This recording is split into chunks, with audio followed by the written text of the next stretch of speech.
everybody! Welcome back to another game from EGAD headquarters. It's been a minute! Hello! Today, we come to you with a special episode hosted on the October 2nd Annular Solar Eclipse Day. Today, in certain parts of the world, most specifically, I believe the southernmost part of America and I believe South America, is an annular solar eclipse viewing, which is also known as a Ring of Fire, which is the title of this game is Ring of Fire. Now, this has been flipped a little for Einquell, so instead of it taking place in the utmost deep south and southwest, it takes place in the northeast. So, to start with, let's go down the line and introduce people, their characters, and their levels. Firstly, myself. I'm Mikey, also known as Carmichael, also known as Michelangelo, also known as Mickey, apparently. I will be playing all of the NPCs, including our devil himself, Belle, also known as Belle or Old Scratch, who is, at the time of playing this game, still a player character and not yet an NPC, and is currently level 7. I'm not sharing his classes because those won't matter once he eventually turns into an NPC, though at the moment it's Sorcerer Bard, in case you're curious. Next on the list, a longtime player finally returns, Sorte! Hello, I am back. I'm gonna be playing today Francisco got his name, Fran, or as he's really named, Francisco Puccino. Poor man needs to get out of the dusty closet and roll around as a head a little bit. He doesn't know what's going on. He has been stuck in there for quite a while. And my level is 7. Because I deserve it. Thank you. And what is your class and level? Okay, so my level is 7. Fran's level is also 7. And Fran is a Warforged that is a Barbarian Druid. Circle of the Moon. Wonderful. Next up on our list... Oh. It was a bad joke. We are not missing anything. Go ahead. Oh, okay. Next up, another longtime player comes out of the woodwork, Mia! Hello, I am Miamouse, and my character is Samuel Sharps, the samurai swordsman. He is level 5 fighter, and he wields a keyblade. Woohoo! He wields his little key charm, and he's got some new armor. Yeah, he does. He's looking good. He's looking sharp. He's looking sharp. And next on the list, a player we've seen somewhat more frequently, but still has taken a little distance, is the lovely Bobbins! Oh, you did say me, right? Yes. Okay. I'm Bobbins, also known as Ollie. I'm gonna be playing Velvet. She's a tiny, haunted rabbit. And she's a sorcerer, of the Aberrant Mind, which should surprise nobody. She's level 6. She's a lovely thing, and we're happy to have her.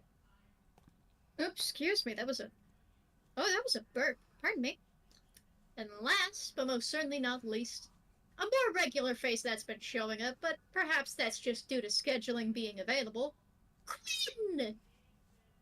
Hi! I'm playing Phantomius. He is a duck. He is a level 6 Barbarian rogue. Ah. Bogue. And he is a bogue. Cause he's no, I was about to, no, that'd be a mean joke. That would be a mean joke. I was about to say, cause he's bogus, and that would have been mean, I'm sorry. You're fine. He's a little guy, we love him to pieces. I posted a picture of him in players chat. Before we begin, I'm going to ask for 3 dice rolls, one from 3 different folks. Let's actually go for our audience member, Hoosh, who is currently dealing with a bug. Hi, Voosh. Would you roll us 3d20 for the weather, please? Oh boy. I'm remembering torrential rain in a wagon. Oh, don't worry. We're still gonna have it be clear enough for viewing, but it might affect some other stuff. 15, 1, and 6. Okay, Whoosh, would you roll a 1d4?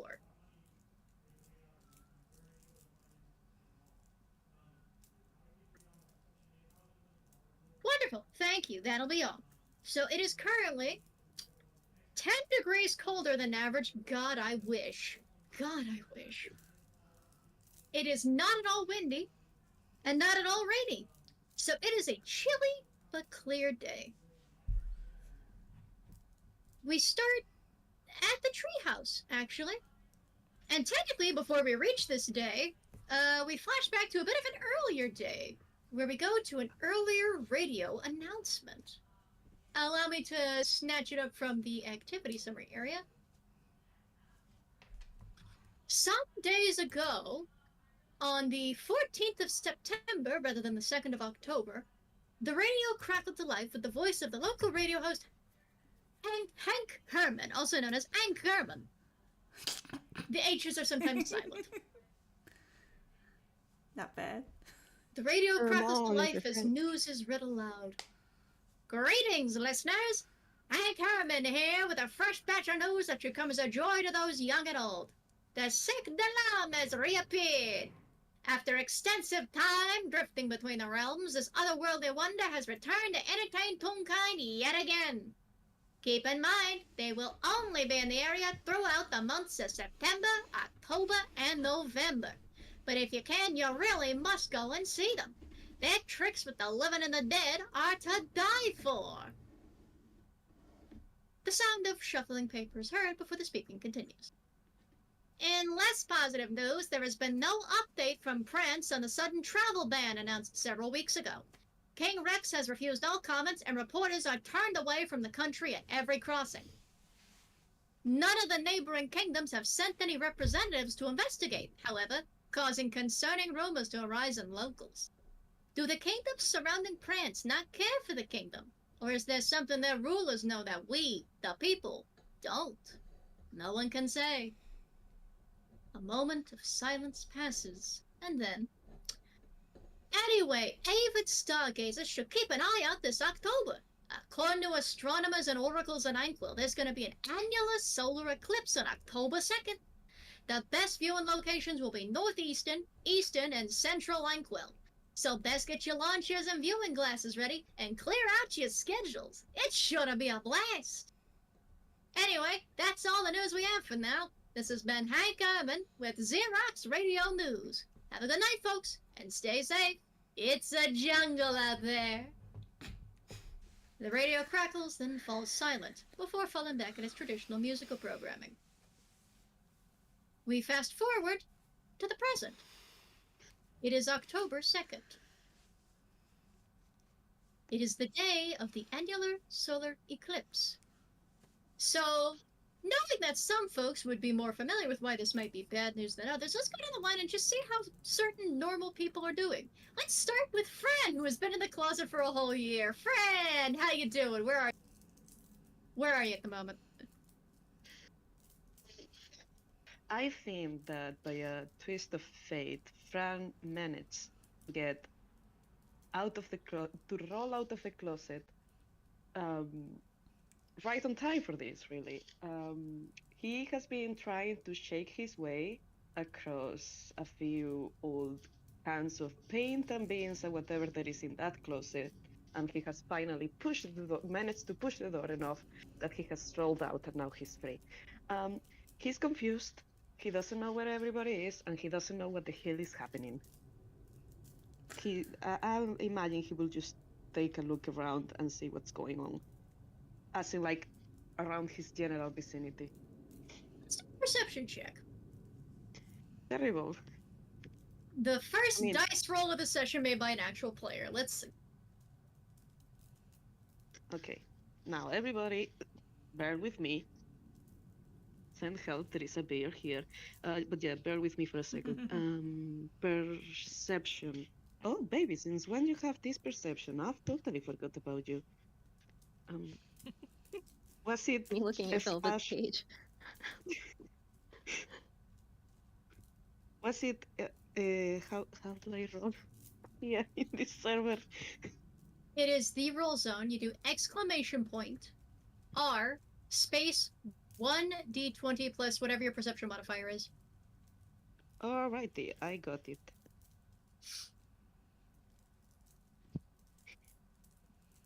A 15. Not bad. Not bad. I mean, the roll is bad. You get a plus 6. A 15's not bad.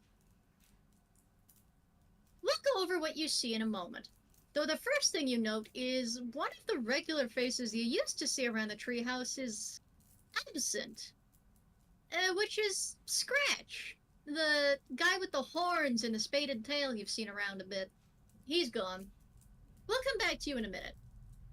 Next up, what's Mia doing at the moment? It's the day of the eclipse. What are you up to? What's Velvet doing? Well, Sam. Sorry, Yeah. Sam. My bad. Sam. Well, Sam has been keeping an eye out because he knows that something weird's gonna happen because of an eclipse, because of previous events that he's been a part of. So he is on alert for things he can do to maybe help or participate in. Wonderful. So Would you also roll a perception check? yeah, he's just hanging out in the common area, or not so sure. I would also assume, for the sake of just general game and the fact that you cartoons will not be blinded, I assume those who want to view the eclipse have bought viewing glasses so you don't get blinded. Yeah, he's got one. Because they should be sold for cheap. You wouldn't have even paid like maybe a gold. If we could use copper in this universe, you would just pay a penny, but unfortunately it's gold only, so these are the most expensive viewing glasses ever at 1 gold. They're It's got really a single nice. rhinestone. It's They're made ma- in the a fun shape. It's made in a fun shape. Oh, 0. The frames are made of metal, that way they cannot be easily crushed. Yay! 14. A 14. For the most part, the treehouse has been quiet. You think? Too quiet for a hot minute. And then you realize why. There is a face that has conspicuously gone missing from the treehouse. A face that has been known for causing mischief, mayhem, and general trouble. Right. And that face is that face is Scratch. That's the devil. Uh-huh. He was here yesterday. You kind of saw him shifting around yesterday, not really talking to anybody. He didn't say anything what he was doing today. So the fact that he's gone is a little weird. Yeah, Sam just squints. Something's up. Also, with the 14, I think you would, in fact, notice that Fran has finally left the closet. Oh, well, hello there. Do you need a hand? Congratulations, Fran. Do you need I a could hand just there, roll. fella? I need more than a hand. 2, a pair of legs, and my torso. He just silently picks you up, like, does that help? Actually, yeah, that helps a lot. Thank you. And who might you be? I feel I know your face, but I don't usually pay attention to people, so. Oh. Name's Sam Sharps, and who might you be?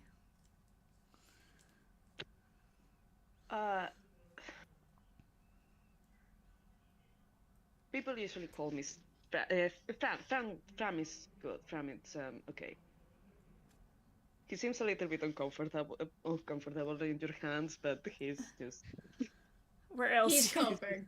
he's just kind of like looking around, and he's like, this might be just me, but I'm not usually wrong. Isn't there like a weird What's that? something going on? Yeah. Yeah, definitely weird. You know, there's gonna be a solar eclipse. Annular solar eclipse. So that might be it. Great, I had to leave the closet today and not tomorrow. But, well, might as well be. Might as well be. At least I don't have to fight with the. What they do even use that closet for?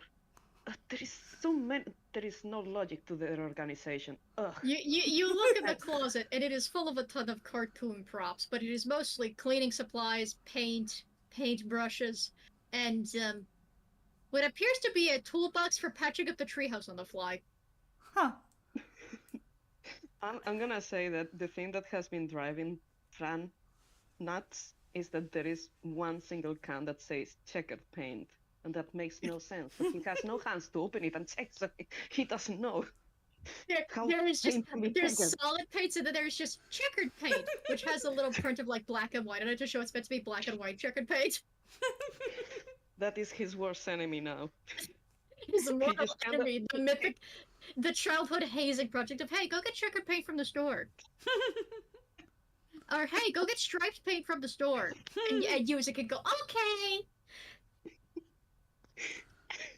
And then the shopkeeper goes, oh, well, you'd have to check over here across the street. I'm sure they sell it. And then you go, okay. And then you go.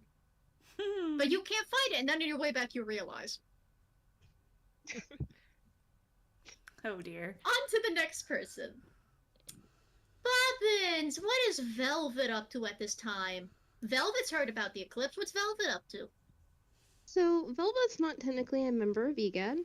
Mm-hmm. So right now she's kind of, I like to think that she's discovered the treehouse and is currently just straight up scaling it in order to get a better view of the eclipse.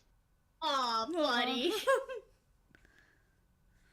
So, like, if you hear rustling around, like, somebody would, like, look out the window and maybe just see this tiny just chomping onto branches in order to lift herself up. Aw. Oh, baby.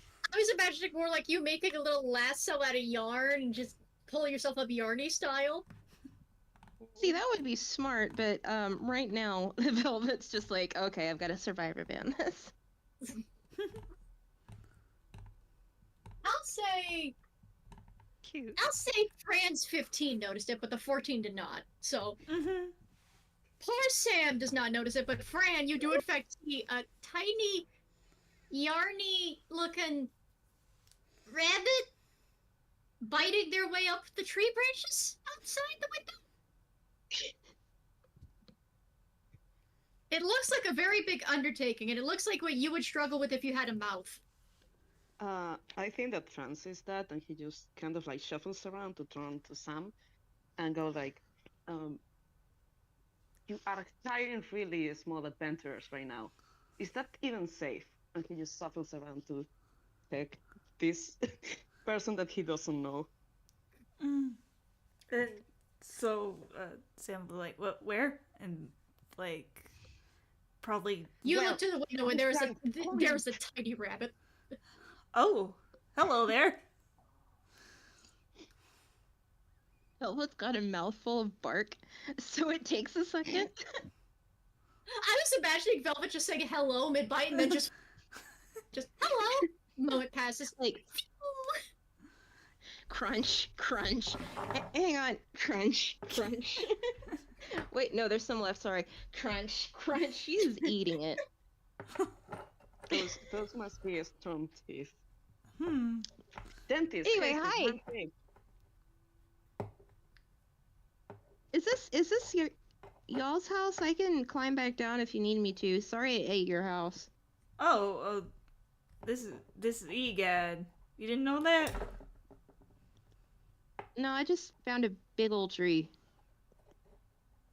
You know the eclipse is today? I bet if you climbed all the way to the top of this thing, you'd get a pretty good view. Oh yeah, probably. Do you want some help with that? Velvet thinks a minute and is like, hang on, let me decide. Takes another bite. Chomp, chomp. It's like a cartoonishly loud sound too. It doesn't even fit. Yeah, like it is like it sounds like something with fangs is like chomping into wood. As far as you can tell, this rabbit does not have fangs. I was imagining it's like a metal trap that's just clanking open and shut. Yes. Clank, clank, Clang, clank. It's like a clang, bear clang. trap. Huh. And Like a then Velvet garbage goes, compactor. It's like a garbage compactor. there you go. Yes, garbage compactor. It's like there's a whir behind it too for some reason. So Velvet kind of dusts off her shirt and goes, "Yeah, it doesn't taste very good out here. I could use some help." Okay. And so he'll go out and get her, I guess? You could probably very easily open the window and just reach a hand out Yeah. and then just. Mm-hmm. That's what he'll do. You just, like, grab her. And now he's carrying two people. Now you're carrying a toy rabbit in a head. Have fun with that. Somehow this is not going to be the weirdest thing that happens to you today. Yeah. Amazing. And last but not least, where is Fantomias at the moment? He's, if there are any, and I can't remember if EGAD has these. He's probably on one of the picnic benches outside, fussing with an odd little techie thing with some very crude-looking. They look kind of like thieves' tools. However, they look like they were made from home, so they're kind of Shoddy. Yeah. If you want to be really, really nice, you could pretend and say that they're rustic. They're antiques. They are so They're charming. antiques. They're antiques. But he's sitting there doing that. He does have the glasses, but they're pushed up, and it's one of those things of he slides them down just long enough to look up to see if the eclipse has happened yet. But other than that, he's like only paying half attention. Okay, so I'm going to give 2 pieces of information, and we'll see what the party does with it. Mm. 1, Velvet. Since you're actually eager for the eclipse, would you roll me an investigation check? Sure. Let me see what. We want to see if you've heard the obvious or not. Oh, there. That is just gonna be a straight D20. Give me a second. Take it, Dad. Oh god, I'm eyeing the Icebreakers Ice Cubes Pina Colada thing I have on my counter, but I can't chew that with my dentures in. I don't want to take my dentures off mid-game, though. That's gross. Oof. And also because, like, I would sound funny. You're valid. Respect. I'll chew it No. after the game. I will chew it after. There you Yeah, go. save the nom as your treat. It is your special treat for after the game is done. Well, if this is their house, people have put some weird papers over it, but maybe that's their way of decorating. You don't know. Maybe they just have a very dedicated family of squirrels interior decorating. Oh, no. Yeah, Velvet doesn't know anything. And next up, Sam. Out of all the folks here and all the things here, you're the only one that really has any suspicions about the day. Or at least has any idea why to be suspicious. Uh-huh. One, you were here for the night and day game, so you do know there's at least one character that promised revenge on this whole thing. And you also know something is trapped somewhere and is very angry that it was not allowed to escape on the last eclipse. Yeah. Run. You also know that, your devil-looking buddy, who normally is a little troublesome but is very well behaved, is conspicuously completely absent today. Mm-hmm. As in, you've looked everywhere, you've asked, nobody knows where Belle's gone. Mm-hmm. So, you decide what you do with that information. Uh-huh.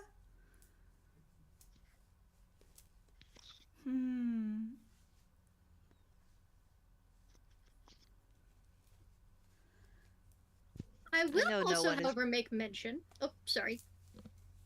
I was just gonna say, I know no one is really close enough to pay attention to Phantomius and what he's doing, but he is very quietly swearing at the thing that Oh, he's working on. He despite trying to work on this techie thing, he knows very little about techie things, but he's trying, man. He's outside, right? yeah. Yes. Just as a little bit of flavor, I think it'd be funny if little splinters from Velvet just straight up eating parts of the tree or just kind of lightly bonking him on the head. It's like sawdust. It's just sprinkle, sprinkle, sprinkle, sprinkle. He's too focused on his thing. He at most he thinks someone has decided to fuss with some of the branches, like maybe trimming them down to make sure it doesn't grow through something that it's not supposed to. See, Velvet's doing good for the tree. Anyway, that was it. Sorry. You're good. You're all good. Oh.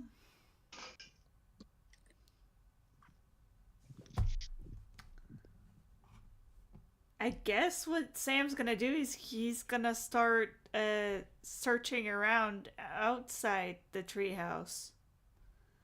Investigation check. Cool. You are carrying around 2 out of the party members, just searching around while you have a tiny little toy rabbit and a bucket head.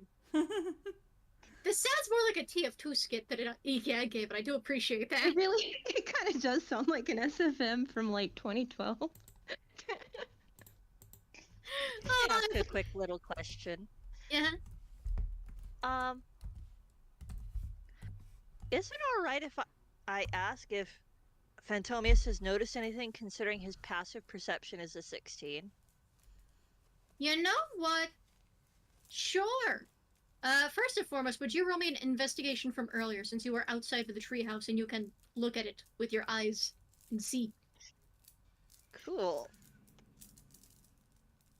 Oh. Once we figure that, then we'll go to perception, but let's see your investigation first.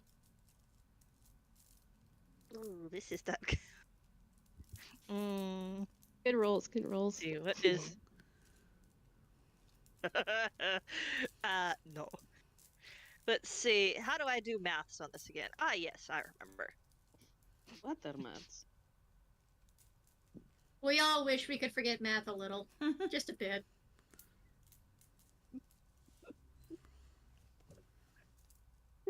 That was what he rolled on the Just pulled up. They decided, no, you see nothing. Well, Nobody sees anything. first and That's a foremost, That's except a for Sam. 7 minus 1, people. He had a total of 6.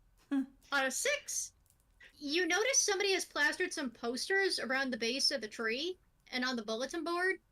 That's about it. You haven't really paid attention. You've been kind of focused. Now roll me a perception check. We'll see if you noticed anything earlier in the day. Well, his passive is 16, but I'm gonna roll now. You better Well- not bully him. Okay, that's better. You can That roll, is and better. I'm gonna roll something too. Let me get the physical dice, because where in the blazes? Oh, there it is. Underneath the Dungeon Master's Guide. Barky Bawarky. Barky girl. Goodness. Okay, so what's your perception? Hold on just a second. I just realized that my computer decided to be funky. Give me just one moment. Yeah. Somehow... Computer, how are you doing this? This is not what I wanted you to do. Stop that. That's a capital R.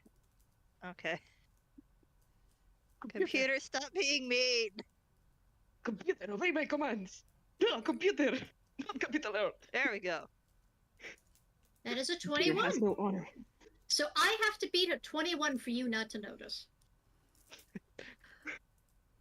We're rolling Interesting way to word that. stealth. We're rolling Belle stealth. Let's see if he managed to sneak past you this morning. Oh.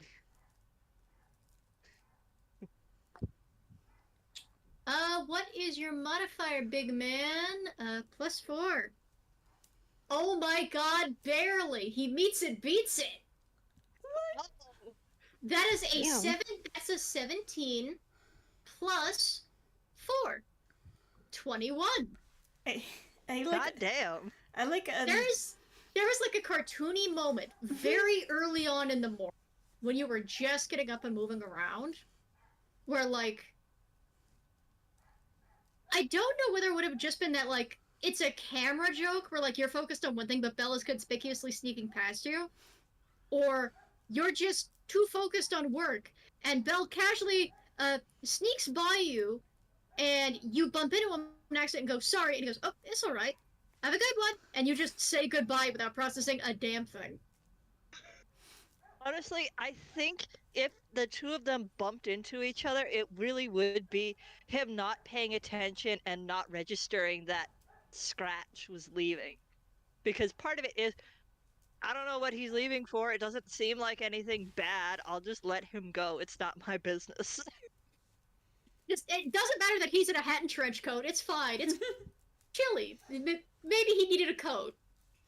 He Plus, looks a little bare. Maybe he needed a coat. He hasn't grown his winter coat in yet. Hasn't grown the winter fuzz.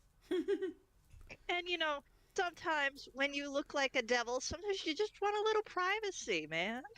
Mm-hmm. Especially when you There's look nothing- like the devil with a capital T.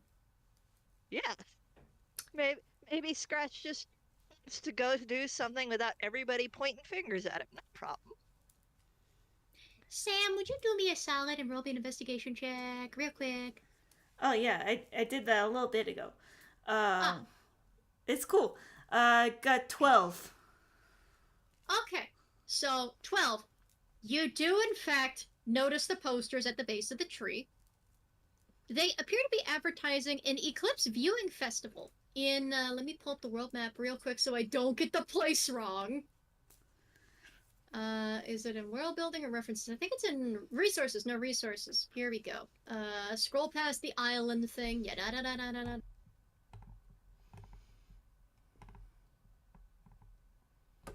It lists several locations that viewing festivals are being held, such as the Tezukanada countryside, the UPA region, the Ghibli Empire, and Salunia, and lists various settlements that are hosting viewing festivals within those. It also notes that you can barely get a view of the eclipse from the Dreamworkers region, but it only lists 1 or 2 settlements there. But it appears that a lot of locations are hosting eclipse viewing festivals today. And one of the most particularly esteemed ones, or at least the one that has the nicest looking poster, is one that is being hosted in the Ghibli Empire. Or at least between Ghibli Empire and Tezukanada. It's a beautiful open region area, and it's in a... It sounds like an unassuming country town, but by the sound of it, it's going to have food, games, and it's centered around a cavern hosting a sacred religious weapon. Cool. Fun fact about Sam, his samurai master was from Ghibli. Oh, so it just sounds like, oh, you know what? It would be nice to go to one of those today. And since the I forgot the bunny's name already. I don't think Velvet. Velvet. Since Velvet wanted to go see the eclipse so bad, he thinks he might as well investigate around a nice place. So he says, Velvet, you wanna go to a festival to see this eclipse? Thinks about it, and she thinks about it, and she thinks about it, and she's like, I just met you. So yeah, it should be a good idea. Let's go. I love the amount of brain cells at this party. I think most of the brain cells are with Sam and Fantomias. That's amazing. I'm Like- sorry, Velvet's not going to be help in the brain department. No, this is a good energy. This is good energy for the horrors that are coming up. Honey, he's Oh man, Fantomius has the brain cell?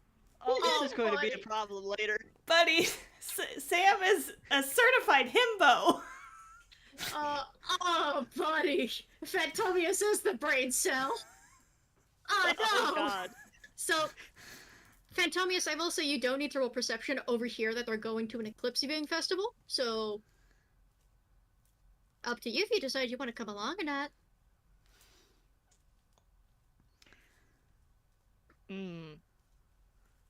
Give me 1 second.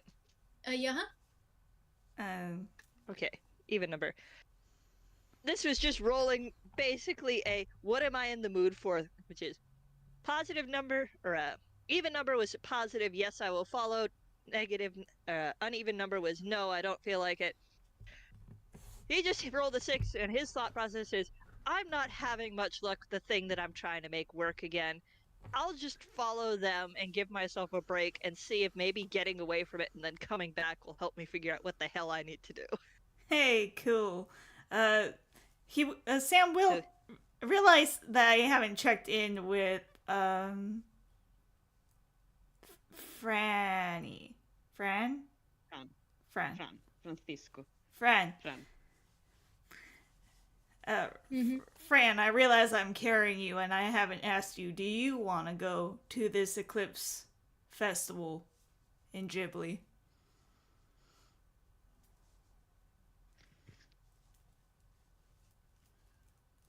And he thinks a little bit, and his ears turn around, and he's like,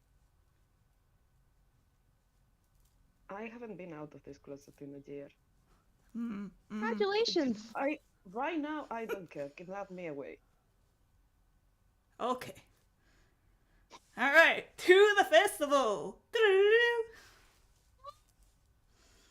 Alright, how do we get there now? Fran, who is a person that really doesn't tolerate boredom, is this close to basically go like, just throw me somewhere with noise and things, please. Oh, there's plenty of noise. Give me a minute to get the proper description up. Meanwhile, Phantomius, what is the passive perception of these 3 characters, if I may ask? Passive Passive perception? perception is basically just 10 plus whatever your modifier is. 11.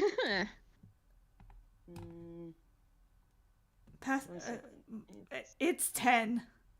It's solid Wow. 10. Don't see anything, gang. Rise up. Mine is a 16. Okay, I guess you're the only one who notices the duck who is quietly swearing at something at the table. Clearly has overheard you, decided to basically gone peck this project, shoved it in his hammer space rather delicately, and has now started to trail behind you.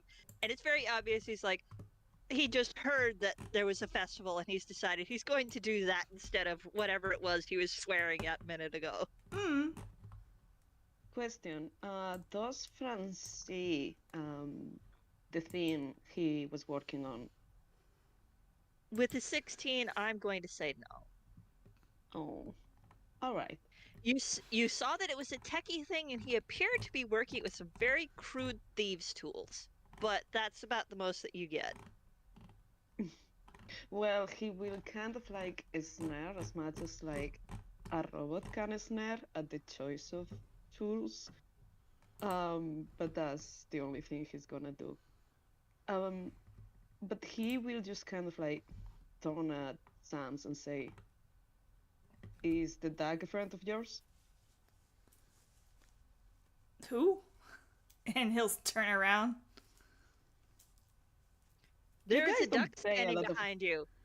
There's a duck standing behind you with a cape and a metal gauntlet.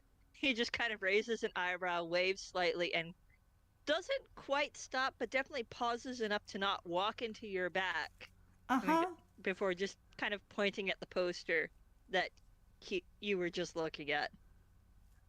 Oh, hey, you going that way too? Yeah, it's more interesting than what I was doing. Oh, okay. Name's Sam. Sam Sharps. There's a polite incline of the head and then Phantomius. Phantomius. That's a mouthful. I guess for some people it is. I never really thought about it. Phantomius. I like it. Phantomius. Alright. If we're heading the same way, let's go. Alright.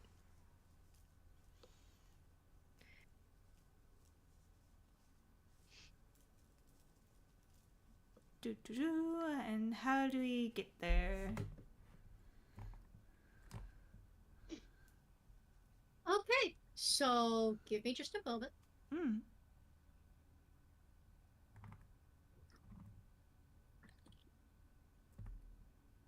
Elevator music starts to play. Well, sort of. Now, Sam, it's been a while since you've headed toward your home region.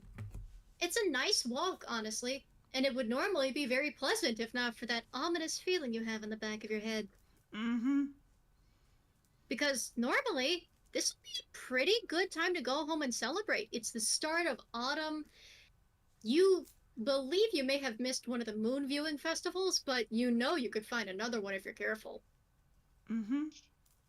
And honestly, the weather's kind of perfect. It's fairly chilly. It's about 10 degrees cooler than it would be normally, but compared to the heat we're getting outside, yeah, honestly, that's a blessing. Mm-hmm. Mm-hmm. So maybe the fictional character can appreciate the fact that it is actually a cold October start. Yeah. Oh, I miss when October started cold. It's 59 degrees at the moment. I shouldn't complain, but like, buddy. Mm-hmm. It's like 65 here and it's cool, but it's not. I don't know. I grew up in Texas, so I feel like I've got a distorted view of fall. Eh, I mean, it's technically cool in the fact that it's below room temperature. Because Yeah. room temperature is about 72 degrees. It was cold enough last night. I actually had a cold nightmare. So, like, nice Oh. and chilly. But don't worry about You it. It's fine. It was only a nightmare of family members dying. It's fine. It's fine. Oh, no, It's it's- fine. You get cold nightmares? I get heat nightmares. I It's get always both. giant spiders, Oh, man. fun. It's I get always both. giant spiders. I had stress nightmares last night, so nightmare gang. When it's Oh, no. when it's too warm, I get dreams that feel too real, but I can't hear them worth a shit. If it's too cold, I get nightmares that I could hear everything clearly, but I can't feel it, which I guess is for the best. So, we're not going to discuss last night's nightmare, but let's go over the fact that I just didn't want to hear it. So, back to the focus. It's an oddly pleasant walk, though I imagine, Sam, you may or may not be trying to at least conceal a little the fact that you're a little worried going to this Eclipse Festival for no Mhm. real reason. Yeah, if anyone wants to insight, I guess they could. While they insight check you, by the way, Sam, if you could roll me a... Why don't you do a survival check, actually? Let's just see. Survival, yay! Uh-huh. You're not gonna get lost. This is for something else. We got lost last time. Don't worry. You're not getting lost this time. This is for something different. Never trust the DM. Well, I mean, don't trust me, obviously, but this is for something different, genuinely. Rolled an 11 for insight, by the way.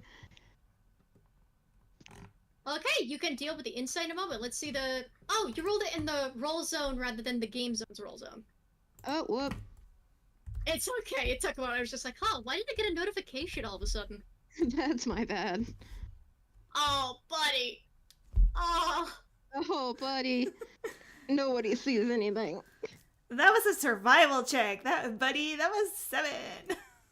Oh. You conspicuously pass through town and completely miss the part where they talk about the fact that one of the criminals they captured a month or two ago suddenly broke out in a fit of fire and rage. Completely Yippee! missed that. It's fine. It's fine. Just people sometimes talk about criminals breaking out all the time. Doesn't sound too special. You're focused on the festival. Completely gloss over the fact of as soon as you walk away, they give the description of it looked like he was made entirely of shadow. Nobody could see his face. Very weird. Cool. And Tobias sees nothing at his insight. I can only assume it's because he's looking at his back. Yeah, body language seems stiff enough. I don't think you noticed Jack. Plus, he's got like 2 people he's carrying, so it's like, is it stiff because something's bothering him, or stiff because he's trying not to drop the 2 people he's carrying? Velvet's scrabbling all over the place, by the way. Like, Yeah, that probably leans more to stiff because trying to not drop them. Yep, that totally makes sense. That's exactly what's going on. Fran will be loudly complaining that he is, really delicate technology. You guys need to be careful with him. Like, come on, he's valuable. Yes, that Yes. word. Valuable. Money. Money. He is money. He is money. He's got worth. He will be probably just going through a lot of like adjectives about how much value and importance And he has, this creation that is himself has. Sam is Because obviously you guys cannot appreciate it. Sam is taking note, paying very good attention to him. Good. Good. And that's He likes you more now. Hee. You know how to listen. Good. Mhm. You know how to listen. Good. He is a But good... apparently not to the townsfolk. Yeah, he only has space for one thing at a time, I guess. It works. So you get through that settlement and you start heading further and further east. So the weather stays pretty clear. It's still rather cold, but you can kind of see the transition of art style in the region. At first, you start heading through the Dreamworkers region, which is a mixture of hand-painted and a little bit more three-dimensional than most folks are used to, but you pass through this region on the way over, so you're accustomed to it. You're fine. Other folks who are not accustomed to this region might find the art style a little disorienting, especially since they are significantly more colorful and less three-dimensional by nature. But then you transition to the fully painted backgrounds, and at first they all have lines and they're all very well contained. It's crisp and it's clean, but it's very stylized. Mhm. And the further east you go, the more of the outlines you lose. Some of the interior lines remain, but it stops looking very, what's the plainest way to put it? You know how there's a difference between the watercolor painting style in Japan and the watercolor painting style in most of Europe? Yes. Or in America? You start seeing the difference there. You start going from heavier paints to watercolor, and then watercolor changes. It lightens up. It doesn't desaturate fully, but the color palette changes, and it actually starts changing to a more autumnal tone go, which I guess makes sense since you were leaving what is technically a tropical rainforest. So, like, you know, actually reaching trees that change with the year. But as you head further, you can see the leaves have started turning orange and yellow and red. You can see beautiful maple shapes. You can see all these kinds of firs and pines just dotting the landscape. Most of the only lines you find are in trunks, in bodies, and in some of the people, who mostly look... They kind of range from looking Tezukanadan or Ghiblian to UBAan, in the similar style to, say, Samurai Jack, or even a little Dragon Ball Z, but mostly Samurai Jack. So, this isn't your home region, but you're familiar with it. There's a sense of comfort here. And you can even see in one of the other towns you cross through on the way over to Mikami Village, which is where you're going, and I'm going to type it in player chat, is,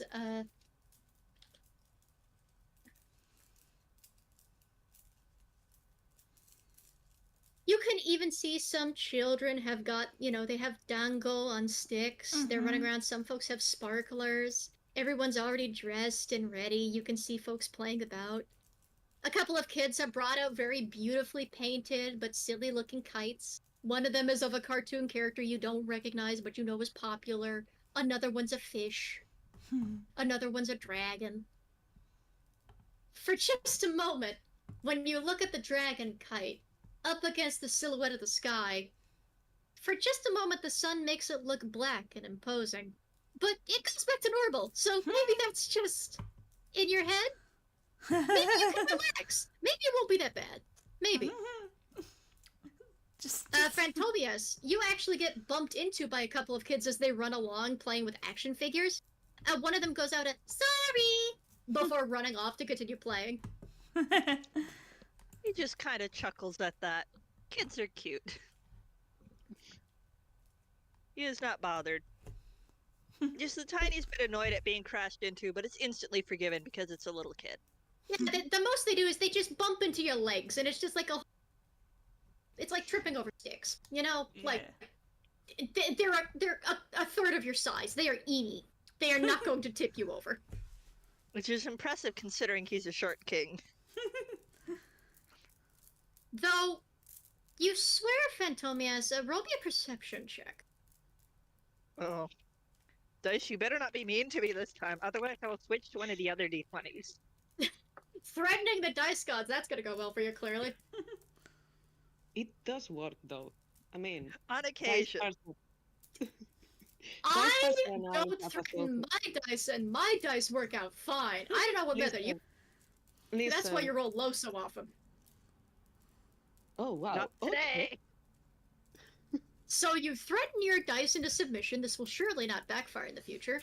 To a 15 plus 6 for 21.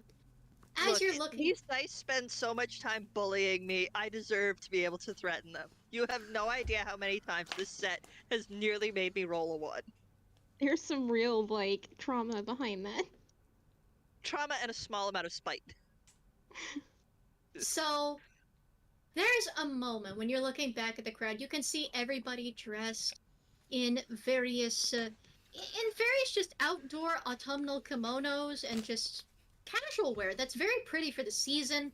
Folks are getting prepared for the viewing. They're decorating with grass and flowers. People are selling dango filled with different fruits and also with something purple that you don't immediately recognize because you are not a local. But like, it looks delicious. And as you're looking through, you can kind of see tunes of various sizes. You can even see what is an unassuming little white rat for a moment. But when the rat looks at you, you swear you're not looking at a rat. Something in the eyes doesn't meet you at the same height level as this tiny, unassuming little albino-looking rat with the long hair. It feels like you're staring at someone taller. Staring at someone familiar in the very back of your mind, but you've never seen this rat before in your life. Why would you suddenly get a chill? That makes no sense. You rub your eyes and kind of look again, and you're just looking at a perfectly normal rat. The white rat has disappeared into the crowd. The feathers on the back of his neck just stood up. Ignore the fact that the shadow behind it was duck-shaped. It's fine. I'm sure it's normal. And finally, you make it to Mikami Village. It is beautifully decorated for such a humble village. You have all the different stands selling sparklers and perhaps some fireworks. Most people are selling fruit, toys, kites, treats such as dango. You can see somebody selling what appears to be a solar spin on mooncakes, but they're printed with designs of the sun rather than the moon. And you can see a whole lot of hanging decor made of ribbon and flowers, bells strung about. And you can see some foreigners have brought their picnic blankets to come along and watch. Now, Mikami Village is a fairly small place. It is central to a lot of travel for other regions, but it's kind of a passing point. Most of the folks that stay here are farmers that either usually tend to harvest things such as citrus. Hang on, let me look up the appropriate oranges. Such as citrus, oranges, or rice, or wind up brewing some form of sake or other such spirits. You can see a water wheel spinning next to someone's house. There appears to be rather large oranges decorating the roofs of some of the houses, with the largest one sitting over the largest house here. I know. And Yeah. and way up the ramps, you could see these beautiful sakura trees. Though they're no longer pink, obviously. Mm-hmm. You can recognize the wood a mile off. And all these beautiful watercolor painted folks are just passing around, just happily celebrating the area. You could see maybe a couple of guards. There's not a whole lot of security. But it's a viewing festival. Why would there be security? Mm-hmm. Right? Right.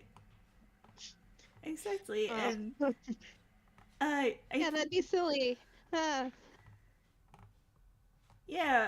think Sam is pointing out some stuff that he knows about, like dango. This is dango. This is what it's made of. This is what it tastes like. This is how it's made. You know, you probably actually know one of the makes really, really good mango dango. You've tried it before. Delish. Yeah. So you can even see a stand that's selling them in the shapes of little animals. One of them is making them into the shape of rabbits, even though that fits more for the moon than the sun. Little decorated balls. They look delightful, and they do have translations from the regional currency to gold, because this region doesn't really use gold traditionally. There's not really a good word for the currency they do use, but it very easily translates from gold, so it's not too difficult for DMs to translate to. Heck, you can even see the big famous cave where the sacred weapon is normally stored. Cool. You remember hearing stories about that as well. A weapon of sunlight sealing away an ancient seven-headed evil implanted into the earth. Protected by a bell in an ancient shrine. It's a very pretty place. It's also normally closed off for a lot of festivities. In fact, it does look closed off now, but you can see signs translating from the local Tezuka Naden language to English, or, well, not English, common, sorry, which states, you know, that this cavern will open closer to eclipse time. And if he's unusual. If he's reading that, he is sweating a little bit. Like, that's maybe not good. Sam, by the way, because you're familiar with some folks, would you do me a favor and you can choose? Either roll an insight check or a perception check. Cool. Let me see. So, either way, 0. I vote for insight. I'll do insight. Ooh. Either way, it's 0. So cool. Everything's fine. This one.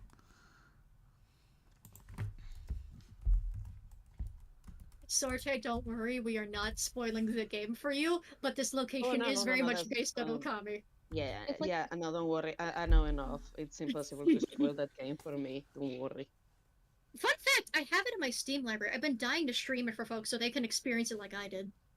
It's so good. Oh, I got it back in high school, and that was one of the games that I literally marathoned for like a week straight and replayed it over and over. I loved it so much. Oh, yeah. Okay, I played it for... Oh, go ahead.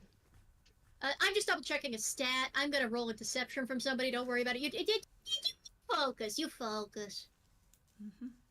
I was just gonna say I played Okami for like 60 hours on my PlayStation 2. You know, the ones that had the memory cards that could corrupt.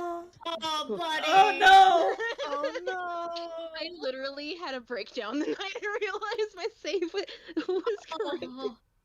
I played Okami on PlayStation 2. That's the game. That's the console I finished it on. It never corrupted for me. I'm so sorry, buddy. I played it on my Wii. I played it on my Wii. It was a game I picked up purely by chance because I saw pretty doggy and Japanese art style, and I proceeded to go feral about it for months. Those are the As best you should, games. As you should. This is the audience's sign, by the way. If you haven't looked into or played Okami, go play it. Go play Okami. Do it now. And This is oh, officially boy. Okami propaganda. It is hugely.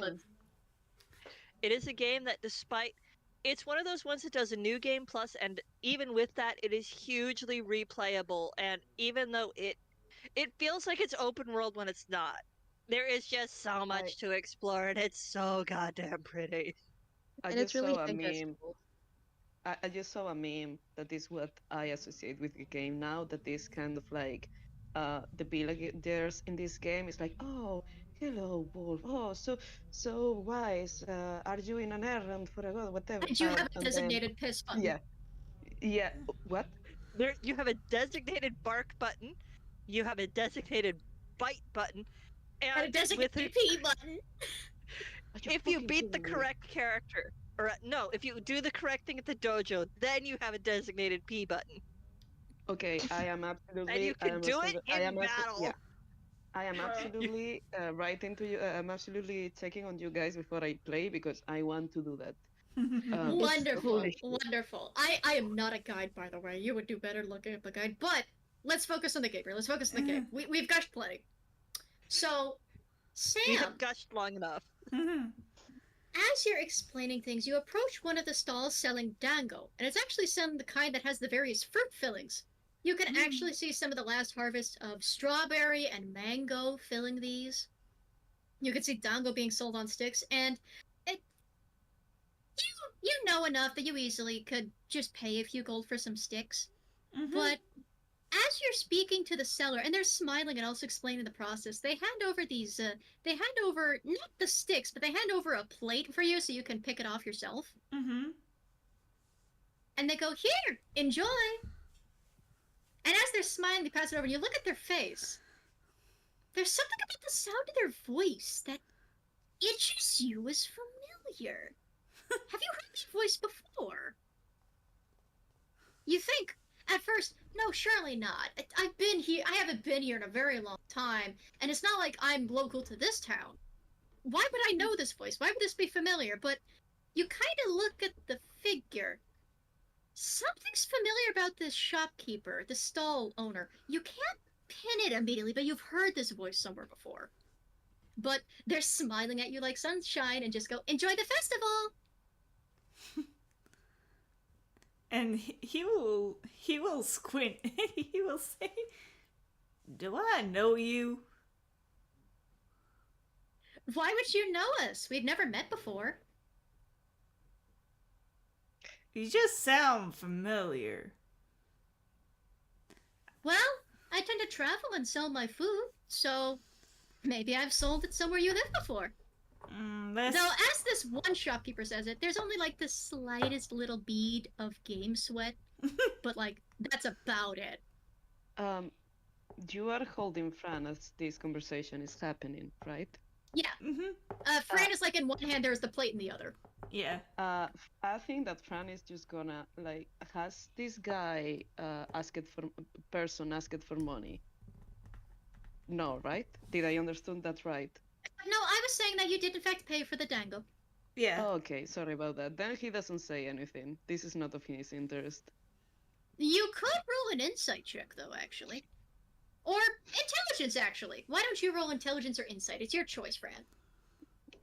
I'm gonna go with insight because that's the good one. Let me double check. I Do you... Can Phantomius roll a perception Sure. just to see if there's anything weird going on? Because his paranoia bell was set off in the last town. Sure. Go for it, champ. We'll go with you one at a time. So we'll deal with Fran's choice of roll first and then Phantomias's. Right? Okie dokie. Velvet, meanwhile, is scrabbling towards the dango. This is boring. Ugh. This is just people talking about food. I mean, you are hearing a lot of music and seeing a lot of bright colors, so maybe be thankful you're not in the closet. And there is no checkered paint anywhere, so yeah, like... There's no checkered paint, but there are pretty lanterns all strung about. They haven't been lit yet because it's not dark, but they are hanging about. Oh, I know. Is there any art with geometrical patterns? Or even like anything that is made of paper, type of like origami folded type of things? As a matter of fact, you can in fact see those. Oh, There yeah. are a couple of stalls that are selling things like origami stars, origami cranes. Someone Fran has loves folded that. together little dragons. Fran loves that type of art. So his interest will be somewhere else. Mm-hmm. Of course, which is why your roll of a 10 doesn't ring any bell. However, Phantomias, that's a 14 plus 6 for a 20. You notice one little detail on this shopkeeper. You've kind of been hearing people trying to call out and sell their goods, just saying, buy here! These are the most delicious ones on this street! Or, try this locally grown satsumi! But this person, you've kind of been listening to the people in this town, and you can kind of tell the difference between, there's local Tezuka-Nadan accents, there's some regional ones that, like, you've passed through some towns, they sound a little different, but largely similar, and, you can tell the foreigners apart, like, a mile off. Oh There's yeah, no- he's used to traveling. He did a lot of traveling before he hopped onto his superhero gig. Mm-hmm. There's no accent on this guy. They're Yeah, the dressed the head right has- way. The hair is pinned the right way. They're dressed the right way. They're speaking formally enough. No accent. Nothing. This is a Yeah. foreigner. Yeah, the sus button has been hit, and he's suddenly paying a lot of attention to this guy. He's trying not to be obvious about it, but he is staring at him now. Should I also roll an insight to go with that 20 of paying a hell of a lot more attention? You know what? Roll it with advantage. I'll give you that one. Ooh! And with Sam, as you're speaking, the shopkeeper also recommends. Oh, by the way, if you want to know do you want a personal opinion on the best viewing spot for the eclipse? I have one. Go for it. And it kind of gestures for you to lean in and whispers, go to the top of the hill, by the big curly tree. Best spot to view the Oh. eclipse in the house. I'll Mikey, take Yo. I'm gonna throw a pillow at you. take that into consideration. Thank you. Mm-hmm. Ah, shit, I need to turn on my phone. Hold on a second. Okay. This is excited. Arigato. Arigatito. Gatito. Arigatito, like Nia. Yeah. Like, yeah. Yeah. I'm sorry, Oh, I'm come on, not doing that Traxxon, again. hurry up. That's the only time I'm doing that meme. I'm not doing it twice. Come on, You're not Traxxon, hurry saying- up. I need to take my you're- picture of this. I need to give proof that this happened to me. Hurry up. Is it a crit? Hell yeah. Crit Okay. fail. Is it a crit fail? It would not be a hell yeah if it was a crit fail. I believe it's an at 20. I don't It know. would be Sometimes I would do there that would if be it an was funny. absurd amount of swearing if it was just... Oh, come on, you. I tell you what, we can take you at your word and you can post the crit in a little bit, okay? Mhm. You can post the photo soon, but let's not rush you into posting the. We can believe you that you rolled a crit. Well, I'm just getting confused because for a minute there, for some reason, my phone was claiming I didn't have storage space. Like, what the hell are you talking about? Sometimes my I emptied camera that does out that. yesterday. Sometimes the I cannot camera does believe- that. Yeah, I cannot believe your phone will do that. That's Sammy. Yes, it's... Your phone is sabotaging you. Doesn't want to show Absolutely. proof. mean. But Mean. we'll take you at your word of nat 20.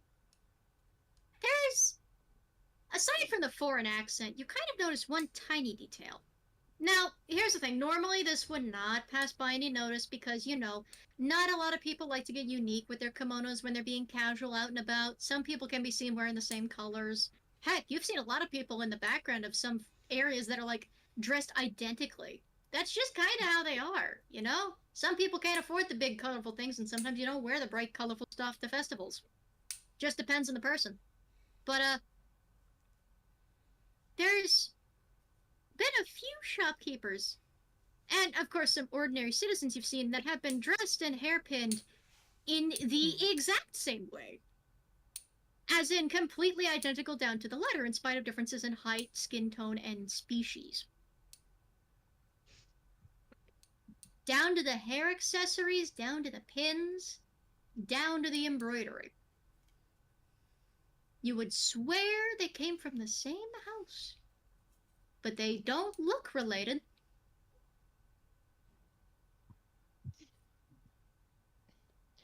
Are they wearing a uniform? You notice that the colors they're wearing compared to the others are purple and black. But they're still casual kimonos. It's a pity that the Nat 20 did not go to Sam, because he would maybe have pinned that, somebody familiar sounding that's wearing black and purple. Gee, what does that sound like? I don't know, Link. What do you think? Sorry. So, you were kind of pinning that either... Sorte has typed, I can't believe the merchants are recently reunited second cousins. Either that is a conveniently hidden together family reunion, a flash mob, or you think there's something coordinated going on here. But here's the thing, all these people are still just acting like ordinary people. They're selling goods, they're participating in the festival, someone is currently having what appears to be a rice cake eating contest. Those are not a regular thing, that appears to be just something someone started here, but folks are very enthused about that. Velvet's very tiny voice goes, I bet I could win. Velvet, whose head is smaller than the dango that Sam bought. Like, it's currently struggling to eat a donko.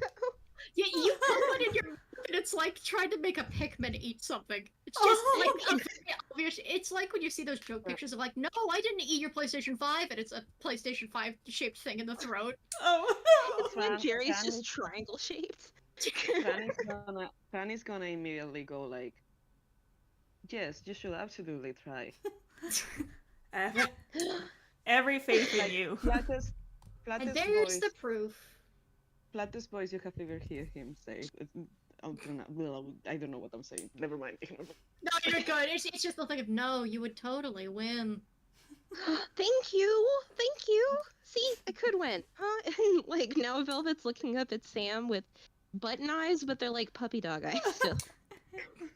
Sam, meanwhile, Finally. Sam is just like squinting at the shopkeeper, but yeah, the shopkeeper gives you the tip on that, and just smiles and goes, "You enjoy the festival now." Hey, shopkeeper, real quick, shopkeeper, and Velvet's waving. Shopkeeper, hey, Yes, shopkeeper. little one. Do you think I could win Do you think you can win what? the rice cake eating contest over there? And the shopkeeper looks over. You can currently see what appears to be. There is a local and a foreigner that are currently engaged in the first round. It appears everyone else has stuffed themselves solid and tapped out. The local in the region is nothing but fat and muscle, and to be quite frank, is a handsome gentleman. Let's be honest here. And the foreigner is rather scrawny and bony looking, but is very ravenous and trying to eat the rice cakes, while the bigger guy is going at his own pace. One of these guys is not here to win, but to eat, and he's the real winner. Well, Very the thing wise. is, he's still outlasted and out-eaten the others. And he's just going at his own pace. So, the shopkeeper looks at him over for a moment, and she kind of strokes her chin and goes, I don't know about 100%, but I think you're in with a chance. You. See? Everybody believes in me. And then she looks back at the duck. You, duck. What do you think? The duck people has been suspicious the entire time.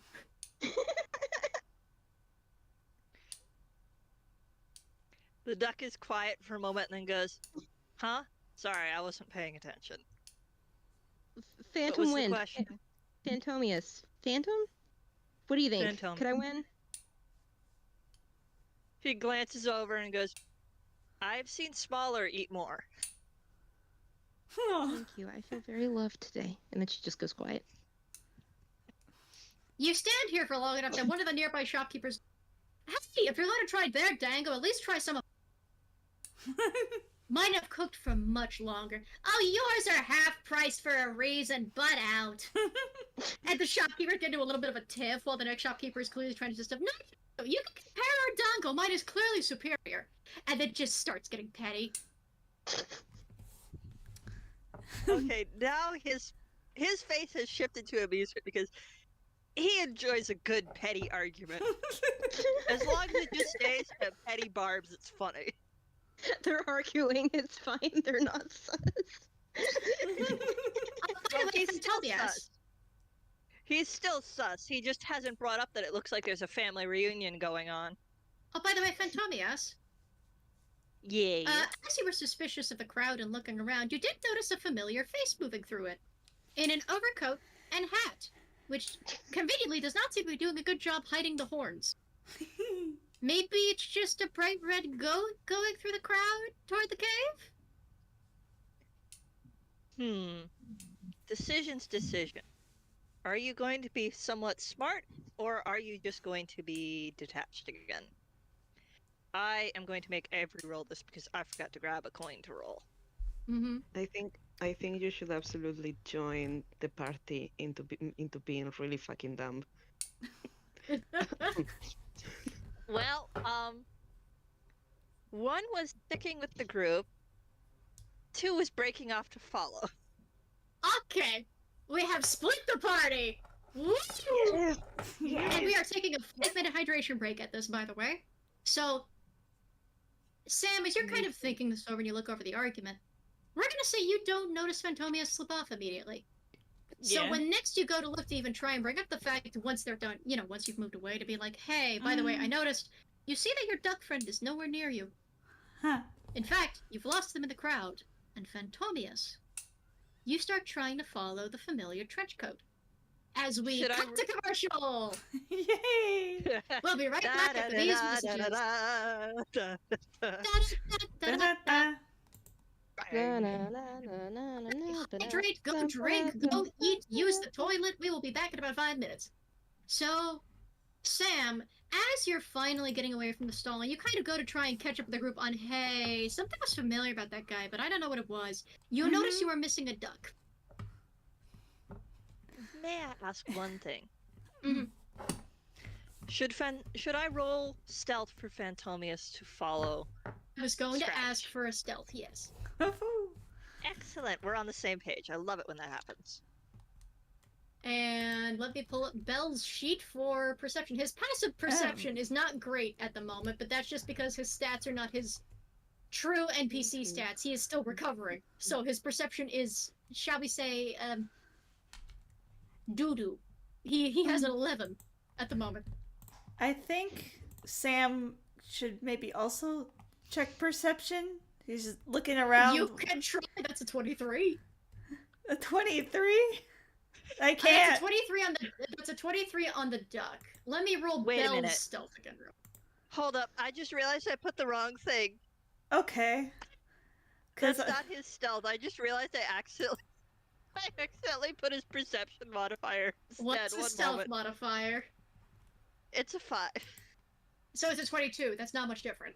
I can't get that, but he is looking around, so I will see what he can see. I tell you what, if you try and roll and you roll a nat 20, I'll say a nat 20. Okay. Or at least That's you can fine. get an inkling of like where he went, even if you can't see him. I love So- this duck. He's going back to his. He's going back to how the Bastard superhero works. persona started. No! Sneaky bastard hero.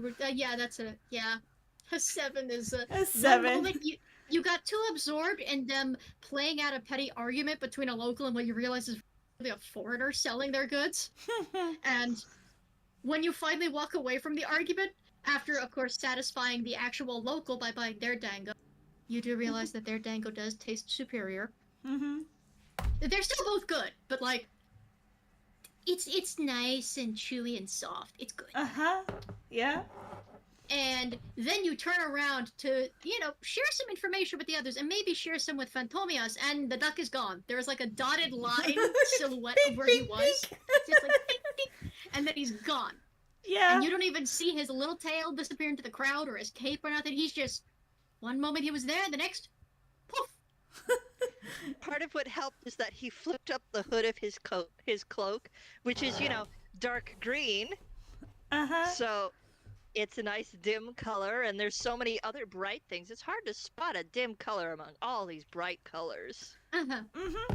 So, Phantomius is gone. And we'll just get Sam's reaction to that before we cut to Phantomius' little solo adventure for a bit. So the outline goes dink, dink, dink, and he's like, Phantomius! And he'll start, like, calling out, looking for him, I guess. I'm also gonna roll a history check. Don't mind me. I'm pulling up a stat block. It's intelligence, so it's +2. I will mention just a fun little out of character detail. This particular character did not start as a heroic figure despite now identifying as a hero. Nobody recognizes you, at least among the grunts. Let's check a hidden familiar real quick. Since Sam is not being stealthy about shouting that. So where is Sweet There's Fluffy Bastard stats. Okay, let me get Fluffy Bastard. So history is a +0. Yeah, this duck did not start out as a superhero, which is one of the reasons why his secondary class is rogue. I love it when the fun little details like that come to light. Mm-hmm. Would you say a 13 recognizes who Phantomius is? Recognizes in the fact that you've heard the name in the newspapers before, for In someone the criminal way or from hero Ducksville. way? From Ducksville and in a neutral way, as in you've seen both the articles from the heroic and the articles from the villain, but you're not sure which one was the most recent. Okay. So none of the disguised grunts recognize the name, but somewhere in the festival, a familiar fluffy feline that has not been spotted by the party hears the name Phantomius being shouted, the ears pick up, and he immediately disappears into the crowd.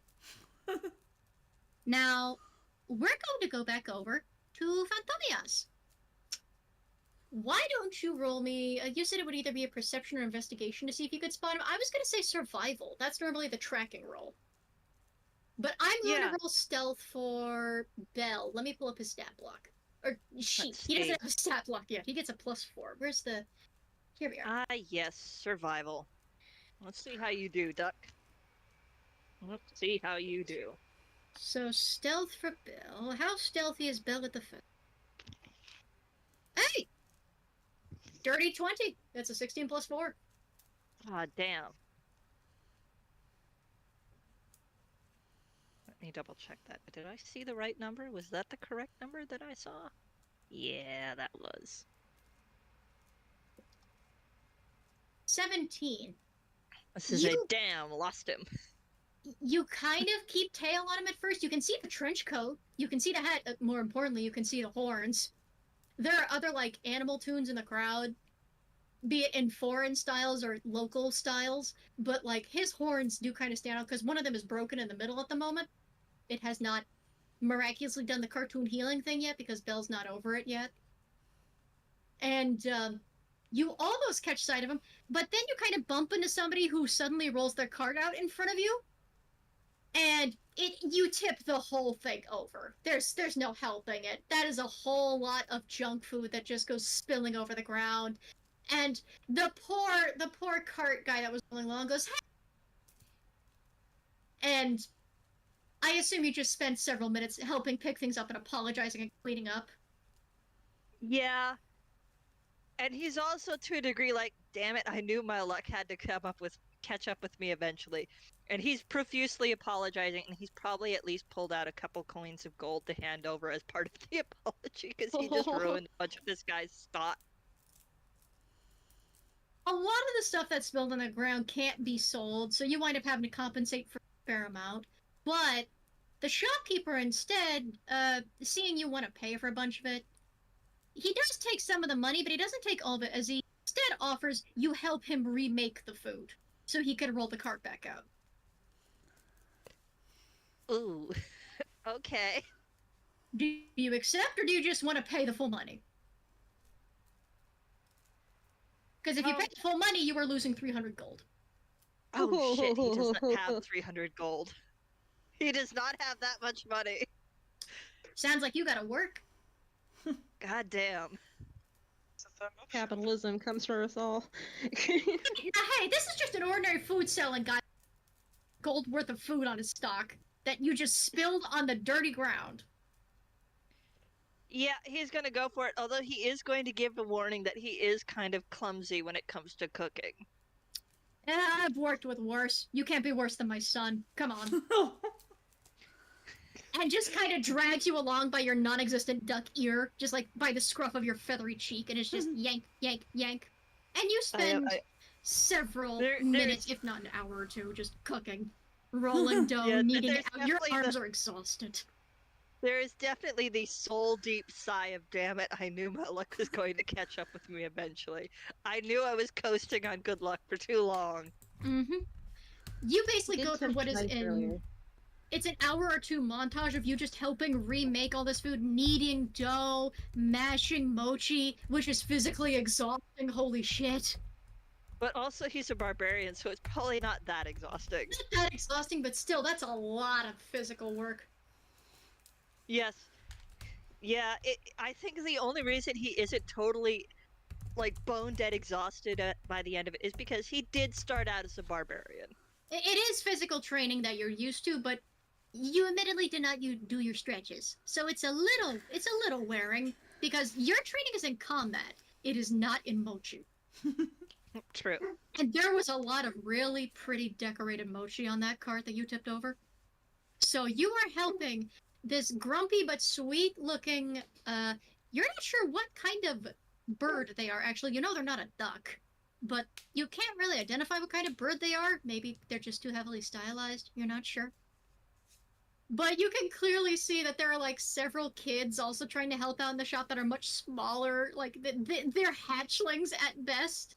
But the oldest boy looks like this gangly-looking teenage type. This is not, in fact, Poe, unfortunately. Poe is the rather happy worker that's next door.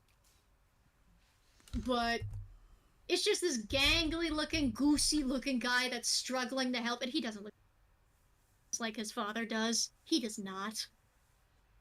His father, meanwhile, looks like a bird that could probably peck you in half. So, bulky-ass bird. Meanwhile, Sam, you have lost a... So for the next 2 hours, what are you doing? While that party member is MIA fixing food. He is searching / getting distracted by the festival, I think. Like, playing that little, like, fish game where you catch the fish and just,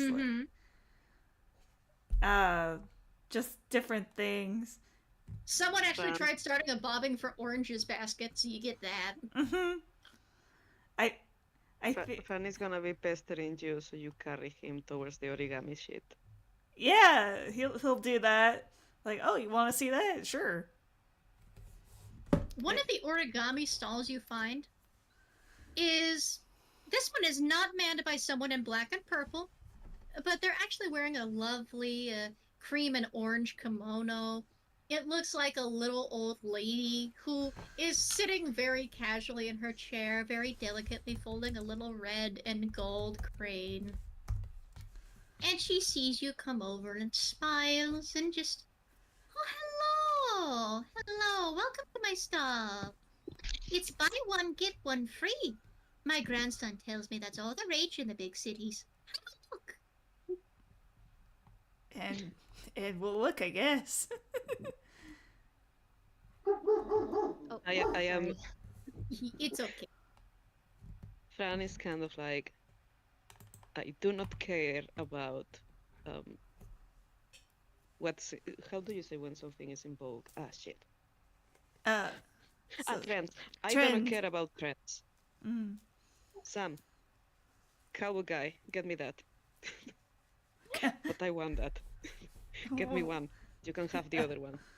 An origami? There are several animals when you look at the stall. They're actually folded into more shapes than you thought from a distance. You kind of just assumed it was cranes and dragons, but there's cranes, dragons, rams, sheep. There are some little origami white wolves or dogs by the look of it. You think it's a dog? It looks like a dog. The little origami dogs just have no markings whatsoever. They're the plainest looking origami there, but they look so sweet and unassuming. You can see little origami bowls, and there's a little area to the side where it says selling past stock of Lunar New Year origami, where you can see tigers, ox, dragons. The tigers are the newest year, but you can see ox, dragons. You also see a very tiny little area that's not necessarily a reject corner, but it's clearly where they tried folding origami snakes and it didn't work out as well, so they're still practicing. Yeah. I want one of those velvet points. The reject snakes? Yes. They There's are a not character. They are not rejects, they are practice. I am not used to doing serpents. It is normally not good fortune to make serpents around festivals, but a snake showed up in my garden recently, and it was very sweet. And it managed to catch some pests that were getting into my crops, so I wanted to honor it by making some for the festival.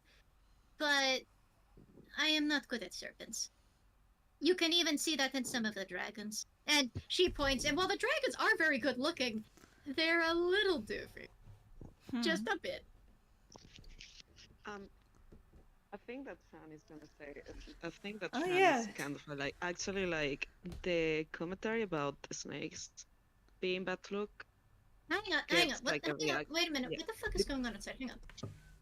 Oh my god, what's happening?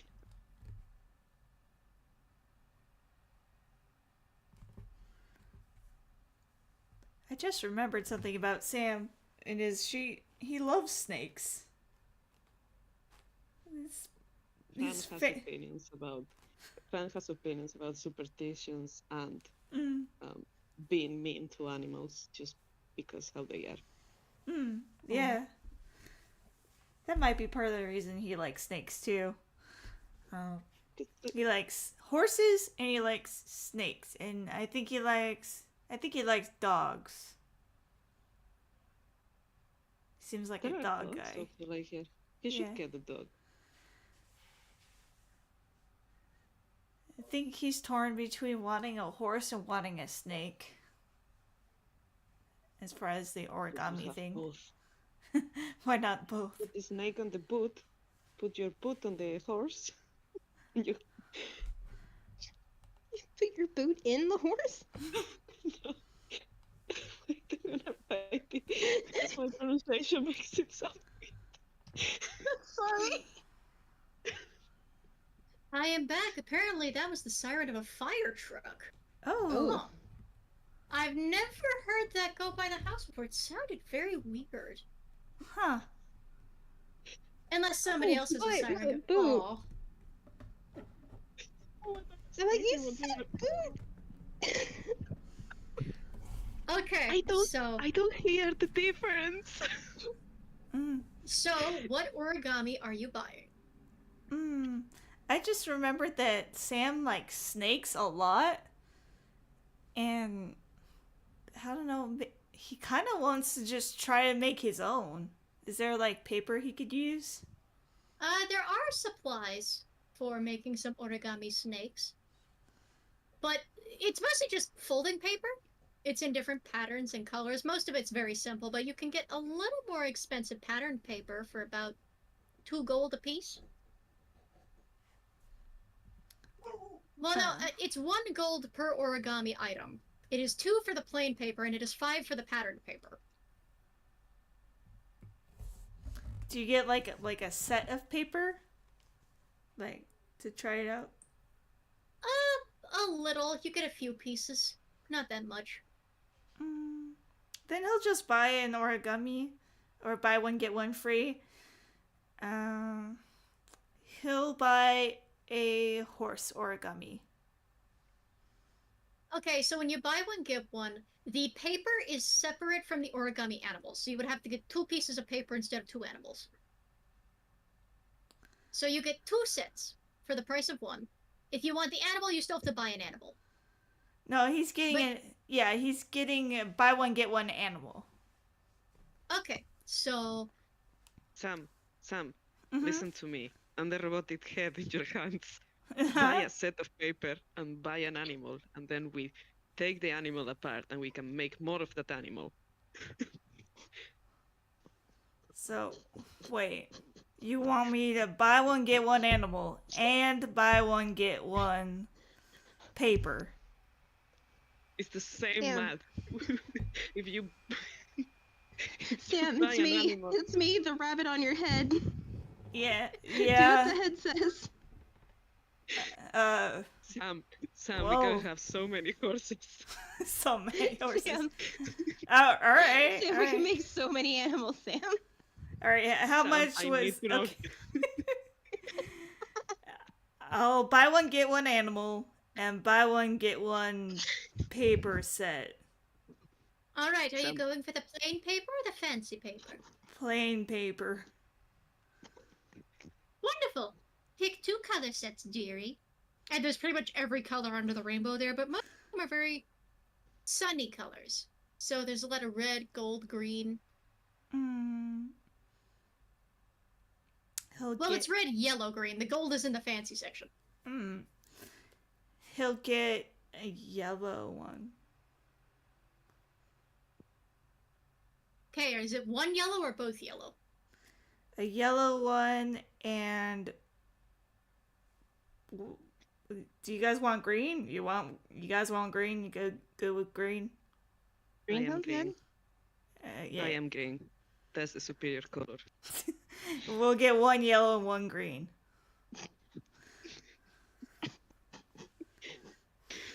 Okay, so you get a pack of yellow origami paper and a pack of green origami paper. Mm-hmm. And each of the little packs have just 4 squares. So not that many. Yeah. And what 2 animals are you getting? There's a lot of variety out there. Sam is getting a horse, and let Fran decide the other one. You cannot, in fact, see a horse. Oh, I thought horse is Oh. part of the Lunar New Year. I think There is a variety. Horses are not there yet. In the lunar section, there are dragons, oxen, and tigers. He'll take oxen. Okay, so you're buying the oxen. What is the animal you're getting for free for Fran? What does Fran want? Fran, what do you want? Oh, Do wait. you- You wanted a horse, right? Well, There are no horses. No horses. Got an oxen. Got it. Actually, like, you feel a small like Fran does when he's thinking, Oh, microwave he's gonna- noises. and he's actually like gonna go for the close. He's not gonna say this aloud, but he's gonna choose the closest animal to a horse that is in the table. He is gonna get you that horse later. There Figure it out is. outside of the game. You look around some of the animals. There are rabbits, cats, dogs. There's the white-looking dogs that look very cute and unassuming and fluffy. There is the corner where the lady is attempting to make origami snakes. There are dragons. And of course, there's the fancy dragons in the Lunar New Year section, along with the fancy tigers and the fancy oxen. There are some simple cows. And you look, and eventually you spot 1 or 2 origami donkeys of some kind. Oh, hell yeah.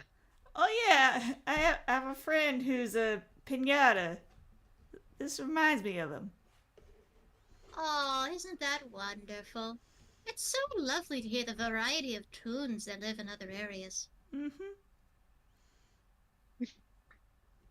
Booyah. Okay, we'll take that. And you take what appears to be just a little white donkey. Mm-hmm. The sketch. I have calculated the perfect strategy for you to eat the maximum amount of rice cakes possibly for your size. The head empty characters are officially collaborating. They're scheming. Nothing good is gonna come out of this. Yay! Listen, Amazing. You get a, I'm gonna mark this in your player chat inventory, so... I want to do something else before we go. Okay. Fran is gonna ask Sam Mm-hmm. to, like, bring me as close as you can to the animals. I will scan them and keep them on my memory bank. Okay. So I don't entirely get it, but sure. He'll The do. little Yeah, old lady. he's just looking at Squint. them. He's just looking at them. Fran doesn't have like a beep boop scan nor like a No, photographic. but you said He's that just out loud. Roll me a stealth. Let's see if you can hide it from the lady's ears. You said that out loud. Oh yeah, absolutely. Stealth, stealth, baby. What did they do? No, he's not stealthy. He's a clunky machine. Even if he's traveling lighter now. Sorry, don't the master bolt. Don't. Don't. God damn it. What is your stealth? It sounds like it's something very well hidden.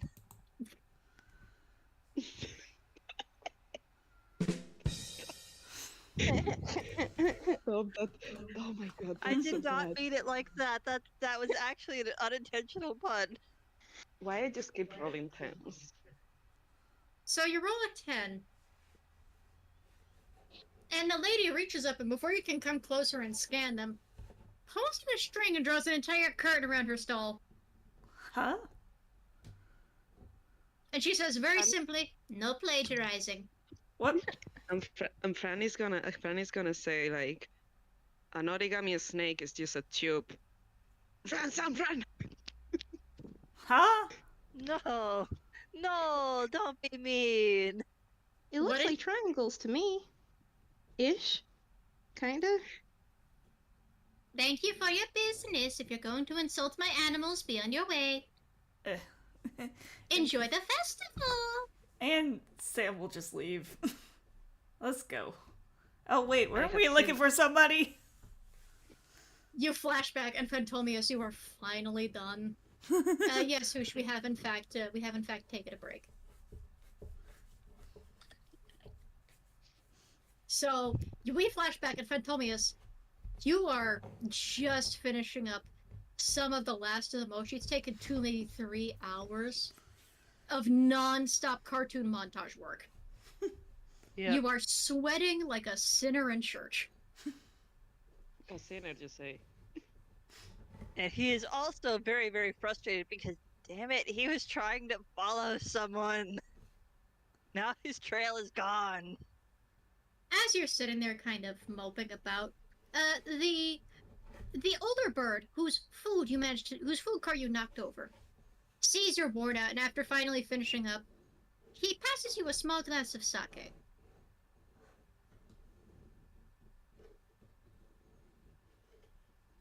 Thanks. And he just... I'm going to make an executive decision in this single moment, and that's that he has had sake before, and he knows how you're supposed to drink it, and he does sip from it properly. You think you see the bird smile.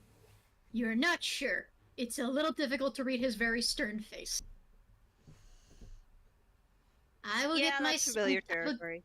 I will get my son to load the cart. You are free to go. Please do not go barreling into carts again. I do not believe anyone else in town will be as nice. Well, I've definitely had worse reactions. But sure, I'll be more careful.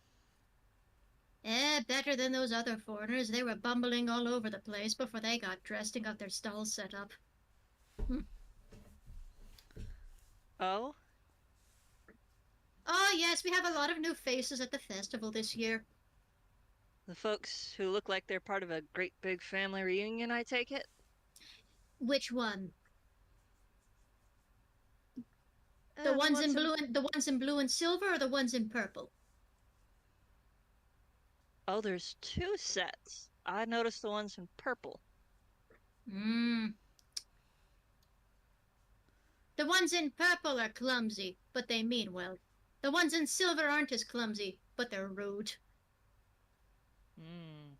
They act like they know what they're doing, and they're here on authority. They will see to it the festival goes well. And then they just trot on by. I think we should have just kept the festival to locals this year, but the leader wouldn't have it. Mark my words, something's going to go wrong. Oh, And he yes. sips a much bigger glass of sake. Oh, yeah. I walked into the village and I can tell that much. Something smells funny. And it's not undercooked food. I would hope it's not undercooked. Most of the chefs here pride their cooking. They would sooner stab you for insulting it. If they had any weapons, most of the people here are unarmed, unfortunately. We might be some of the only shopkeepers who have weapons. Nobody else tends to bring weapons to these. We did have some guards from the palace come with those blue and silver shopkeepers, but I don't know why they would come to this festival of all things. Very strange. Mind if I give a bit of unsolicited advice? Normally I Keep would your mind, we- but Keep your weapons on hand. Something's not right. he I can kind of tell gives just you by a... looking at it.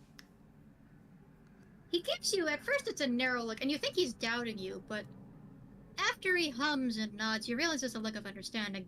I'm not the only one who's noticed. Good. I don't know if I can blame the foreigners for it or not, but there's something in the air. If I wasn't such a regular to these festivals, I don't know that I would today. But it's on my pride as a cook that I come. If I miss a year, I'll never hear the end of it. Well, like I said, keep your arms close and keep a closer eye on the kids. Of course. The ducklings tend to stay close. And with that, he kind of nods. He hands back his now empty cup, and he is going to go back onto his hunt to see if he can find the devil that he was looking for. Because Survival there's check. definitely some. Yeah, because there's definitely something going on. He doesn't know what, and he doesn't like it. By the time you get out, you don't even need to roll perception. You do notice something has changed. There are now guards at the cave entrance.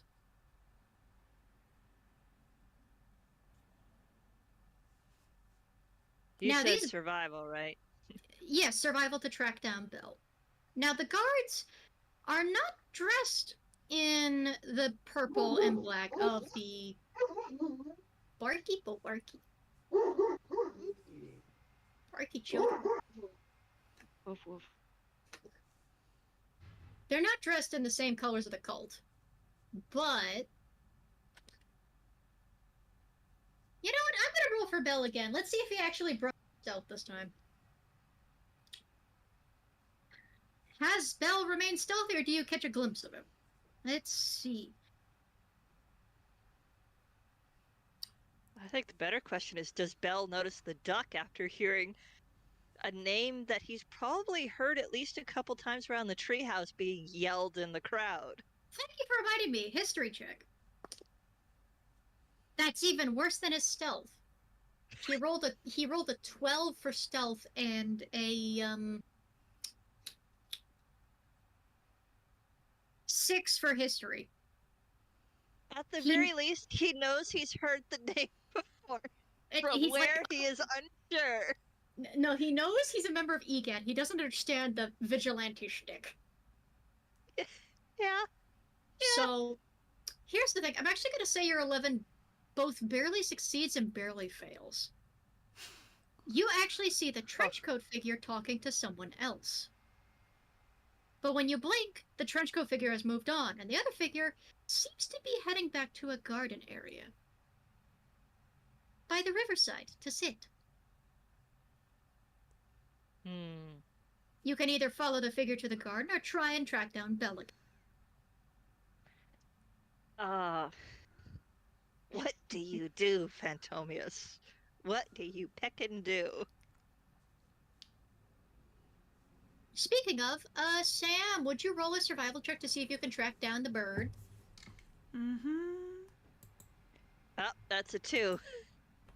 In order of what I typed, he's gonna try and find Belle. Good lord. Okay, He's stubborn. He's a stubborn duck, okay? roll me another survival check. And, Sam, would you also roll investigation? Survival or investigation? Pick one. Survival or investigation? Survival. Go on. Damn it, Phantomies. See, this is why I have to threaten. This is why I have to threaten my dice. 19 to find the duck. Oh no, Okay. that's wrong. That's wrong. That is not the correct. That is not correct. You rolled a 1d9? That's new. That is incorrect. Now, believe it or not, Sam, I actually have to roll something for you. Okay. Oh, good. So, first and foremost, you do in fact spot Phantomias. You could spot him a mile away, but you finally see the hood sticking out of the crowd because nobody else is wearing hoods. Oh, there you are. It blends in, but like nobody's wearing hoods on a sunny day like this. In Uh-huh. what world? Most people are just using parasols, like any other decent tune. Hoods just then look like again- trouble. Plus, he's a bright white duck for putting on the hood. That while that does obscure the white, it's not the appropriate attire for this particular event.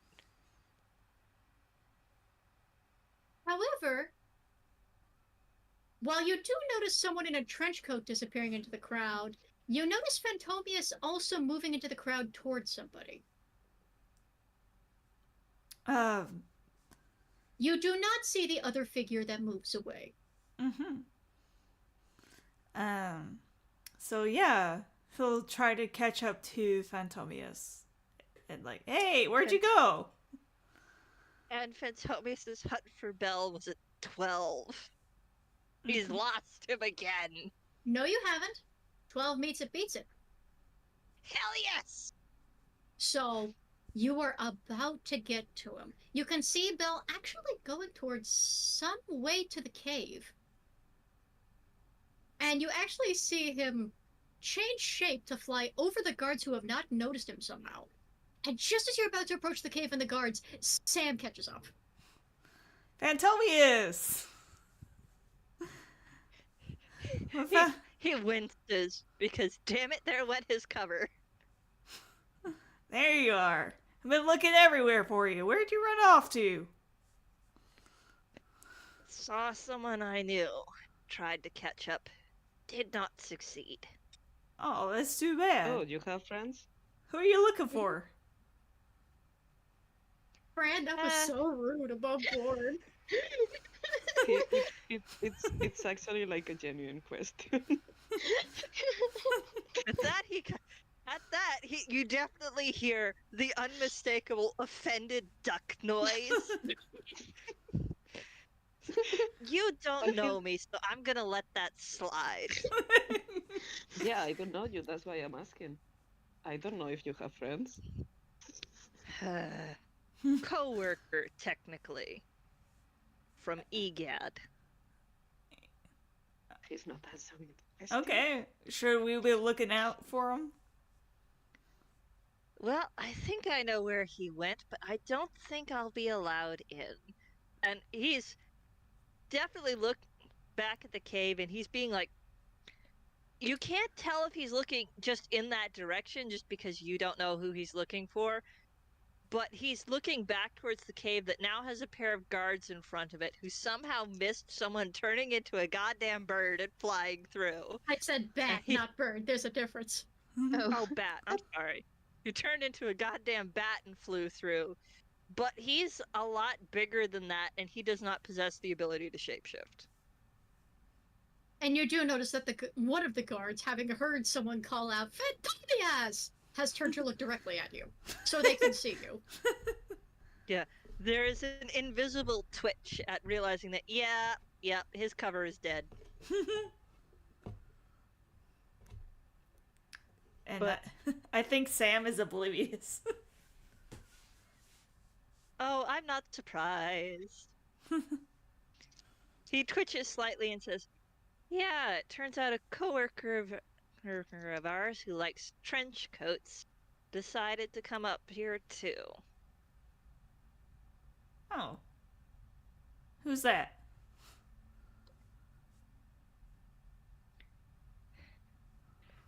And at that, he kind of sighs and goes, I think it was Scratch, actually.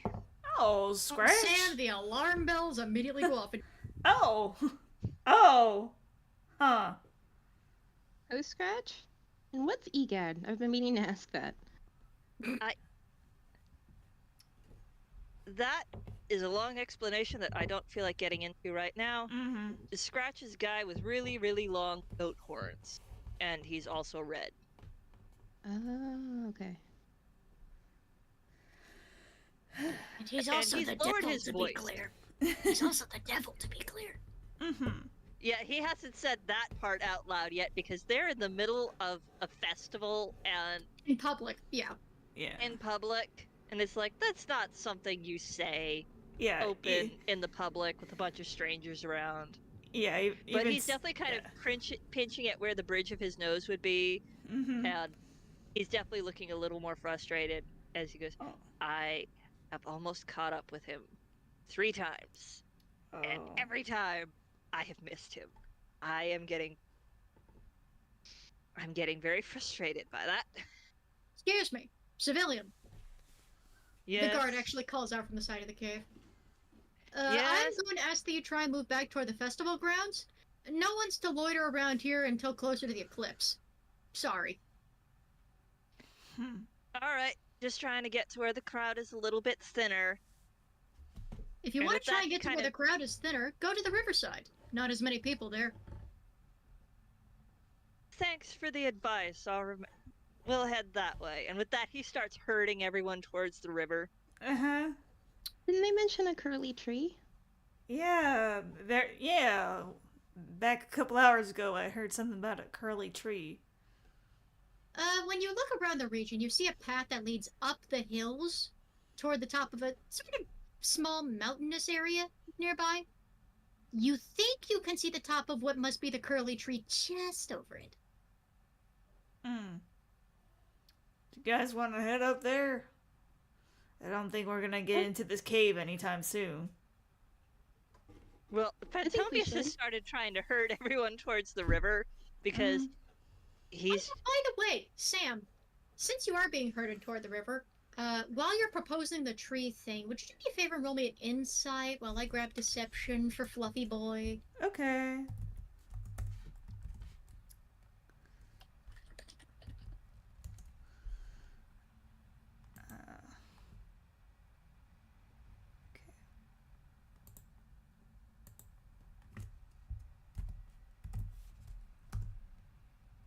Okay. So, Uh-huh. you notice there is a fluffy toon of a feline sitting at the river smoking a long pipe, but you do not recognize them in their disguise as a local traveler. Mm-hmm. Sure, they're dressed up in purple, but they've actually made it purple and gold rather than purple and black. And he's sitting on a blanket by the river with a little parasol, and he's got himself a plate of dango, he's got himself a plate of sun cakes, Mm-hmm. and his fluffy tail is just draped around him. As he just daintily eats dango. Mm-hmm. Above board, it should very obviously be Sterling, but you have not seen Yeah. him the disguise of 25, so... Uh-huh. But it makes sense. Yeah. Do you take the herding toward the riverside, or do you want to head toward the curly tree? Because Fantomius is moving you to the river. I feel like Sam recognizes that Fantomius kind of has the brain cell, so he's gonna follow his lead. For once. And Sam feels like, oops, I made him lose Belle. Maybe I'll just listen to him for a sec. So he'll follow Fantomius' lead. I'm trying to figure out if Fantomius actually knows Belle's name or if he just knows him as Scratch. You wouldn't know him as Scratch. You would have heard people mentioning a Belle. You don't realize they're the same person. But I Okay, mean, if you so want to roll a religion check, you can see put 2 and 2 together. Sure, sure. Let's see if he figures things out. Since he's apparently decided that he's the brain cell today. Oh. That would be an intelligence, right? Religion. Intelligence, yes. Religion. What is your religion? Is it as bad as I think it is? It is! Oh, this is going to be funny to see. Not a goddamn clue. That's a 3, ladies and gentlemen. He knows nothing.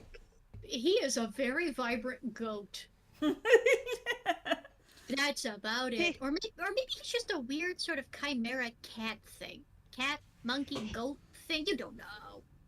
He thinks he might be something infernal, maybe, possibly. No idea which one. Probably a tiefling. Who knows? Who knows? What he does do is basically, since Sam, right? Yeah. Since Sam has given some notes of knowing who Scratch is, he very calmly he leads you to the river into an area that's less populated and probably pitches his voice lower and goes, I saw Scratch leaving earlier this morning in a trench coat and a hat to try and hide his horns. I just saw him here.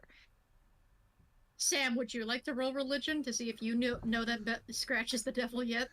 Because I'm not going to see whether you recognize him. You know he's been missing, but like, let's just see for funsies. Well, I think I knew that from before. I think you did. Let's just double check. Yeah. Does he remember? It'd be funny if he forgot.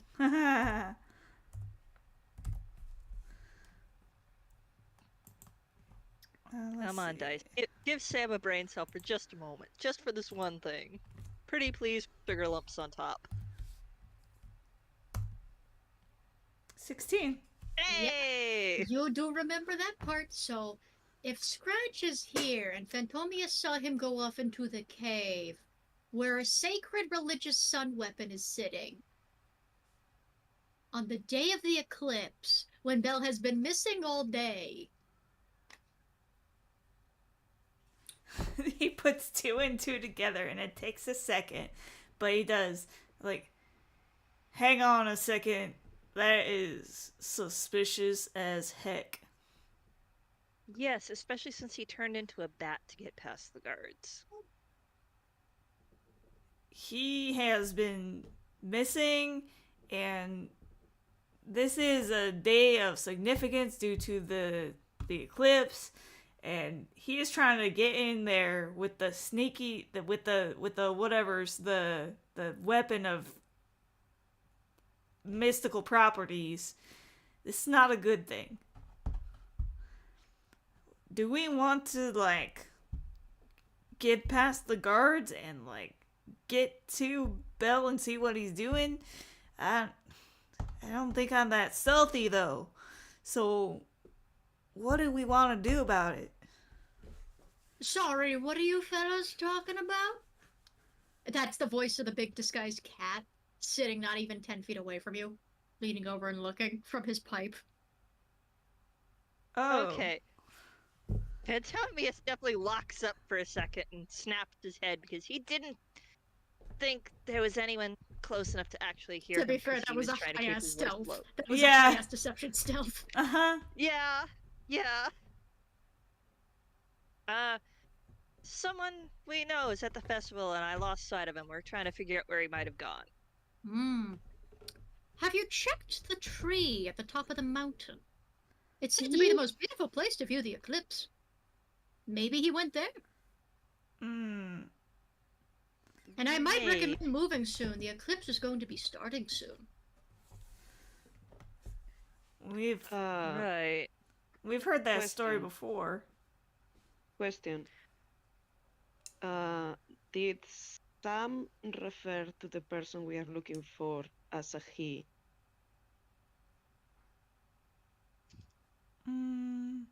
Question. Sam, did you refer to him as a he? Probably. I think you did say he, yeah. Let's be honest, yeah. Okay, sorry. I mean, it would I still sound told you- suspect because he did say Scratch. But you did say he's been missing, so. Oh, true. Yeah. Thank you. Yeah.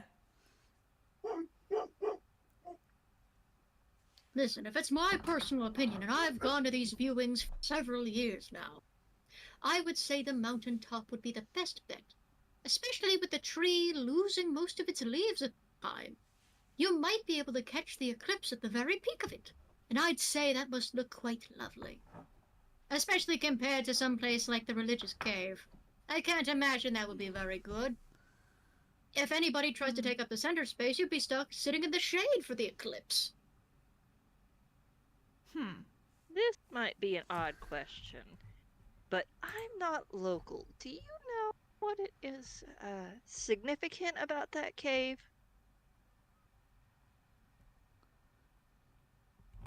And he smokes his pipe for a minute.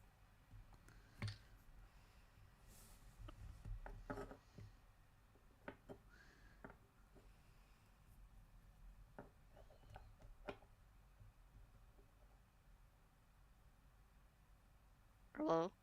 I know, I'm picking something. Okay. Oh, sorry. I couldn't tell if it was because sound had cut out on my end or not. Yeah, I was just waiting for him to smoke his pipe. Let me just double check the name to make sure I get it right. It's a very long pipe. Picking so words, it takes it's quite a always while. so hard. Sorry. But picking words, it's always so hard. Ah! Figures as a foreigner you wouldn't be too familiar. That cavern is the home of Taioyomi, also known as What's Taioyomi, depending on who wants to shorten it. Alright, give me some time. It is the See- Sun Summoner, the legendary sword wielded by the great hero EGAD. It was used in the terrible battle against the great spirit, seven-headed serpent, Yamato no Raidoto, Poor snake. Ah. also known, mostly just known as Yamato. Most would never speak the full name Yamato no Orochi, else they invite his misfortune. But many believe the spirit has weakened in recent years, so folks have been getting braver speaking the name. Huh. I think I've heard of that one. It takes the form of a serpent, don't it? Some sources say serpent, some say dragon, all say seven heads. A great beast that terrorized this region, taking yearly sacrifices in the form of beautiful young maidens and innocent souls. Oh, that's rude. But then, one year, it came to the daughter of the town matriarch. An arrow embedded in the door. The matriarch refused to let her go, but if a sacrifice was not to be made, then the evil spirit would lay low the town and raise the countryside and all. That's not good. Of course, there was a clever plan concocted by the hero of the time, EGAD. He disguised himself as the fair young maiden and went in her place to go confront the spirit in the cavern. Whoa. Along with the assistance of a strange canine, he and his beast managed to slay Orochi and seal the great serpent in the stone beneath by embedding the great blade upon him. Oh, that's It is rad. said that this seven-headed spirit is sealed by the blade to this day, and that any who move or disrupt the weapon seek freeing the seven-headed evil. Oh, I think that would be bad. It would, but a lot of more optimistic folks believe he is either weakened, has long since died, or doesn't even exist. Who knows? But there is a sword embedded in stone there. And we even had some Western folks come in to say anyone who pulled it out would become king. The guards had an annoying time getting rid of them. That, Well, they're in the man. They're definitely wrong for that one. They're in the wrong country for that particular story. yeah. And Pentomius chuckles a little at that. Yeah, even I know that much. Of course, the legendary hero Egon is praised and revered as a local, and is usually honored as the beloved to the matriarch's daughter from the time. But Would make most sense. tend to forget the canine honored at the curling tree at the Oh, top of the yeah. a grave for the brave canine who in all their helped the hero lay low the serpent, then not long after died of exhaustion Aww. and injury. Poor puppy. It is said that the canine is still buried at the top of the mountain to this day, and that every time the tree blossoms, one may yet hear cheerful barking in the dark of the night. Aww. So the curly tree is where the dog's buried? Mm-hmm. Indeed. Aww. The cavern, however, is where the great hero EGAD is honored. Hmm.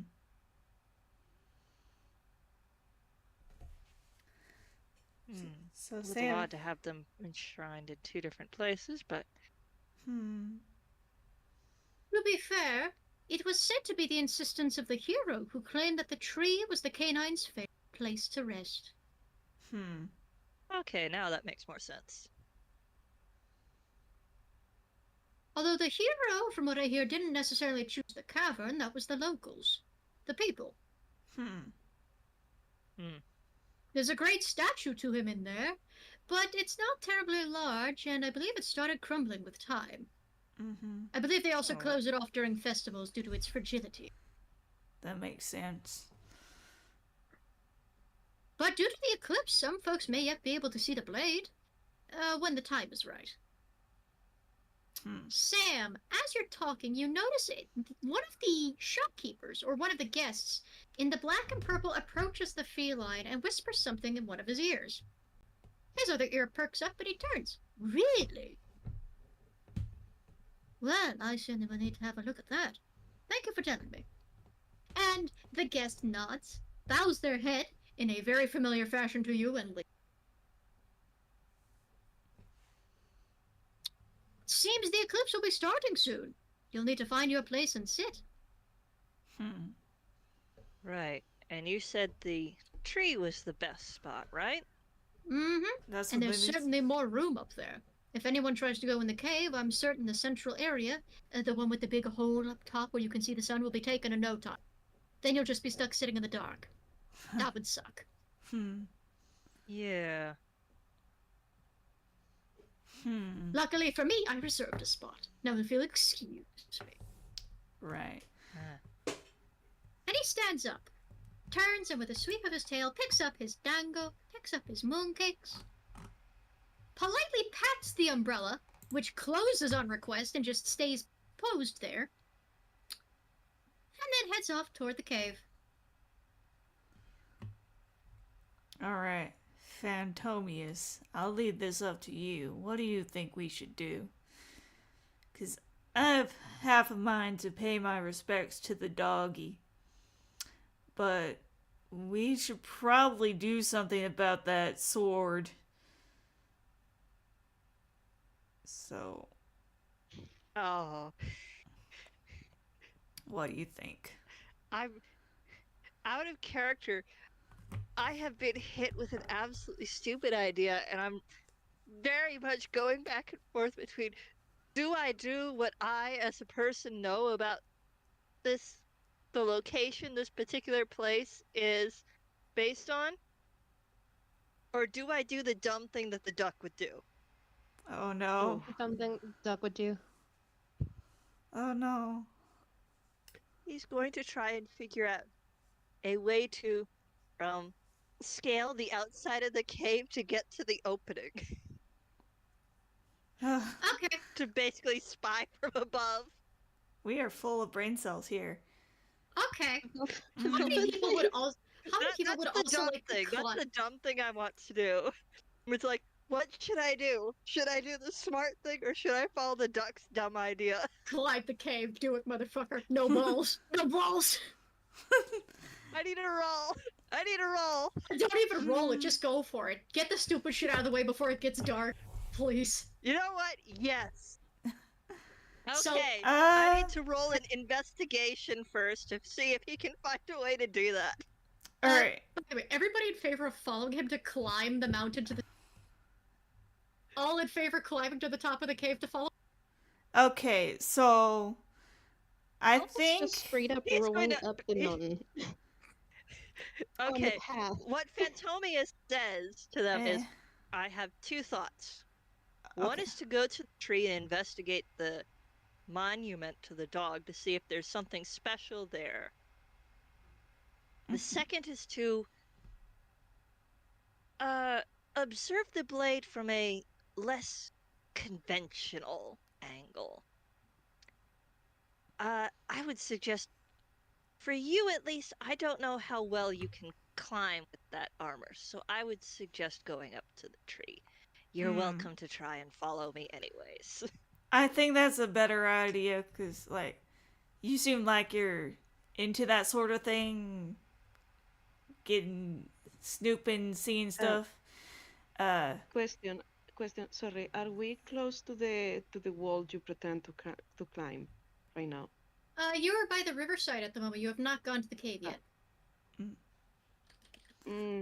Okay. Okay.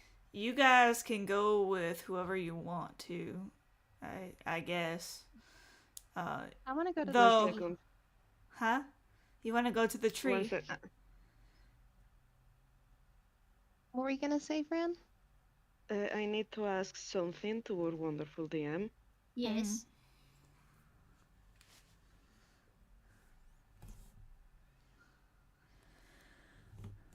What is it? 1 second. Uh-huh. Because I don't wanna sell it already. Just in case. Alright, so this is a direct message request or question. Sure. Give me a moment. I'm also checking someone's character sheet. I'm being asked about an ability.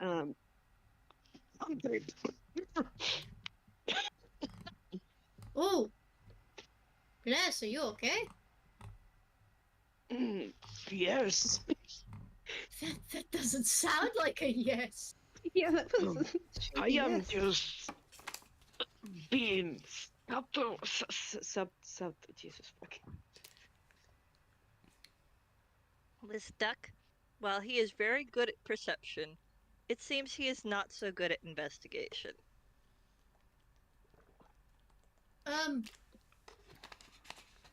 Fran, the character sheet Yeah? you've sent me shows me a level 1 barbarian.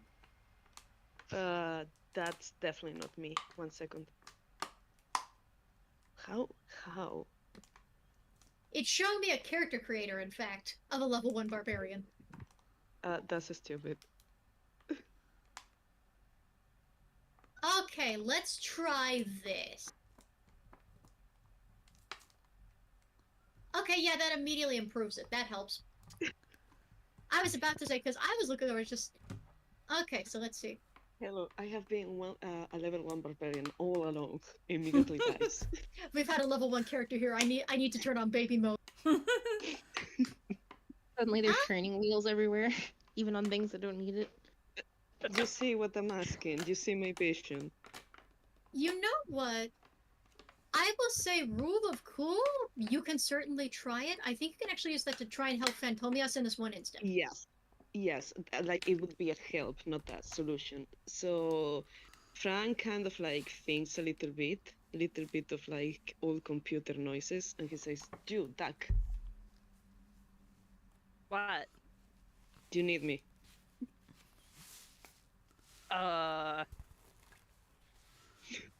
Hold me if you wanna leave. Oh, tweet. I love that. Sure, fine, I guess. And he takes the bucket head. He You doesn't bet know that's he's being okay. told to pick someone up. So the party has officially been split. Yeah. Velvet and Again. Sam are checking the tree. Mm-hmm. Phantomias and Fran are climbing the mountain. Cool. He's gonna be complaining that he's gonna miss the cool things, but you know, he's got this held the squishy meat tools. So we're gonna deal with Sam and Velvet first, then we'll get to the cave, okay? Mm-hmm. Okay. So Sam and Velvet, as you can see other folks starting to head to different places, you do see a lot of people trying to go to the cave. But there's people that they're kind of being sorted by the guards at the gate before they're allowed in. And you see a lot of others trying to go up the path toward the trees. And you notice that there are multiple sakura trees that have fallen out of bloom, of course. Mm-hmm.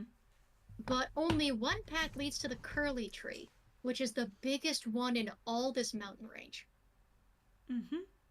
So you head up past these towering trees, whether they're long pines and firs, Japanese maple, Mm-hmm. or cherry blossoms, and eventually you come to the biggest one. And this biggest tree, you realize that it may or may not have at one point supposed to have been a peach tree, Oh. but it clearly hasn't fruited in a very long time. But it still looks pretty in this lighting, and you can see a good crowd of some folks, some families that are looking over the area, taking photos over the edge. And some folks crowded on what appears to be a statue of a dog. Mm. A very sweet-looking dog that appears to have a shield marked with the Tezuka Naden symbol of the moon. Hmm. Aww. It's a very sweet-looking dog that is postured as if sitting, kind of in a hachiko sort of fashion. Hmm. Unfortunately, it's so worn down you can't read any of the text on it, but you can see where the statue's been worn down on the nose and on the chest and on the head, Yeah. especially where folks have been petting it. Mm-hmm. It's the whole thing where the historical statues were worn down, where people like cared for them, or just were either funny or cute, and people had pet the statue a lot. Yeah. And you can see at the foot of this dog is a hand-carved little sculpture of a basket of peaches and Aw. oranges. And there is, in fact, a little glass of sake that's been left at the side as an offering. You don't know who left it. Yeah. You actually Aw. notice, although Phantomius does not see them here, the food stall owner, the big buff bird that Phantomius upset earlier and then had a Oh, nice yeah. talk with. Mm. He is actually here with all the little. He's here with all the little hatchlings, and he's here with his gangly, goosey son. You notice he's kind of keeping more of an eye out, but he does have the viewing glasses on. Mm-hmm. The gangly boy does not look like he wants to be here. He would rather be anywhere else, and he keeps eyeing over what must be a group of friends in a completely different area lower down. He does not want to be here. The ducklings, however, are so excited to be here. They're delights.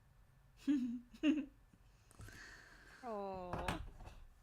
And you can actually see one of the tiniest ducklings points to the statue, points to the basket, and then points at their papa.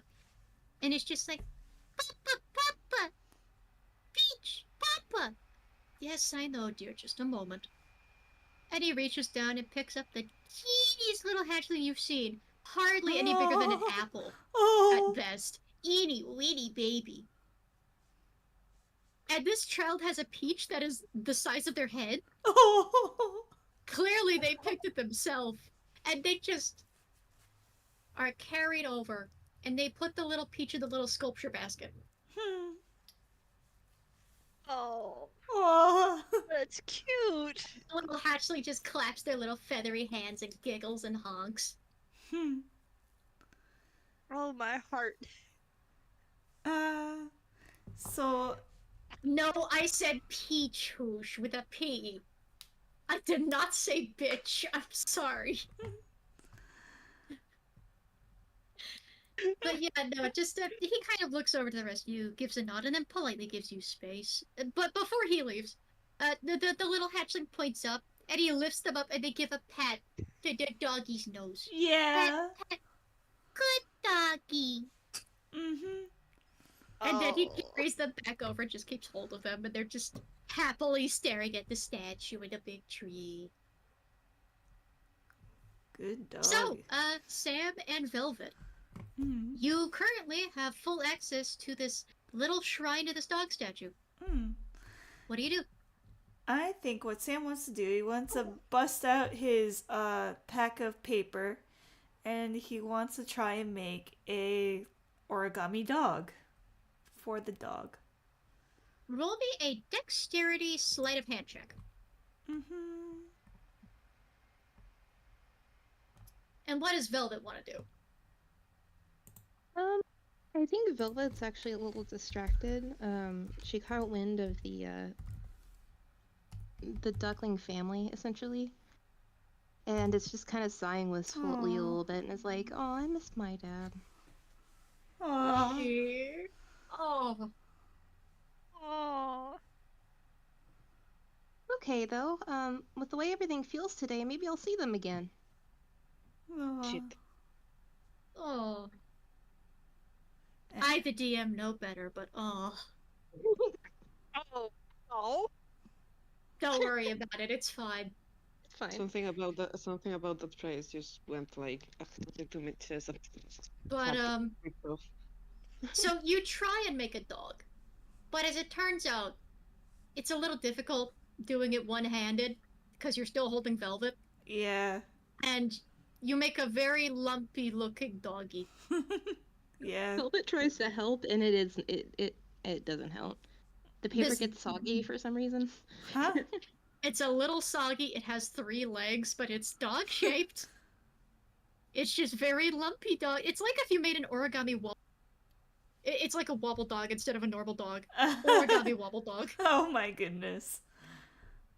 Maybe I should You just... even try to set it up and it wobbles. Yeah. Wobble, wobble, wobble. Maybe I should just find somewhere to get a peach and offer that instead. Or maybe I'll just give this ox instead. I mean, I think the dog will like the dog. It'll be a little friend. Yeah, okay. So he'll set that as an offering. Sorry that it's not good. And he'll pat the nose of the... 1D... You could choose a 1D20 religion check or a 1D100. 1D what? A 1D what? Yeah, You can either choose a 1D20 religion check or roll me a 1D100.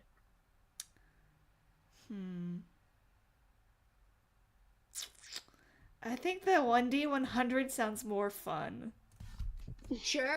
Fuck it, we ball roll it.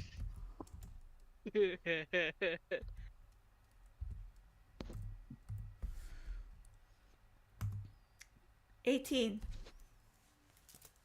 Hmm.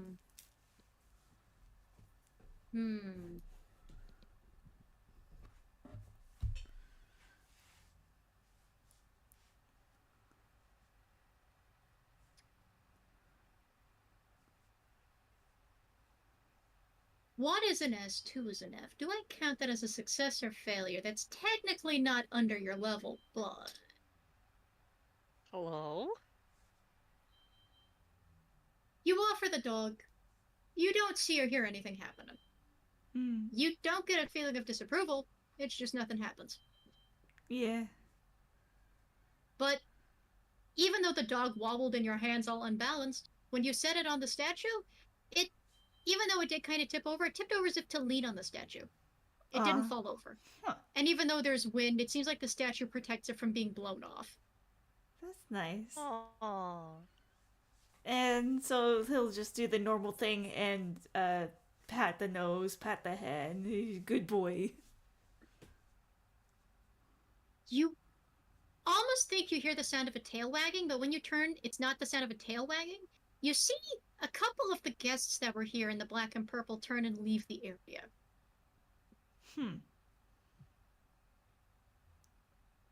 That's interesting. They going somewhere? Kind of squints. And then you notice something on one of the guests. You see, some of them do kind of have decorative masks set aside. Most of them just have decorative character masks, like whether it's the dog or the hero. Some folks even wear masks of the evil spirit that was slain, which are, dragon-looking masks. Mm-hmm. One of their masks looked as familiar as daylight to you. Okay. Jet black with a purple, feminine eye. And he's just like that little kind of ghibli. And you immediately realize what was familiar about them earlier. Mm-hmm. Oh, those aren't guests. Those are cultists of Shar.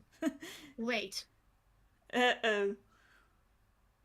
So he does the little ghibli shiver where it's like Uh-huh. It's through the shoulders and the hair. It's the hair fluff. yeah, he does that. And suddenly, everything falls into place. Mm-hmm. Last time you saw them, they were trying to make an eclipse. But this time, one is just kind of happening. Mm-hmm. Last time Pretty you saw close. them, you also kind of technically ran into... Well, some folks technically ran into Belle, but he was helping them, Mm-hmm. clearly. But when you hear about the incident, it's kind of odd that he was there in the first place. Now it's odd that he's here, Mm-hmm. and it's odd that the Sharns are here, and... Uh-oh. Uh-oh. Uh-oh, you need to move. Yeah.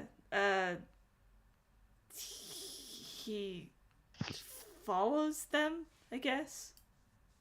Roll me stealth, and then we'll move over to Fran and Frandomias. Well, that almost sounds like it's actually totally done on purpose by us.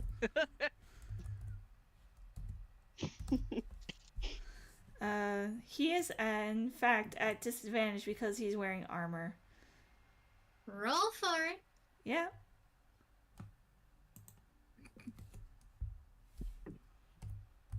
The cowboy holds me better. Okay, that So was So done. I am trying so hard to not be mean to Phantomius because I cannot have the only two characters that have interacted with Aw, Quinn's characters to be assholes. dang it. So the first one was 17, second one was 3. That was in fact a nat 1. Oh God. So you start following them, and you think you're being so clever. But then you realize they're not going toward the cave. So when you take Velvet with you, you follow them in whatever direction they're going. And you don't really process they're leading you somewhere isolated until you realize, oh, nobody's around. That's weird. Are they meeting here? God damn it. And, you're kind of in this isolated area where it's mostly water and someone's house, which you haven't seen anyone enter or leave, so you think maybe they're gone for the day. And there are just a few trees, and it's very quiet, and it's mostly mountain and tree and water. And you're going to take a surprise attack from behind, and we'll get back to you later. Cool.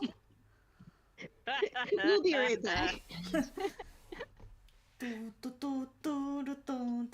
Before we get back to Fran and Phantomias, we're going to take a breather. We'll be right back after these messages. And we are not coming back to the ambush just yet. We're focusing on our Mission Impossible duo.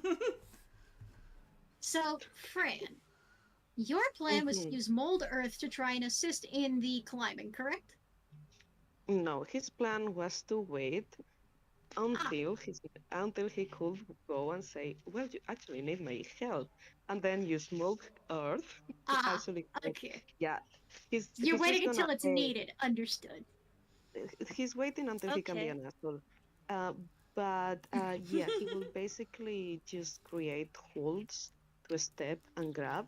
Like if he can, I don't know if you will allow that. He would actually like to make a whole step.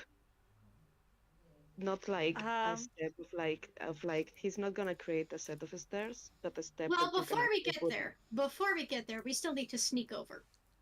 Oh shit! Right. Phantomias! Okay. Sneaky roll, stealth roll. Give it. Phantomius started out by seeing if he could spot a way up when he first looked, and that was when he got that 11 for finding a way to climb. It was basically, can I see an easy path from this range? And the answer was no. There is And he one said entrance stealth? to that. There is a yes, stealth. There is one entrance to that cave, and the guards are there. I mean, you could enter through the top, but like that's the normal entrance that like the normal people use. They're not Yep. expecting people to climb to the top. Coolio. Ah, yes, that is the stealth.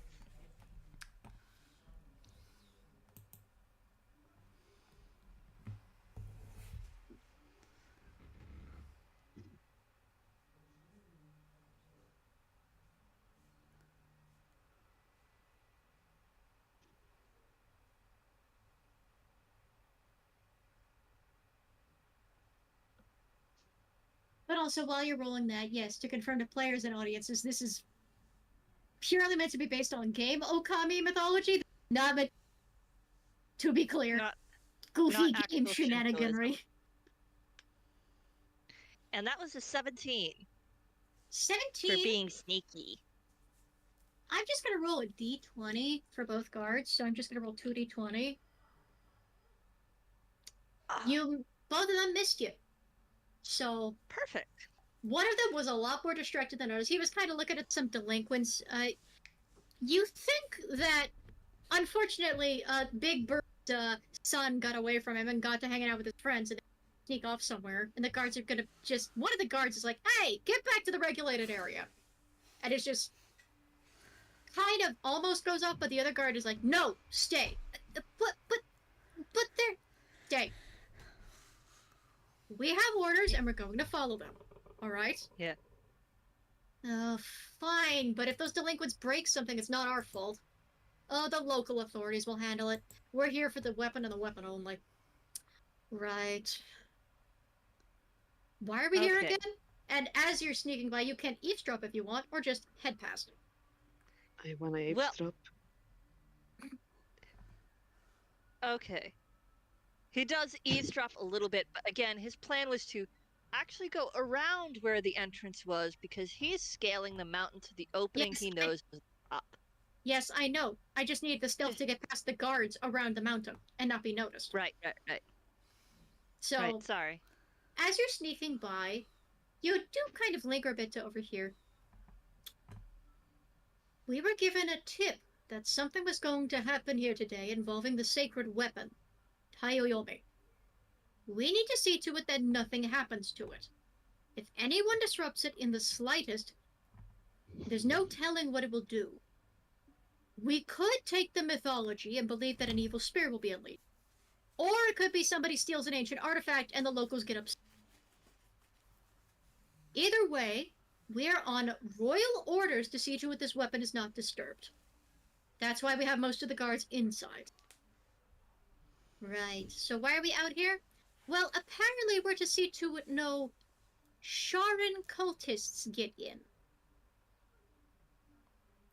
But for some reason, Selenite cultists are allowed. Not entirely certain why that is. They were the ones to give us the tip, right? I think they're the weird silver moon guys, right? Yeah, they're the ones that worship the feminine moon goddess, yes. Right. Why are we listening to them again? They said it was the difference between existence and destruction for Einquell. They might have been exaggerating, but the Emperor was paranoid. We have our orders. Much as I disagree with them, we have them. Oh, so nothing might happen? I'm thinking nothing's going to happen, but for the sake of keeping the old man happy, we're sitting here. Okay, alright. Can we at least get snacks? No, we're sitting still. Okay, alright. It's just my stomach started growling ages ago. You're going to sit and you're going to like it. Sit. And the guard sits and grumbles. And just as you sneak out of view, you do not in fact hear when a couple of the ordinary black and purple guests come up and quietly lift the club behind the head of the tired guard. And you miss the part where they knock one of the guards out. Dun dun dun. Oh. You have snuck past and are now on a completely clear side of the mountain where there is clear sections of mountain you can climb, but over here is a waterfall. You don't want to risk slipping and falling under it, because ducks are good swimmers against normal water. You're not a dragon that can swim up a waterfall and live. So, you know, caution be advised if you don't want to drown. Of course. Bobbins! Bobbins just posted the picture of the Deltarune guards, I believe. Is it the Deltarune? No, it's it's the Undertale guards. Undertale. It's the gay guards, of course. I wasn't thinking that, but now that you say that, I can't stop thinking it. Listen, one was serious, one was kind of goofy. Just kind of, you know. They're both goofy. It's just one of them is the tired goofy. The other one. But anyway, you've gotten to a side. This looks like it would have good places to climb. It's just the issue of, water. Okay. Here's my next question. Do I roll athletics or acrobatics? No. Normally, I would say athletics. But you can choose because of what you are.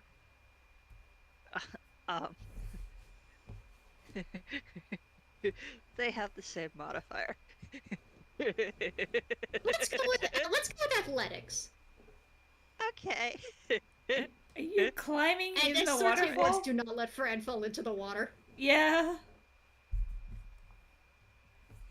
I'm sure it will be okay. Oops. It bounced out. It somehow bounced out of my dice tray. The dice are least like, it didn't I don't hit want to the give you the floor. bad news. I don't want to give you the bad news. Meanwhile, I'm going to shuffle Spotify to see what the vibe is for this next upcoming scene involving the Blade and Belle. I'm gonna give it another 3 shuffles for a 6 shuffle. 4,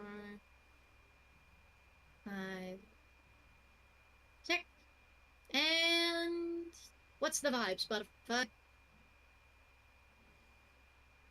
I clicked shuffle, buddy. I did it. Okay.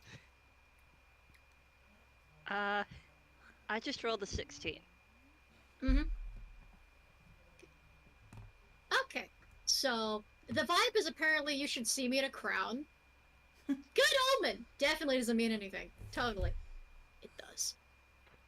That's a 16. I would say that's a success. I'd say that's a success so far. So, Cool. at the moment, you don't immediately need Fran and I assume, honestly, you kind of keep Fran tied up in your cape, like a little swaddle, so that way Fran doesn't undignifyingly fall to the water to an electrifying grave. He basically loops his cape so that it acts like a, I can't believe I'm gonna say this. You know those baby harnesses? Yeah, That's what I was thinking, That yes. are like a giant cloth sash? He Yeah, basically takes the split end of that and uses that as a hook to tie around his neck in order to secure like I the said, baby robot sling. head. Baby sling. It's basically a baby. Muffled complaining gets... Bobbits just get snooted. So, you start Okay, scaling the mountainside, and there's nobody around to... It starts off pretty good, honestly. Though, you kind of realize you forgot something as you're starting to climb up.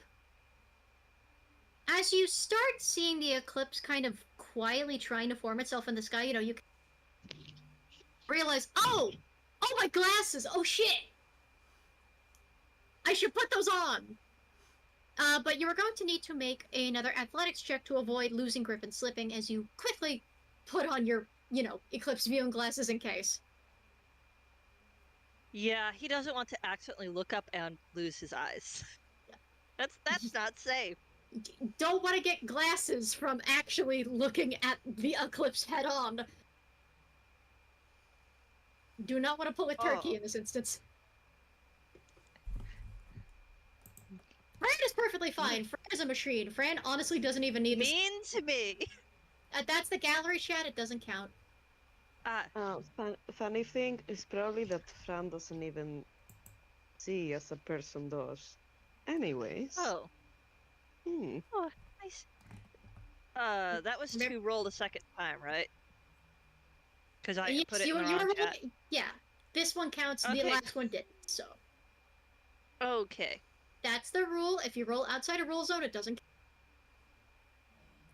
Cool. A 19 succeeds. You're kind of Hell, he's cartoonishly climbing able. better. You're climbing What the better. hell? You just cartoonishly kind of lift both of your hands for a minute, and by the pure power of funny, you put on the eclipse glasses, and then just resume your grip on the mountain and keep climbing. Completely unaware molding- you broke physics for a second. Is the molding earth helping at all here? It is helping, but you almost wonder if he needs it at the. You just Terrible. Terrible. Yeah. He does the classic Disney cartoon thing of pulling both hands, or not even the classic Disney, the classic Warner's cartoon thing of letting go for just a moment, flipping something out, putting it on, and then immediately returning to what he was doing That's as if what I that was never happened. describing. Yeah, that's what I was describing.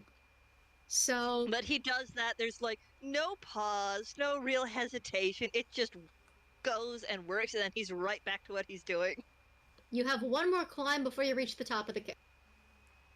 So one One more more athletics. athletics. Uh-huh. Cool. Dice, don't you dare choose now to be mean to me, please. Please let Pentomius keep his cool. Oh, mean to me. Absolutely mean to me. How dare? First words I hear out of your mouth. Suddenly, you kind of just you hit a moist patch. You hit a wet section, and you think you have a good grip, but unfortunately, your foot kind of slips, and suddenly one of your feet is stepping on air. And then, because you fall off balance, the other footing crumbles, and you are hanging on. So, the little steps supporting your feet break. You are hanging on by your hands only, dangling over a waterfall. Suddenly, there is not so quiet swearing. Can I use the mold earth now to create another footing? You may, yes. Please. Please. Yeah, you Because just if feel like Pentomius falls, so do you. you just suddenly feel like there is like it's kind of like you know like a computer tower when you get the disk thingy. It just kind of you kind of feel under your feet like something goes like. The Oh, I CD love drive. that. Oh, I love that. we have broken the matrix for a minute. A CD drive opens beneath. I'm kidding. A little slab opens up like a CD drive. Breath of the Wild type shit. Listen. Oh my What god, a it's fort. Breath of the Wild. Wait, oh my god. Oh Yeah. my god, you're right. So you step on some stone. You have a footing now. It looks very conspicuous, but nobody's looking at you yet. So, sure. Not gonna question it. Back to climbing. You climb away from the wet part of the cliff and just find some more dry and keep climbing up. And I'm eventually, just gonna. Sorry, Fram is actually just gonna say like whispering because this is a stealth mission, so he's just gonna whisper it out. Behold my power. Yes, very impressive. Good timing, by the way. Very good timing. silly guy. Silly guy also being countered by an equally silly guy. This is We the are same all bucket stupid. that stared down at Eldritch God and made it blink for the record. Right. Yeah, that's how you saved Eliza.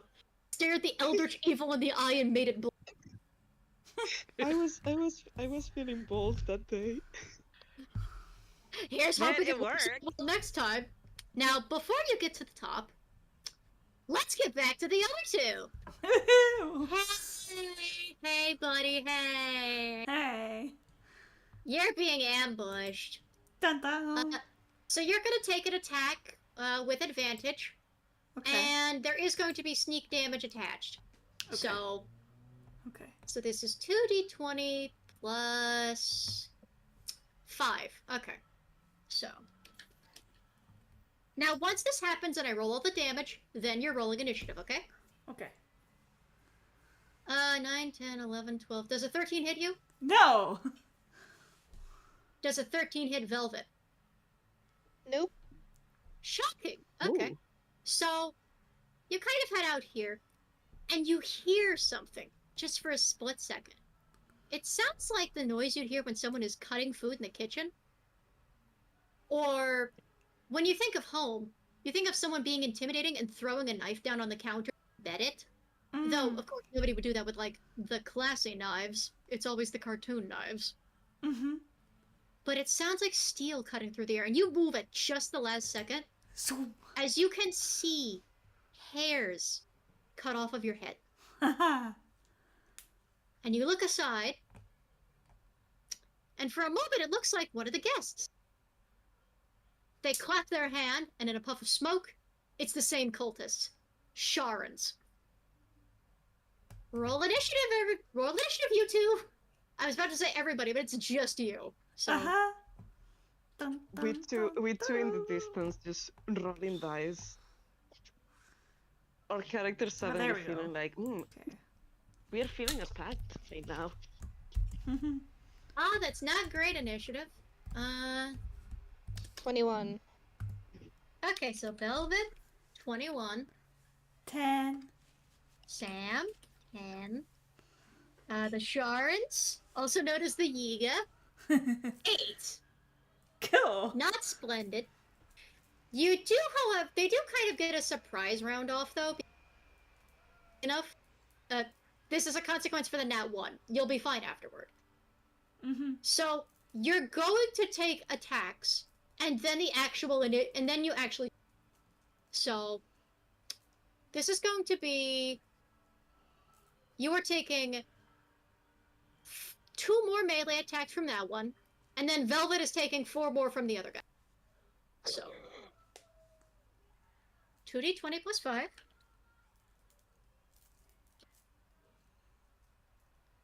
I assume a 16 doesn't hit. No, it doesn't. You managed to block these very well, but you kind of can no longer hold on to Velvet in this. Mm-hmm. So, you kind of lose grip of Velvet trying to block it. Mm-hmm. And Velvet, as you're in the air, slow motion, the other one leaps up to try and attack. You're going to be taking 4 attacks. Oh, goody. Yeesh.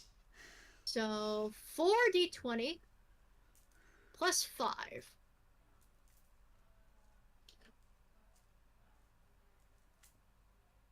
Okay, so 10, I assume misses. Yep. 11 misses. Yep. 13 misses. Yep. Does a 14 miss? Yep. Amazing. You somehow manage to dodge all 4 blows mid-air. And then later on, you kind of process, like, how did I do this? Velvet like lands like on her like little ball of yarn that she kind of summons around to get around, and she's like, I don't know how that was cool. That was cool. Now, for a split second, because you're in this region, you're following slightly different...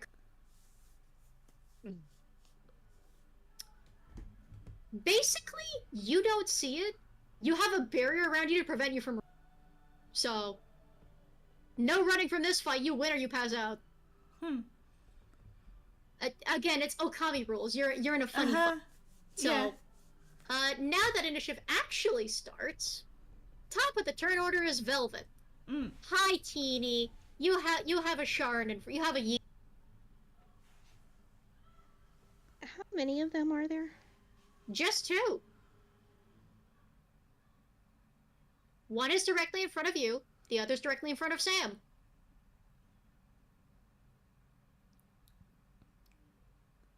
Okay, so bear with me here. Velvet's gonna use Crown of Madness on the one in front of her. Okay, please ping me the description. Yeah, let me... I think I know that spell. Oh, this is I'm going familiar very with it. interesting. I am intimately familiar with Crown of Madness. It is it is the crowning piece de resistance when it comes to things. When in doubt, make them hit each other.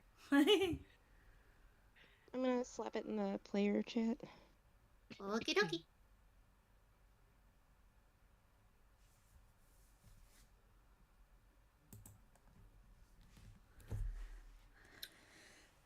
A wisdom saving throw.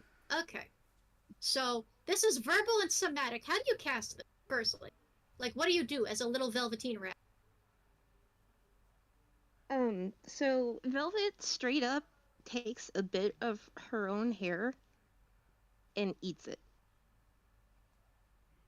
Okay, that's the somatic component. What's the verbal component? I got it. She looks at the, what was it again? What was the name of the cultist? The Sharon cultist. Okay, she's gonna look at the Sharon cultist and go, that wasn't very nice. You tried to hit me multiple times. Come on! And then Crown of Madness. Okay, so this is going to be +2, technically. So, this is a +2 wisdom save.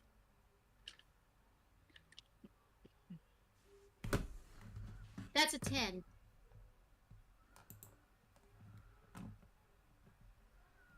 Does a 10 What is your score that I'm saving against?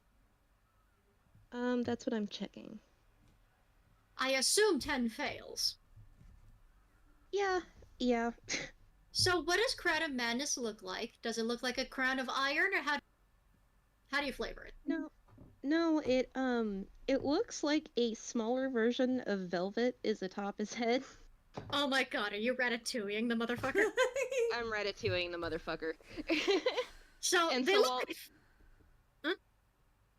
I figure since it takes concentration, it's because Velvet's piloting her mecha, essentially. So, it kind of... You see the painted eye on the mask express itself as if it's squinting confused at you. And then you see it glow with the color of your magic. Yeah, which is lime green, by the way. So it goes from purple to green, nice Facilier style, and there is now a lime green version of you. So there is a green you up top. So that is just to double check player chat. Also, if it cuts out, I'm sorry, I'm trying to adjust the mic as best I can. So the charmed target must use its action before moving. Microphone, please. You know, I'm holding this thing, fuck it. I must use a action before moving on each of its turns to make a melee attack against itself that you... Microphone, are we good? You keep flashing, are we good? I'm holding you now, are we good? Be nice. Can you guys hear me good, or am I cutting out? You I have. can hear you. You've been cutting I out can for get me. now. I am going to I'm going to set this down, and then I'm going to step closer to it, or roll Whoa. closer to it. Like, okay. It's either I do this, or I just set it so the microphone gets my whole... Do you want me to test it? Yeah, okay. Okay, we're going to test this. Okay! How's that? I've changed it so it catches the whole room. Am I good? You're not cutting out anymore, so there's that. Yeah. Am I audible and clear, though? It's fine. Okay. I guess we'll do this for now, then. Cool! I don't have to sit so close to it if you guys can hear me okay. Yeah. You guys can hear me good? Just to make sure? Yeah. Yeah, it's like we're on a call, essentially. Okay. Well, a phone call. Oh, like a phone call. Okay. That's fine. So, basically, what's going to happen is this will take place on their turn. So, nothing happens at the moment. Okay. So, Should be obvious that the chosen target's the other one. uh-huh. Though, admitted, well, yeah, you are close enough to each other, that counts. So, is that your turn? I believe so, because that takes concentration. So I think Yes, I'm it done for does. the turn. Sam. Hi, Mr. Keyblade user. You're up. Getting out the Keyblade. Knock spell thing. Yeah, he gets out his Keyblade and then it goes shink. And he's gonna attack the guy who's not being ratatouilled. So that's just the guy in front of you. Yeah, exactly. Which makes more sense anyway. Uh-huh. Let's see. Alright, that'll be D20 plus 6 to hit.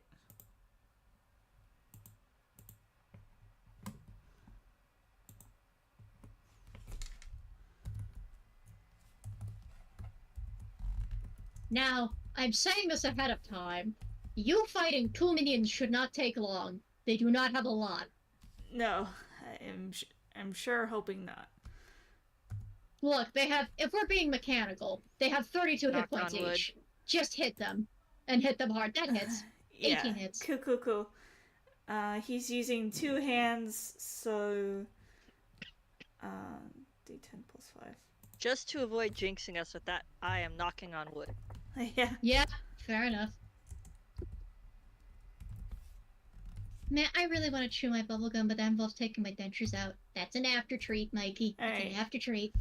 That's 7. I think, if I remember correctly, he gets 2 attacks. We'll say for the sake of time, yes. Yeah. Love that we have unwittingly mixed Okami, Oh, Legend yeah. of Zelda, and King. Yeah. Don't forget DuckTales. Oh, Woo. forget Tails.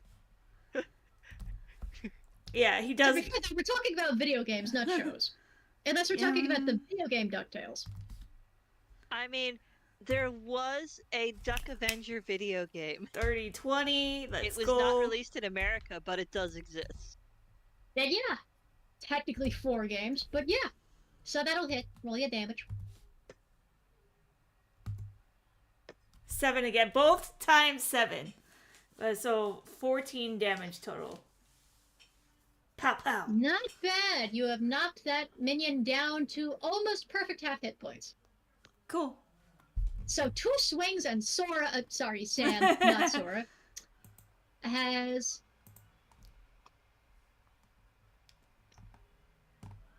And apparently Fran is also a video game XP. Ah. Video game crossover of the century, okay. Yay. Yeah! Yeah. So, Amazing. amazing. It's just another magical star sign. It was a video game for the DS. Oh, buddy. Okay, so that is, I believe, your turn. Yes, that's it. Okay. It is officially their turn. Now, technically, the other person needs to move a little closer, so they kind of sway over walking like a stuffed animal, and the other Sharon, the other Yiga clan member, looks over and looks a little disturbed by that. Hey, what do you think you're doing? Hey. So this is going to be 4 unarmed attacks. Actually, no, they can just shadow jaunt. Yeah, they just teleport from their spot. Puff, just what? And they'll be 40, 20 plus 5. So 40, 20 plus 5. 8, 9, 10, 11, 12. 12 misses. 7, 8, 9, 10, 11. 11 misses. 18 hits. 13 misses. So only one of those hits. So that's 1d4 plus 3. So max damage. So you watch as the other Sharon Yiga clan member, if we're being funny, blocks off these blows with their sickle well enough, and then just gets kicked in the jaw. Oh. Amazing! I love that! And it just kind of rubs that for a moment and then goes, "Ow! What the hell, man?" And the other guy is going to make a wisdom save. So that is going to be 1d20 plus 2. I'm trying to find what they're Nat saving 20. against, but the spell description is just not helping. Nat 20. Cloud of Madness disperses. He kind of hears, what the hell, man? And then goes, sorry? Huh. Why did I do that? Gee, ask the tiny guy.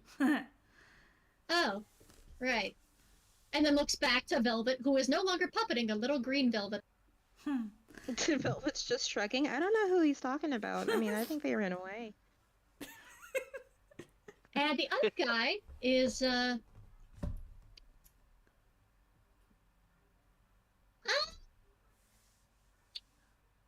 Now you're cutting out again. I shouldn't be. I am literally right in front of the microphone. But whatever. We're gonna have them look at you and go, hey, the tiny one's being a little weird. You want to help us put this guy down real quick? And you need to make a wisdom saving throw with advantage. Wait, me? No. Sam. Uh-oh. Oh, no. Wisdom saving throw with advantage. Okay. For once, please don't be too much of a himbo. Please, Sam. Please be a himbo. Please. Oh, God. Okay, with advantage? Please be a himbo. Okay. First one's an A. Second one, 11. an 11. And that is...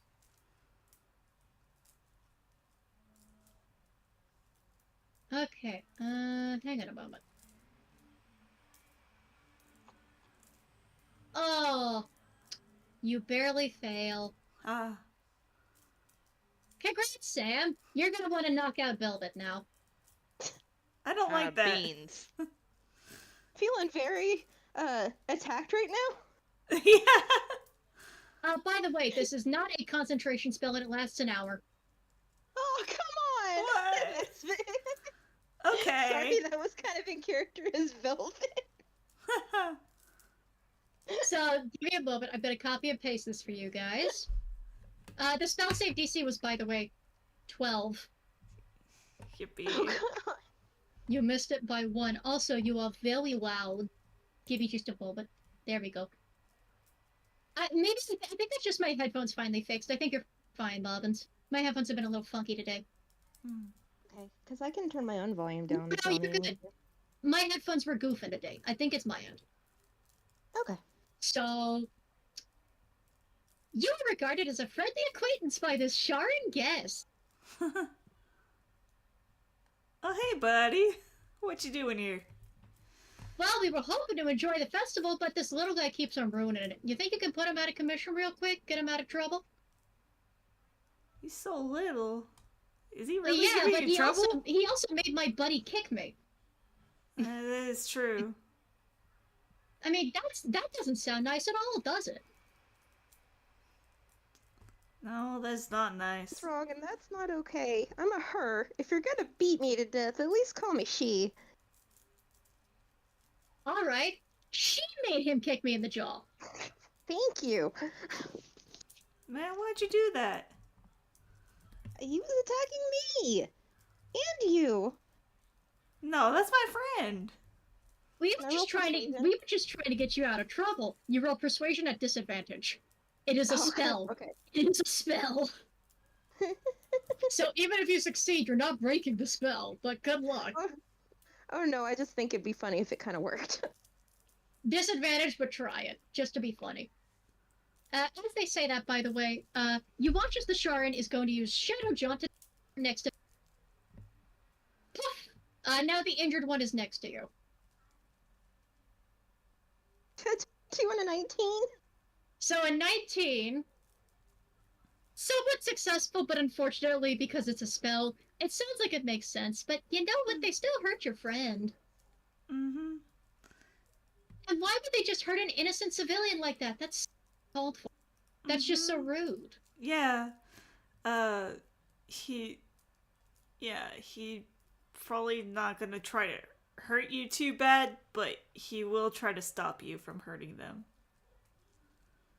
Okay, if y'all say so.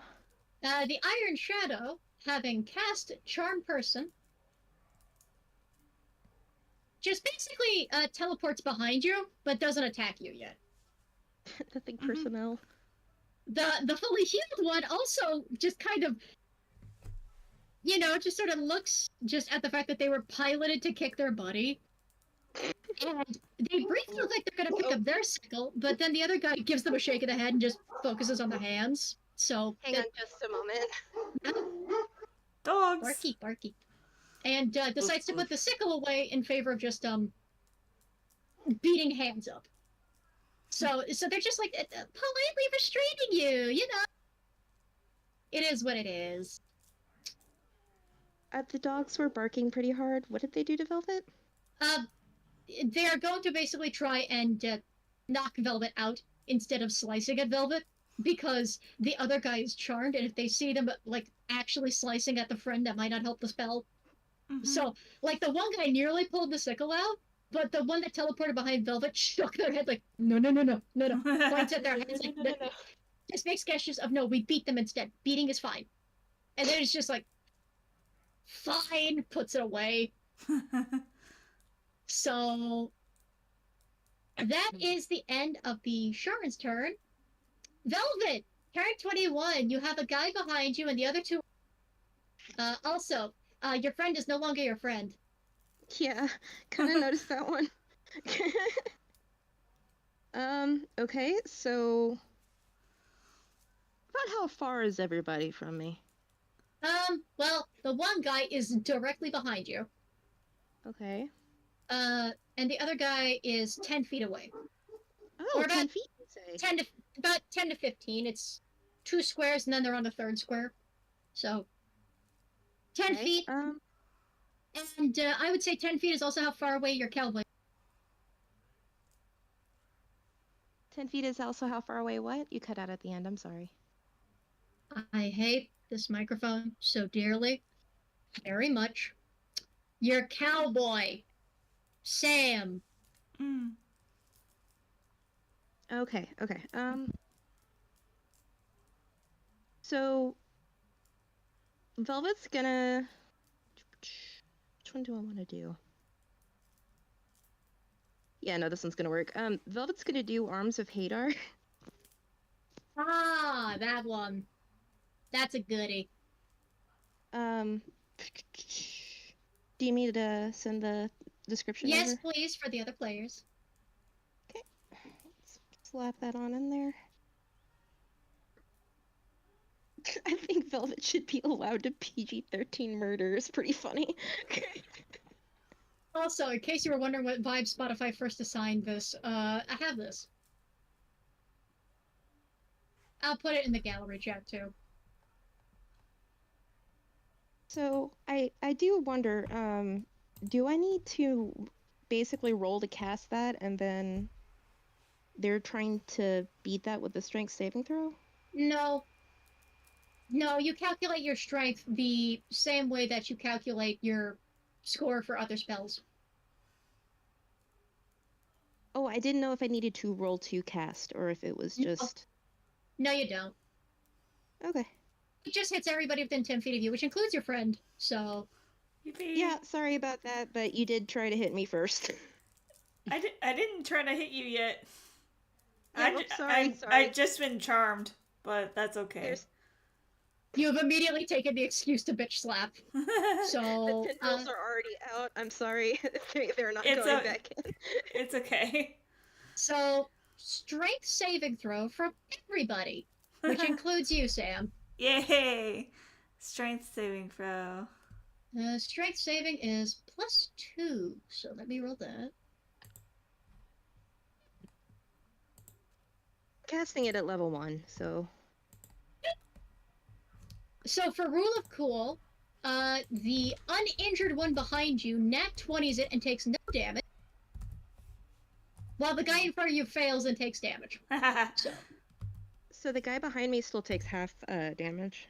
So 1d6.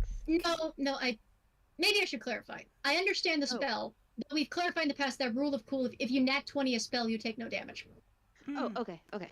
Alright, does 15 save? That's what, oh! Actually, meets it, beats it. Okay, so you will still take half damage. And Okay. the other Sharon is taking full damage. So that is going to be a full 2d6. So roll 2d6. I finally found the score it was trying to beat. It was just DM Volts being a bear. Uh-huh. Am I on the right roll zone? Okay.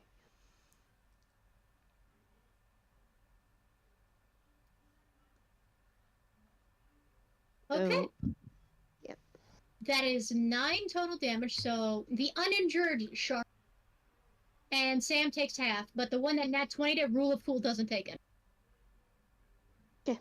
Alright, so half rounded down, or that'd be We'll say that's we'll say you take 5. You take 5 damage. 5. Okay. And since you succeeded, you can still take your reactions, but the Sharon that was attacked or the Sharon that was hit does not get to take reactions. Mm. The other Sharon, again, rule of cool, doesn't deal with it. It should be noted that these are big dark tendrils of dark energy, but they're made of yarn. Ooh. Yeah, it is definitely being noted. We have also brought Yarny into the game. Fun. Yarny meets Cult of the Lamb. Yahoo! Anyway, that is Velvet's turn. Sam, your friends just got hit, and your acquaintance just narrowly dodged. You also just got smacked too, so. Hey. Sorry. But also snap out of it. Oh, that ain't how you snap out charm No. person. No. So. You know what? I think these guys are right. You are really rude. Come on. So he'll try to bonk you. All I can hear is the TF2 bonk sound effect. Bonk. There are so many games in here. Just bonk. Yeah, it is a keyblade, so it actually does go bonk instead of slash. Hee hee. Hee But yeah, roll the hit. Yeah. Oh, no, that would be yahaha. That'd be the Korok. That's a Korok. Sorry for all of the Breath of the Wild players listening, but real sorry, pals. I am one, and you know what? I still knew exactly what you meant. I mean the wrong one anyway. Yeah, I was gonna say, yeah. Let me just clear that. There we go.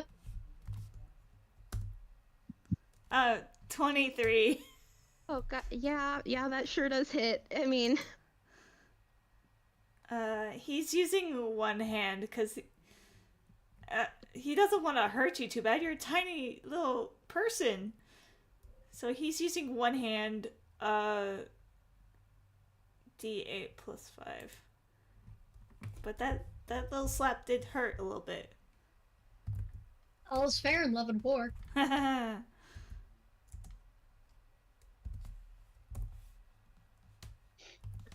boy, let's see what the damage is.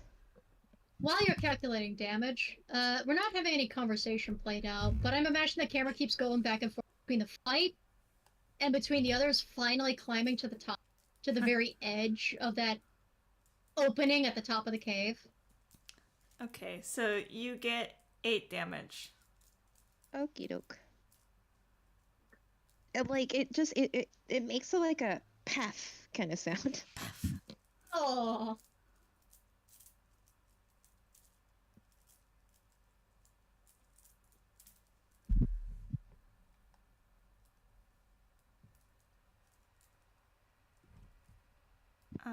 Yeah.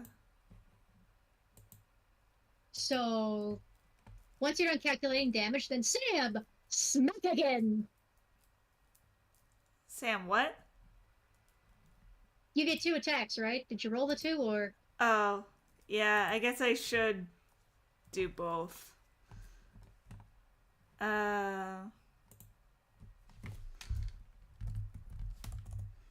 Since I'm being charmed, I have to do what you suggest.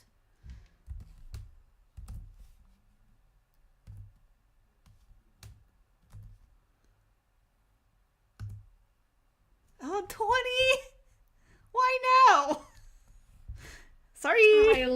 I love when a plan comes together. Mean. Yeah, that does hit. That does hit, actually. Really?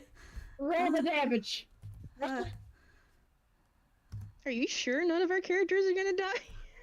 that's full damage, baby. I mean, you get attacked, you're not dying, you're just getting knocked out. Remember, you're not trying to actively kill each Alright. other. 13, half I'm health. sorry. Well, yeah, and again, if you fall, you are knocked out. Sam's not trying to murder you. You would Mhm. specify lethal damage. He's You are fine. He's bonking you. He's bonking you good. Yes, I heard the half health from here. You just hear like a critical hit sound effect, just ding. Velvet's got like some scuffles and like one tear on her shoulder. Aw, Hey. Okay, so that is Sam's turn. maybe, and he will say, maybe you should just give up. No. Why not? Well, he tried offering. Alright. I think we're going to need to remove you from the festival, and you are going to take 8 melee attacks. Oh no. Hey, come on, man. I am under fucking attack. 18 plus 5, 18 plus 5, 17 plus 5 to start. Sheesh. 3 out of the 4 hit. So that is going to be 3d4 plus 9. Is this necessary force? Well, yeah, again, they're hitting you non-lethally. 15 damage. How you looking? Give me a moment. Uh-huh. I'm at 6 health. I assume 18 plus 5 and 16 plus 5 will hit? Yeah. Oof. 12 damage, and you were politely knocked out. Ding ding! Oof. I don't. Alright, so technically, initiative ends. And Sam, you have an unconscious little rabbit buddy. So your Sharon friend, who is really definitely your friend, turns to you and goes, "Say, what were you guys trying to do trespassing here anyway? We've got plans here already. You really could have gotten hurt if you weren't careful." I guess you're right. What were you doing here, bud? How do I put it?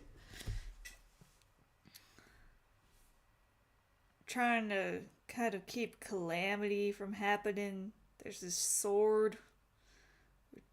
Oh, You know, if they move the sword, maybe a crazy beast will come out or something. We were trying to prevent that.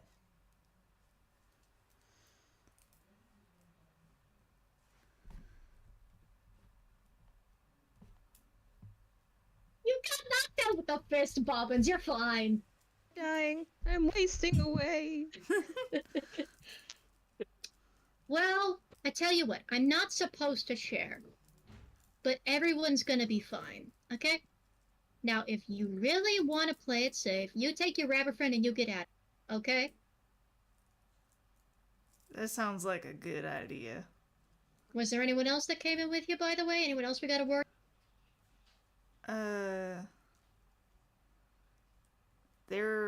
There's a duck guy, and he was carrying a robot head.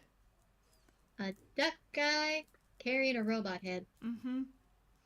Well, that's recognizable. Do you know where we could find him? Yeah, they said they were gonna climb the cave where the sword's at, and It's like a cartoon exclamation point above both their heads. Zelda style of just. yeah. Alright, well, we'll see to it that they get out of this festival safely. You go ahead and just head home. You just head home. Uh-huh. Be sure to bring you some souvenirs. Mm. Bye. Sorry about the trouble with your pal. Yeah, no trouble. They're sound asleep now. There's no snores. It's not moving. Sorry. But, yeah, I assume you pick up the rabbit and start leaving. Yeah, he does I that. will say this ahead of time. An hour later, you are an hour away from the fuck up. And you realize, oh no. Uh-huh. He's charmed, and you are holding an unconscious gal. Uh-huh. But we'll get back to you in a minute. So you two have officially been disqualified. You're not, like, not playing, but, like, at the moment you were trying to walk. Yeah. So you pick up the rabbit, and you basically start walking off. Yeah. And the two Sharan, definitely not Yiga clan members, hop off to pursue. So let's go back to Ventobias and Fran. The two that are currently not under the influence. I'm not dead. Yes. I believe you said that they had reached solid ground during the fight. You have reached the top, and you've reached the edge of the opening. Excellent. As you're peeking down, you can see the whole central cavern area. There is one thing, and that's Fatobius is going to reach into his hammer space and finally pull out his sentinel shield, which gives him advantage on perception checks. Oh, finally! Oh, finally! Okay. I forgot he had it. To be fair, So I'm saying that he had put it in his hammer space because at the time it was more convenient. That works. So... But now he's pulled it out. He pulls out a shield with an eye. And Huh. I have not thought very hard on the description, but I'm going to say it's stylized in a very pretty way and in a way that does not trigger people's scopophobia. Fair enough. But Okay. So... It definitely does not look like any of the eyes these other characters have. It's definitely a wholly different style. I'd say it's more like a rubber hose eye. Yep. Like a But he kid pulls eye. it out That's and slides it on his the arm without his gauntlet. Mm-hmm. And he is definitely positioning himself to be prepared in case, because again, everyone is under the suspicion that someone is going to break into that cave, and he wants to make damn sure he sees them. Well, when you look down, you immediately... I'm sorry. One of the players just made a Mortis edit, but with their little rabbit. I'm sorry. Listen, I saw that, yes. Buddy, you're alive. You're fine. I'm so dead. I don't know. I mean, So, when you look down into the cave, you see other people have gathered, but most people give space to the shrine itself, where you can see, perfectly framed by the light of the sun, a weapon. It's stylized, it's painted in that traditional old paint style. Clearly it's local to the region, but it's a beautifully painted blade with a stylized symbol of the sun at its hilt. It sits embedded in the stone, which looks very much unassumingly like stone. But while the shrine itself looks like it's got, white rope tied around it to clear it off, you see a familiar red devil has gotten past the rope and is inside. You see other guests out in the area, almost acting like they don't even notice, but you notice a good portion of those guests are in purple and black. You get the feeling that in spite of the guards at the outside of the cave and the guards they say inside, that whatever allies you might have are outnumbered. You cannot tell who was a normal guest and who was a cult member. but you do see Belle, and I'm gonna have you roll a perception check, actually. Cool. I now have advantage on those. Don't jinx it. Let's see what you roll.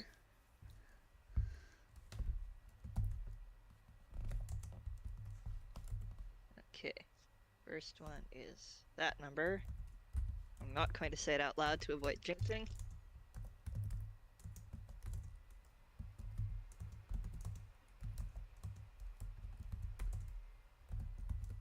Cool.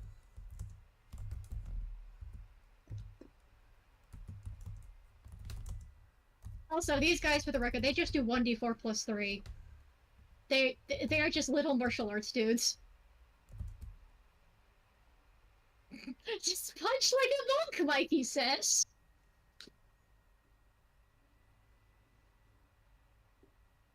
Nope, that's the wrong number. They could. Their dart is reflavored as a sickle, but they chose to punch instead of slash at you. So.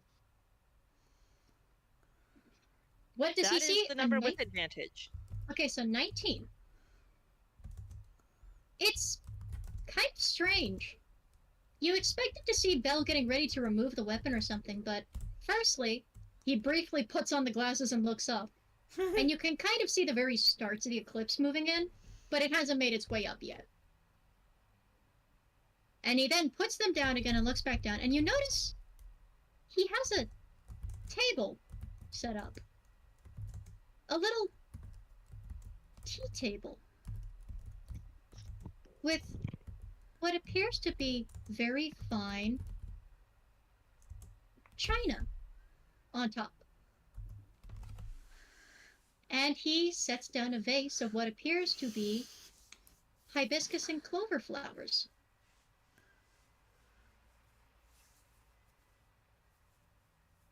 And appears to be setting up a tea ceremony? That doesn't sound like breaking out an ancient evil behavior. That's kind of weird, actually. Huh. Well, he's looking. Admittedly, he's keeping his eye out for breaking out ancient evil behavior, and this doesn't seem to line up with that. It's weird, but he's a little more concerned about these cultists. The cultists also make no move to intervene. You kind of notice they're just keeping an eye out. However, your 19 does notice there are other figures climbing up the cave top towards you. Ah, joy. They're not from the inside, they're climbing from the outside, so there are other figures that got idea and are climbing up now. You only hear them at the last possible second. Do you focus on the shards or turn around? I'm going to say he turns around because he's as strange and unusual as it is. It feels like they're not going to do anything, or at least it's going to get very loud if they do try. He hopes. You turn around, and you see identically clad, stealthy ninja-like folks in blue, white, and silver. They don't have the same full face covering masks.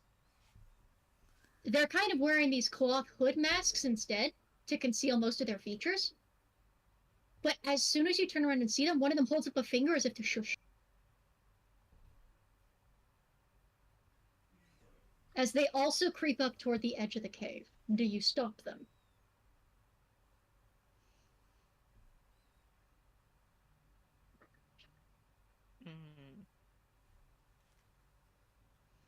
He is going to keep his voice fairly low, but enough to carry to these visitors. But again, he's keeping it low in the way of, I'm trying to not draw attention. Mm-hmm. He basically says, and here I was thinking I was the only one looking for a better view. What brings you folks up here? And again, Hey, look. he's definitely also angling his shield a little bit differently so that if someone decides to attack him, he can use his shield. Also, Fran, what are you doing from your funny little from your little Well, swaddle? um, I think he would actually try to turn around and look at the scratch. So like, he's thinking tactically here. Um, shit, how do I pronounce Phantasma? Phantomiums. Yes, Phantomius seems to be dealing with this. There is something else happening there, so he's kind of like trying to look at at the other thing happening. So Okay, everything is clear. so Fran, perception. Hmm. A lot. Thank you. Oh yeah, sorry. Let me roll. Mm-hmm. Yes. Perception, yes. Percipi. Percipi. Thankfully, not precipitation, because there's a very clear view. Fun fact, in real life, apparently this eclipse took place at like 6 a.m. or so? Whoa. Oh, For the- almost my time. On a 9? Well, Yeah, I think I'm seeing like Phantorium's pecs right now. so you're seeing mostly cloth. You think you see Belle get a plate out, but you don't see what he gets out onto it. And for Phantomias, you see the others look between each other, and then one of them speaks. We're here on business. We're hoping to save people from an unfortunate fate. We would hate for you to intrude, but are you here for the same thing? Well, I was looking for a coworker who appears to be looking to get ready for a tea party. So I don't think he's connected to whatever it is you're concerned about. As you're saying this, they are quickly coming to the edge, and you can kind of see the tactical advantage to their colors, because they blend into the sky. Think of it like sharks in the ocean. The lighter Yep. underside hides them. So does the top blue. Yep. However, when you hear them speak, they don't speak of your coworker in a good light. There he is. Already conducting a ritual? No doubt. But what's with the table setup? Is he hoping to perform a sacrifice? I'd hope not. I can't imagine the sacrilege to this place if they spill blood here.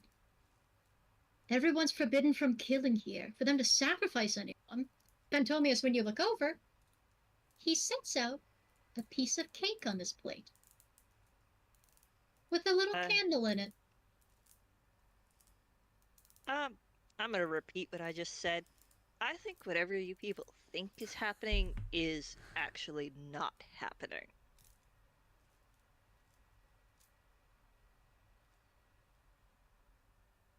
And he lights the candle by snapping his fingers and holding it up to the candle and lighting it. Then, snuffs his fingers and seats himself in the appropriate fashion of sitting across the table from someone in a Japanese tea ritual. And I'll say on a 19, you can actually kind of read his lips a little, but not fully. Okay. Hisanda, Lord of woe and misery, ender of wars, punisher of wrath. You should recognize me. But if you don't, I'll reintroduce myself. You used to know me as Lucifer. Or perhaps in another life. Lucy, roll me a religion check. Let's see how this one goes.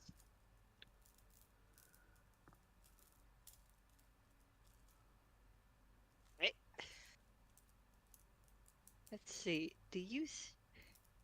Yep, the modifier has not changed. Oh, nope. I Almost put that in the wrong zone. I'm glad I caught myself. As Even you if it would have been better if I took the reroll. This duck knows nothing. That's a freaking 8. That's an 8, ladies and gentlemen. Well, This duck is not religious. luckily you weren't rolling on the name Lucy. You were not rolling on Lucy, you were rolling on Hisanda. But you don't know anything about the local religion, so that's fine. Yep, that checks out then. That name is dead now, as is that life and that person. I go by Belle now. And perhaps to the very rare few, Belle. It's unfortunate it's become such a common nickname as of late, but not much I can do about it yet. I understand that you've been imprisoned in a dark star for a very long time. Longer than I can even remember. So far back, in fact, much of my memory of the time has gone from me, even before I fell for that trap in Goldwyn. But I remember our argument. And as the eclipse starts to move into place, roll me perception to see if you can notice the others moving. Cool. And I remember that we said some very unkind things to one another. Okay, that's the first one. But I especially. Second. And Doki. I wanted to apologize. While I do not remember which of us was in the right or in the wrong, I cannot say that whatever I said was right or felt right. I can't imagine the last conversation I ever have with a friend being one of cruelty and accusation. And if we truly were friends in that past life, I would like to make amends. I can't imagine being imprisoned in a dark star for years untold, away from the warmth of hell and all its inhabitants, is good for anyone. I was dead for centuries. I can't imagine how cold it must be.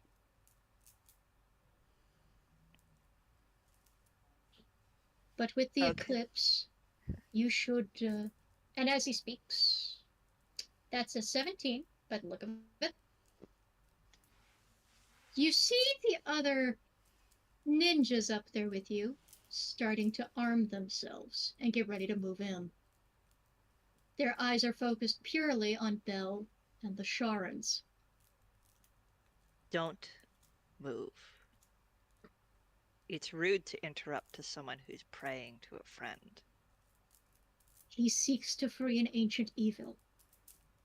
Terribly He's sorry that apologizing. I'm terribly sorry that he's made friends in the wrong places, but we cannot allow the devil to raise evil such as this. Really? Because to me it looks like he's apologizing for an argument. Hisanda is the Lord of Misery. One of the rulers of Toon Hell, as appointed by the devil himself in ancient time. And apparently he was the one who locked him in the Dark Star away from us. I think you need to double check your notes. He did nothing. One of them turns to you. You should ask the folk in Duxburg if they know what happened to Hisanda that day. I believe it was the mallards that sealed away the ancient evil. Funny, you're talking to one. Then you should remember better. Should I roll a history check? Or am I going to be rolling a bluff? Fucking absolutely roll a history check. Can I please. roll a history check? What do too? you fucking know? Also, I Oh. love that Sorte says this is an announcement. You're allowed to throw. Oh god damn it! Why? This is an important thing. It is. It's also ancient history. Can I roll a history too? Sure. Or I will say, as a mallard, you can roll with advantage. God, because that's one. Lamau. Lol, even. Good lord. There we go. That is significantly better. Thank you. That's an 18. So an 18 and a 14. Fran, you remember hearing some stories about this? Arcana de la Curse, an ancient shadow sorceress and an enemy of the O'Mallard family, once marched against their city and kingdom with an army supplied by Hisanda, general of the armies of darkness, and one of the right hands to the devil himself. It was said that on that fateful day, Arcana de la Curse was imprisoned by might and sacrifice, and her horrific ally Hisanda was sealed away by an ancient evil-banishing blade to the farthest reaches of space, where he could never hurt another soul or end another war in death. I think that Frank kind of goes like, huh. My dad read me that as a bedtime story. And you, Phantomias, remember this particularly. Arcana de la Curse was an enemy of the O'Mallard family line who swore to destroy it, body and soul. Of course, the tales around her are a little confusing, but mostly consistent. A shadow sorceress with powers greater than any other, she was a gifted witch of her time, and a terrible enemy to all good. She swore revenge on the family brutally down her and brought to their kingdom gates an army of shadows, and shadow demons and devils supplied by Hisanda, lord of woe and misery, ender of wars, punisher of pride and wrath. Particularly wrath. Pride was the devil's category, of course.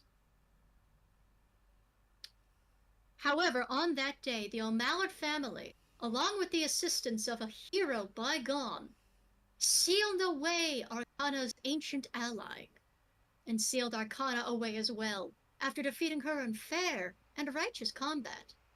She was imprisoned in an ancient mirror and locked away in the treasury, never to see the light of day. But eventually the mirror disappeared. The Mallards tried looking for it, but it was believed it was stolen or lost. Most just hoped that the mirror was broken or that the spirit inside died. But then you think. And you think. Haven't you seen a bird-shaped shadow before? He's going to get very, very quiet and say, then after a moment say, several things. One, it's the O'Mallards who are involved in that, not the Mallards. Two, if there was someone who wanted that particular entity released, you're already looking in the wrong place.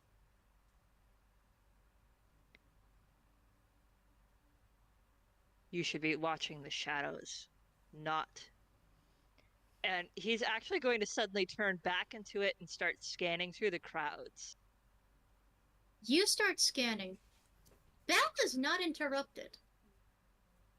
But you can see the guards are actually moving into the room. You can see the folks in purple and black are trying to move toward the guards, but they're shoving them aside, heading toward...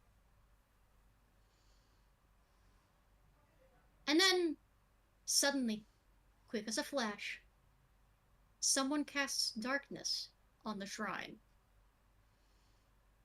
Except instead of a 20-foot circle, it's 40 feet. Yep, he's going to loudly swear and go, the rat is here. because he remembers that he saw the shadow in connection to a little white rat. And from the inside, you start to hear screaming. Can I cast dispel magic on that? You know what? If Phantomius can let you see it, sure.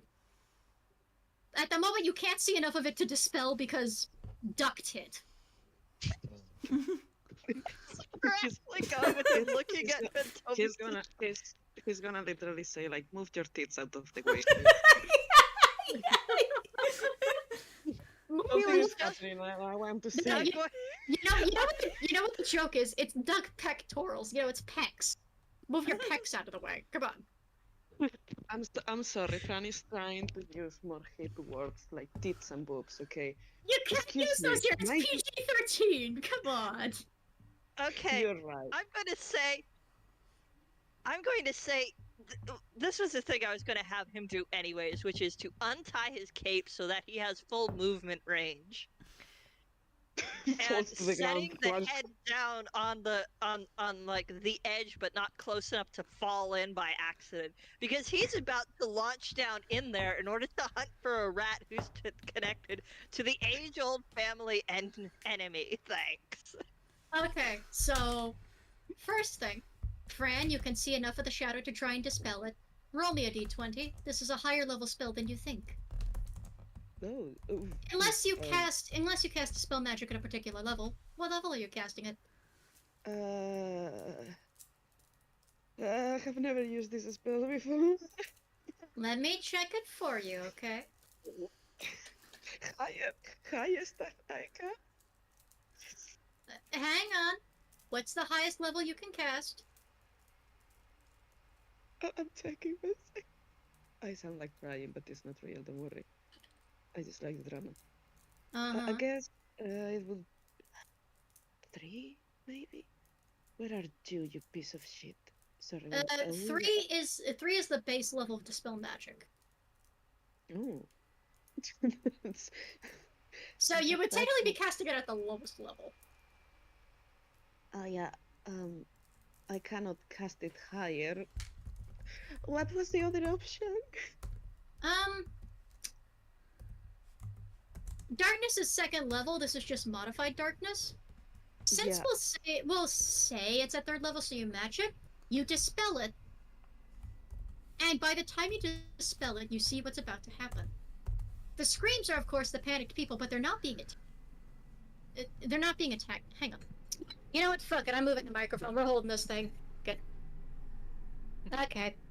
We're adjusting this, so sorry about sounds. I'm getting tired of being cut out. Is this good? Can you hear me? Yes. Cool. Yep. I'm holding this thing in my fucking hand. It better work. I'm gonna be upset. Also, audience member says there's an owl. Nice. Hoot hoot. Hoot hoot. Athena's watching. Anyway, what you see is not what you think. The guests are trying to flee the darkness from the panic. The guards are lunging toward Belle, with one of them, blade already raised to stab him in the spine. However, suddenly you see a very familiar in the form of the fluffy feline, whose hammer smashes into the head of the guy who was and basically knocks him back about 15 to 20 feet with a resounding gong sound effect.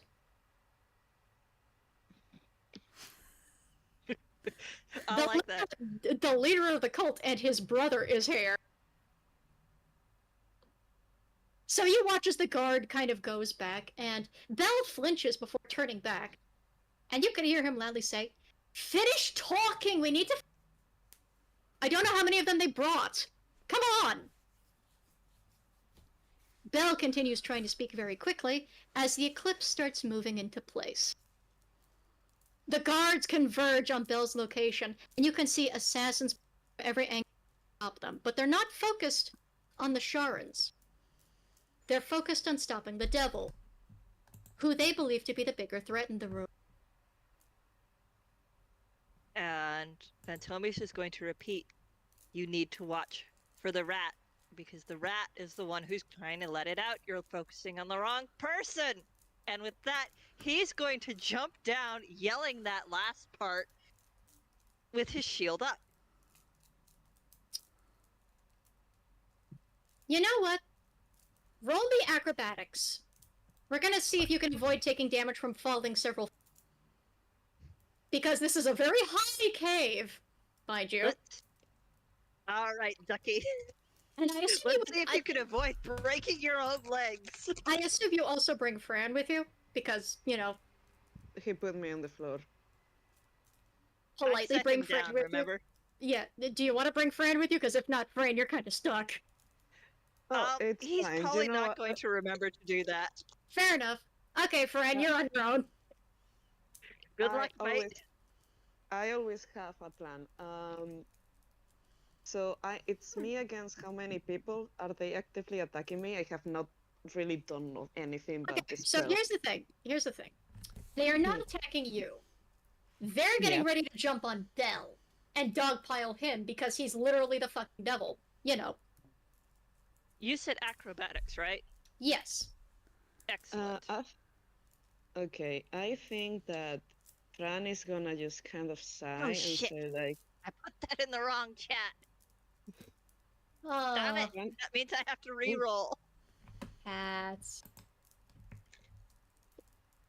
So yeah, I think that, do I wait until you roll? Yeah, I wait until you roll. Sorry, I'm really tired and blah, blah, blah. No, you're good. You're good.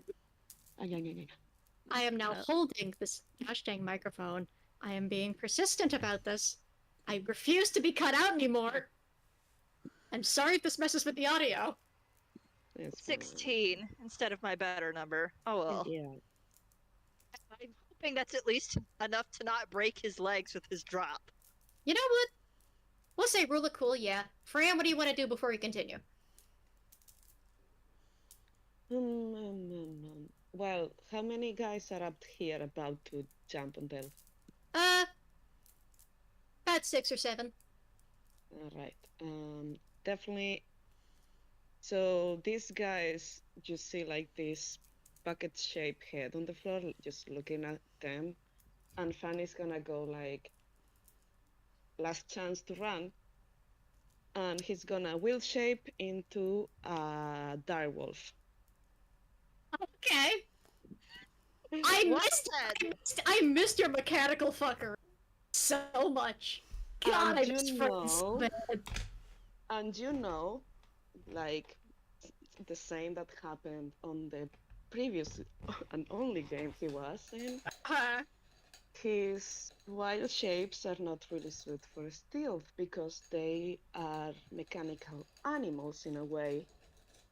So you see like this kind of like mechanical direwolf, red glowing eyes, but there is this thing. Fran is missing most of his body. He's not just a head. Apart that this is putting like a very big strain into his secondary battery, which is keeping him alive right now.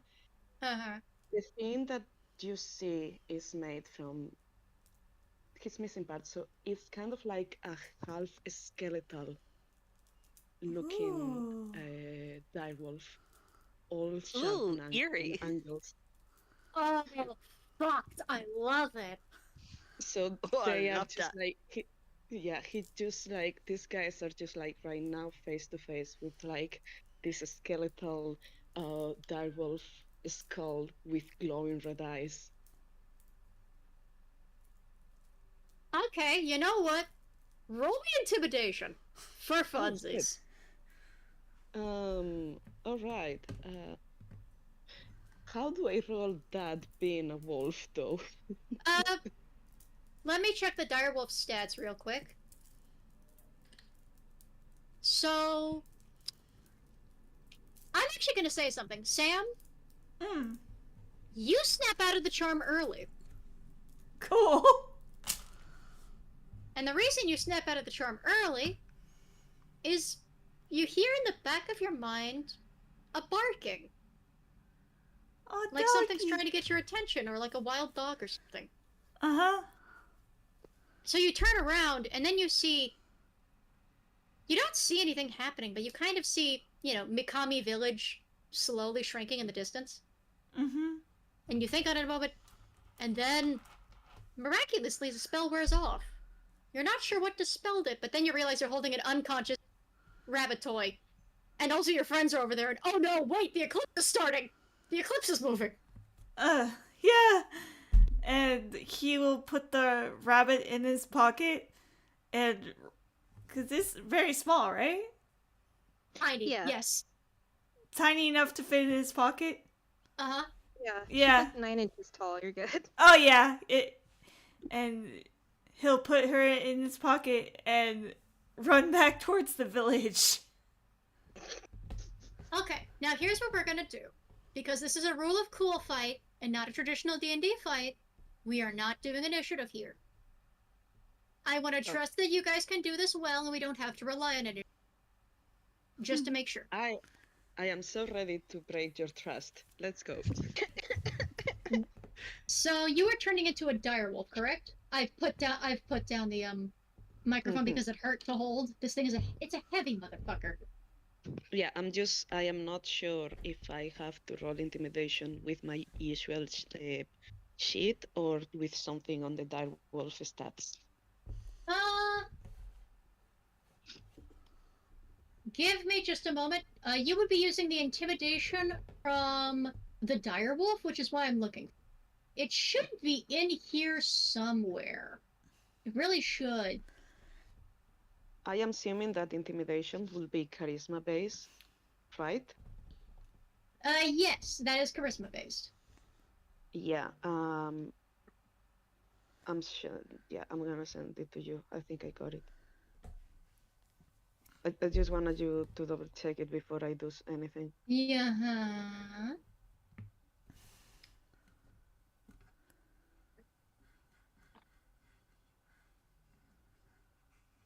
Okay, so You got it?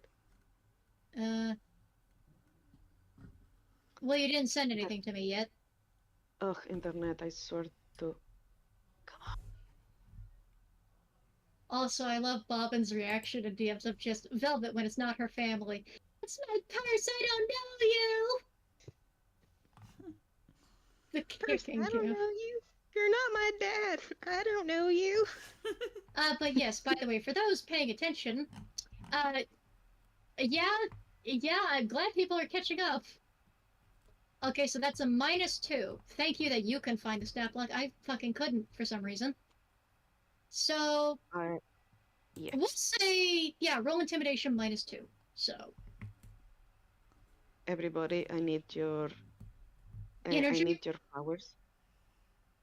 Lend Everybody, come on. Sorte your spirit energy for the spirit ball, clearly. Come on, I this will be so cool. Come on, we can do this. Come on, focus, guys, focus. You failed me.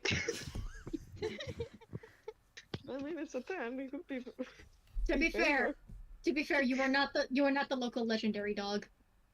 Yeah, I mean, I look evil. Yeah, you are not the local legendary dog. I am not helping the argument here.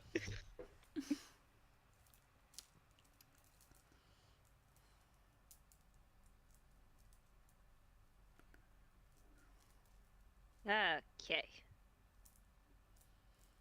Hello.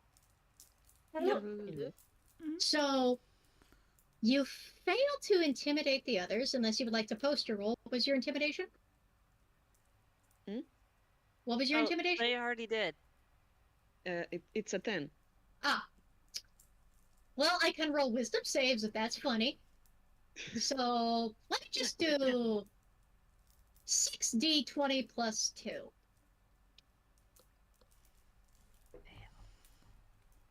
So that's a dirty 20 first, succeeds. 11 succeeds. 12 succeeds. 8 fails. 4 fails. 18 succeeds. So 2 of them run. 2 of them kind of freeze up and look shocked and scared. The other 4 arm themselves to turn to you instead. And compared to the dark sickles that the Shorns use, Their weapons are made of beautiful bright silver. Although some of them do still use sickles. So.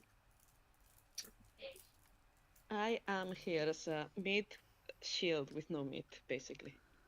You hear one of the frightened ones proclaim, "Is it a demon assisting?" Whatever it is, we deal with it. And all 6 of them, well, 4 of them, the other 2 hesitate, launch at you. We'll get back to you in a sec. Phantomios, you land conveniently in front of the weapon of another one, hoping to swing a hammer toward Belle. So, you manage to block that with your shield, with a resounding clang, which makes Belle flinch again. Damn it, not you too! Can nobody give me thing? Watch for rats is basically all he yells, and then he's going to shove the person who just swung a hammer at him back, but he's also again scanning the crowd because he saw the shadow. And he saw it with a white rat. And he is now very firmly convinced that that white rat is now here. Because that's just how his luck freaking works. Okay, so you're not attacking anybody. Give me an investigation. Excellent. And we're going to consider that Sam is running. I assume you try and find a way to heal that the be a rabbit. So, like, would that be actually be a perception or investigation? you know, let's say perception. Let's see if you notice them, because they're already here. Oh, pretty please. Speaking of which, I need to roll a wisdom save for that same rat real. For those that were here last time, you remember the poor little white rat is the teenager is not the issue. The issue is the teenager's bestest buddy that is attached to their current back end. 17. Where the rat? Give me a moment. So, firstly, wisdom save. But actually, I guess I suppose that's a recognition. So it's going to be 2d20 plus 2. Recognition. Or... yeah. Technically, I guess it's plus 3. Nat 20. Okay, that's going to be a wisdom save with disadvantage. Understood. Yeah, 2d20 shit. plus 3. At my end, not yours. Oh, thank God.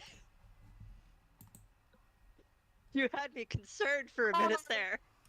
Buddy, that's so fucking sad. I could have had a crit. You thank God. around, and then you hear a voice go, "Look up, dipstick." And you look up, and a shadow descends upon you. Okay, then the next words out of her mouth are, "Founder!" Now, the shadow that descends is a very small white rat, lands on your beak. And when you finally get a look at her, this is a teenager. This is a little lady. This is a little girl. About, you think, 16 to 18? Maybe 19 or a little. You can't imagine it's anywhere past the teen to possibly young adult stage. This is little, you know? But, and she, for some reason, kind of looks like she's dressed like a hippie. She's got this long hair, she's got the flat bangs, the headband. You know, it has the traditional floral outfit, but it's muted colors. But something in the eyes, instead of this red in this warning rat's eye, they're glowing purple. Look, whatever you're thinking of doing, today is not the day to do it. And he is going to try and grab the rat that's just landed on his face that feels disturbingly certain is something much, much worse than a little rat. Before you can do that, we're going to burn a higher level spell slot. Ah, shit. We're going to burn a 5-level spell slot for slow. Wisdom save. Oh no. Shit. Alright, boy. Let's see how you do. Oh, fuck. Lord, me. The rabbit Let me is just check. not witnessing the horrors. Let's. Oh, right. That's what your save number is. It's a 0. In that case, this is what I just rolled on my dice. So here's what happens. It's a fucking crit Good fail. lord. God For damn you it. and for 5 of the other folks in Royal Guard, including the Selenites that tried to hop into the scene, you are slowed. An affected target's speed is halved. It takes a -2 penalty to AC and Dex saving throws. Can't use reactions. You can either use an action or a bonus action, not both. Regardless of abilities or magic items, you can't make more than 1 melee or ranged attack. And if you attempt to cast a spell with a casting time of 1 action, you roll a d20. On an 11 or higher, it doesn't take effect until your next turn, and you must concentrate on it. If you can't, the spell is wasted. You make a saving throw at the end of each of your turns. Time slows for you. When you go to try and reach the rat, it's as if it's the blink of an eye and suddenly the rat is gone. Was there ever a rat? And you hear a laughter you never expected to. Yep, in that case, he's going to try and twist back to Scratch and yell to the person he only knows of as Scratch and yells as much as he can, Scratch, Della Curse is here. Talk fast. Belle takes a deep breath, and much to your horror goes, I know. Ah, shit. So, your turn passes. You can hardly do shit. The most he's gotten out is a warning for everyone because he was not quiet about that. No, he wasn't. And of course, the guests are quick enough. They run screaming from the cavern. As you slowly, agonizingly turn your gaze skyward, you can see the starting to take shape. The moon is moving into place, and then you realize, oh, nobody's causing the eclipse. It's just happening. But when you see the Selenites up top, and then you see the Selenites in there slowly trying and failing to move into place, you realize they're here to stop the eclipse, even though it's natural. They're here to stop Belle, not the Sharans. The Sharans are here to make sure Belle finishes his job.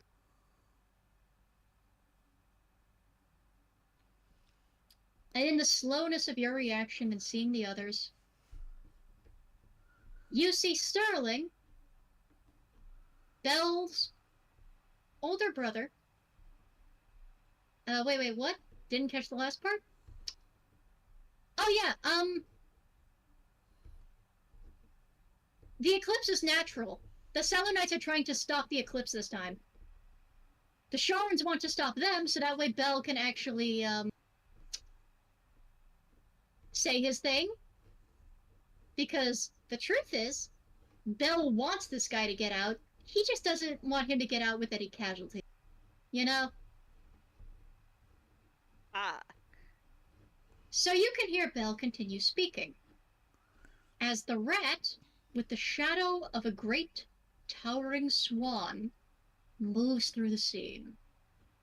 And you realize she's not an enemy in this situation.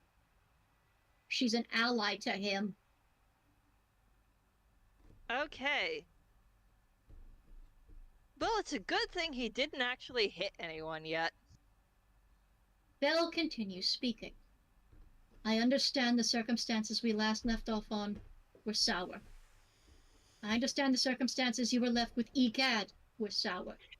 And when you should have escaped your confinement and returned to me, you failed. I understand how it must have looked. I understand how much it must have hurt. And for that I apologize and beg your forgiveness. I wanted to see you home safe. Back with the other fiends. Back in hell. with me. But I couldn't risk my allies being hurt in that situation.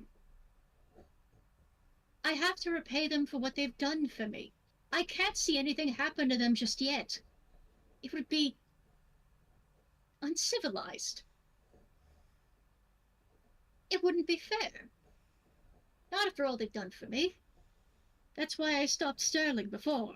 And Sterling, of course, he is calling the others off, and you watch slowly as he summons a guardian of faith, bearing the Eye of Shar and a great axe. You can see the other folks that move in, they aren't slow, they're moving quicker, trying to... And you can see the way that the guards are trying to cut down the Sharan cultists. They are certainly not using non-lethal force. Sam, you get closer. You finally get back to the village, and you see guests fleeing, screaming. There are children that are apparently being dragged away by someone dropped a toy. They cry for it, but they can't go back and get it. People are fleeing the cave. Oh no.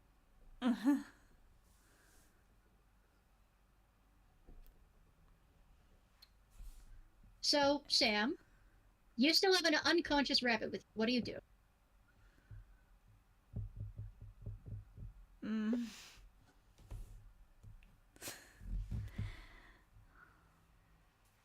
First aid.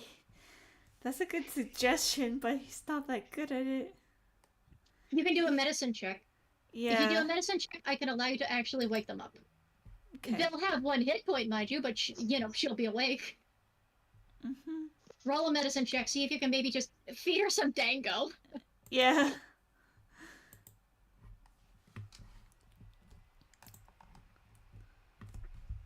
Brad is silently forming opinions.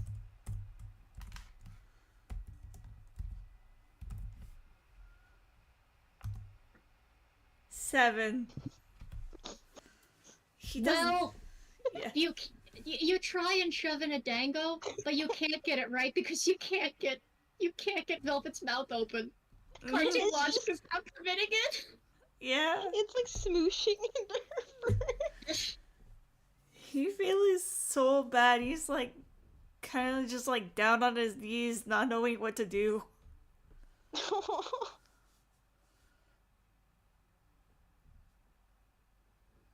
Belle's speaking continues as the eclipse. Sam, you look up and watch it move into place, inch by torturous inch. And of course, he puts on his glasses real quick. Of course. Safety Roll me first. perception. Perception. Okay.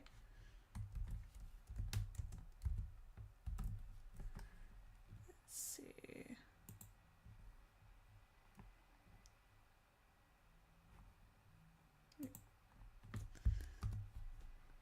Five.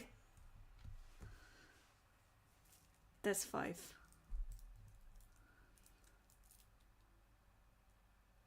I'm sorry to everyone having the realization that, the devil has to free his evil friends.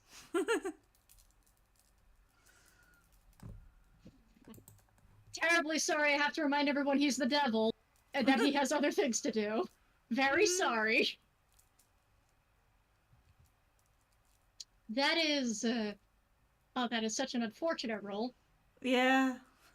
So on a 5, you don't notice anything off about the sun, but you swear it's starting to change art style? The more the moon moves into place? Weird.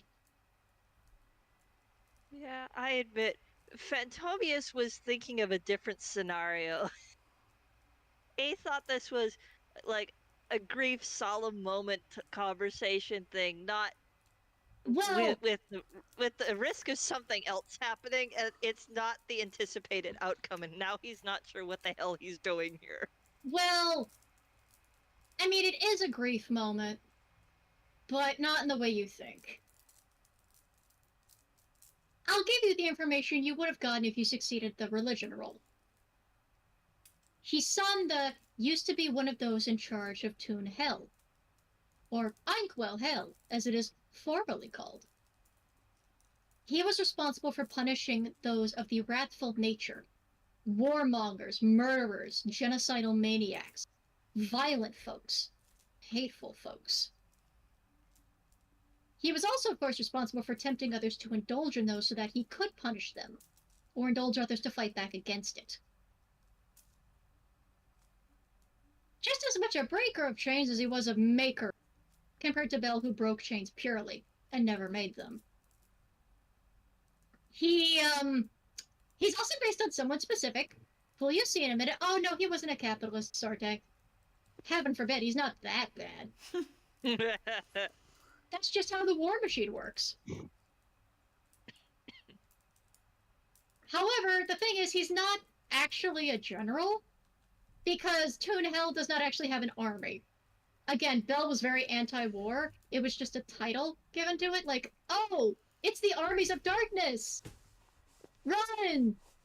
And so Belle heard that enough, it's like, well, I guess I can appoint a general? Sure, you! I guess you're the general of my army of darkness. Can I make that literal? Yeah, sure, cool! Shadow demons! Okay. Alright, this works. Just please don't actually cause any war, please. Oh no, of course not. I'm just here to end it. Oh, cool. Violently. Oh. Alright. Cool. But, long ago, he sponsored a particular swan sorceress's revenge against the O'Mallard family. And they got the help of an ancient hero to seal him away. Belle wasn't able to help this because the two of them had an argument before he left, because Belle didn't approve of what he was doing. So they had a fight, they split, and he went against Belle's advice and basically went, hee, we're going to start the war instead of finishing one, and got punished for it immediately. Like, immediately. He got smacked. Smote by the wrath of God, so to speak. Yep. Or specifically, I guess, by the goodness in the heart of men.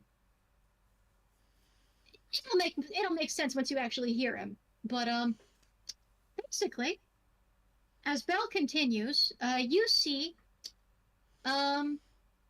your rat friend is going to, well, because she is now obsessively focused on you and not on any of the, you are going to take a 5th level magic missile to the face. Phew. Because you're an O'Mallard. It's personal, pal. So God let's damn see. it. This is, okay, so 3 to start, then it's 4, 5, 6, 7 darts. Okay, so that's going to be 7d4 plus 7. D4, not 70. 74. So you take 28 total damage. Ah, shit. I need to So- do math real quick. Where's my damn calculator? I have one. For a moment, Where you is see a he? flash of black feathers. You see the flash of a manic expression. Can't detail itself because she's stuck as a shadow. Who's to blame, I wonder? That was 28, you said? Yep, that's 28. Cool. Shit. Uh-huh. Good news, she only has 1 more 5th level spell slot. Mm-hmm. That's her I'm turn. gonna say Your this out turn. of character. Uh-huh. I'm gonna say this out of character really quick. Phantomius in one strike has just lost over half his health. My Be condolences. concerned. My condolences. You made it personal. Well, he's a duck from that area, so I guess you couldn't say that it's 100% personal. I mean, you could make the argument as long as no one actually knew what his identity was. No one knows, but she does. It's obsession. It's mania. It's insanity. She's kind of a little half cuckoo. You know, being Yeah. imprisoned in a mirror for several centuries upon centuries like that. Yeah. For Oh, context, I understand for her. I just meant from the other parties. It could Oh, be no. argued. The other parties have no idea. You're fine. Oh, yep, not a goddamn clue. Nobody has a clue. Again, they just know Phantomias. They do not know O'Mallard. Yep. But she took one look at you and went, "Ah, blood of my enemy. You and your entire family are dying. Everybody else is not lethal. She wants to kill you. And she wants to kill you bad." Yep. For context, by the way, for anybody that's concerned, this Magical XP is not based on the most modern DuckTales. She's based on the original. So, crazy lady with the slightly Greek accent. She's lost it a bit. But that doesn't mean she's lost her lady touch. with a Greek accent. Uh-huh. But, so that's her end. Phantomias, your turn. What are you going to do with your initiative, since you are slowed at the moment? If you would like to, by the way, once you're done with your turn, make a wisdom save. Your turn first, though. So you can take an action or a bonus action. You can't take reactions. Your movement speed is halved. And you can either make one melee or ranged attack, or try casting a spell.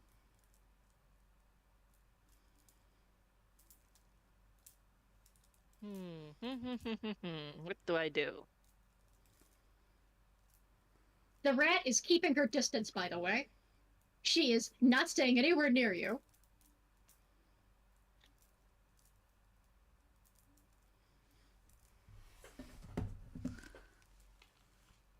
Let me...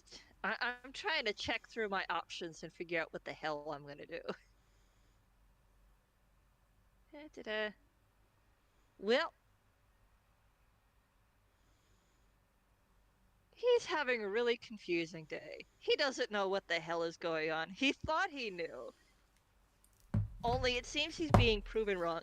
However, this chick just took out over half his health. He's a wee bit ticked off about that. So a what little I think out of his league. A little, just a bit. He's going to rage with the intent of knocking her further back and potentially knocking her out. Either of those would be great. That'll be your bonus action, so describe your rage.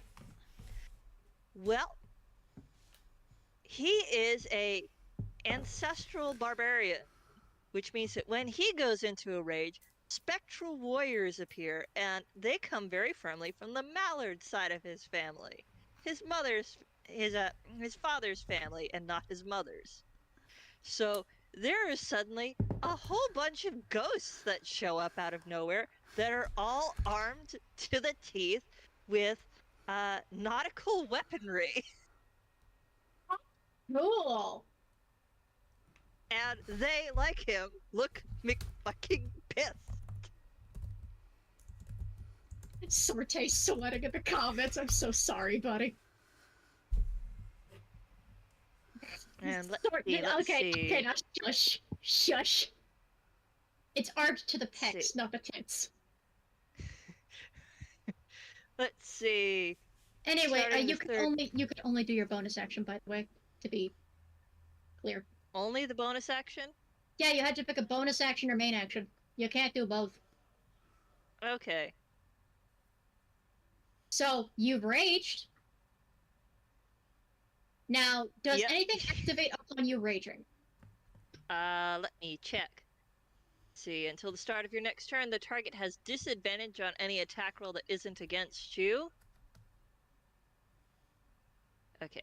Oh, so you are making it personal. Gotcha. Yeah. While you're raging, the first creature you hit with an attack on your turn becomes the target of the warriors, which hinder its attacks. Until the start of your next turn, that target has disadvantage on any attack roll that isn't against you. I'm assuming, considering who this is, they're not going to bother attacking anyone else anyways. Oh yeah, no, her beef is with you exclusive. She didn't think you... As soon as she saw you at the festival grounds, it's like, oh, give me an excuse. Give me an excuse. Give me an excuse. And, okay. And when the target hits a creature other than you with an attack, that creature has resistance to the damage dealt by the attack. The effect on the target ends early if your rage ends. Okay. So yeah, compelled duel. Yeah, Which makes basically. sense. We have activated the JoJo's Bizarre Adventure blood duel. But you It's know a what's blood even feud. funnier? Uh-huh. What's even funnier? Um, it's the type of rogue he is. What Just a type of rogue is it? swashbuckler. Oh, buddy. You're just Well, a fancy bastard. well, the thing is, uh, when it comes to one-on-one combat, uh, they usually get advantage, or at least they're better equipped for it, I guess. Okay, They don't so keel over quite as quickly, although I could be remembering things wrong. that's your turn. Fran, you are being launched at by about 4 different ninjas. What do you do? Mhm. And I am right next to the ledge. Yes, you are. And there is no darkness, so I'm seeing my friend, quote unquote, or at least the person I hate less in this whole scenario, is being hurt by an Uh-huh. enemy that doesn't look like can hold herself back, right? Well, he is Can being I hurt by jump on a... top of? Hmm? Can I jump? Can I jump on top of her? I'm gonna say that's Like, acrobatics with disadvantage to try and target.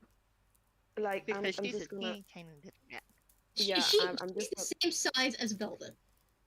I'm thinking like, can I just fall on top? I will gladly take the damage. That Or still has requires to an be. acrobatics to aim.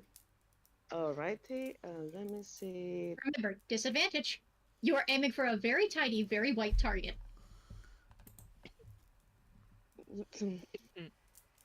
I mean, I'm not gonna make that joke. No, hold it. Please don't. No. Do not make the joke. Now that will be a dexterity thing, right? Yep, disadvantage. Guys, I need a miracle. Pray for me. Come on. Last time that miracle didn't work out so hot. Well, it was a 10. I got 2, so. Alright, sending you energy. Uh-huh. Positive energy, guys, please. Please don't let my boy Not die. now! Not now! God damn it! Not now! Later! Now! No way. Ga- Well, you can't get any lower than 13, right? Gods, don't jinx me like this, Mike. Fuck my ass. I'm sorry, well. but it's nothing personal. Can I give you like a funny scenario? Uh-huh. What if I've actually managed to fall, but I am bones, so I kind of like click, click, click, click. And something like, sorry, I'm just like picturing like, since I don't have enough meat, I just miss it because of that. I'm picturing that, sorry. God, I'm tired. I say you Yeah. fall, but you fall on top of Sterling. So basically, it's bones and fur and a very loud cat yell. You startled the big cat.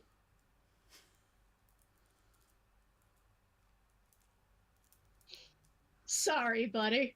Well, it's okay. Fran doesn't care about this person. Who are these people? He doesn't care what the fuck is happening.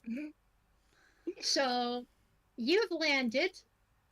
Since you nat 1'd it though, that's about 40 feet to fall. We're gonna roll 40, 10 damage.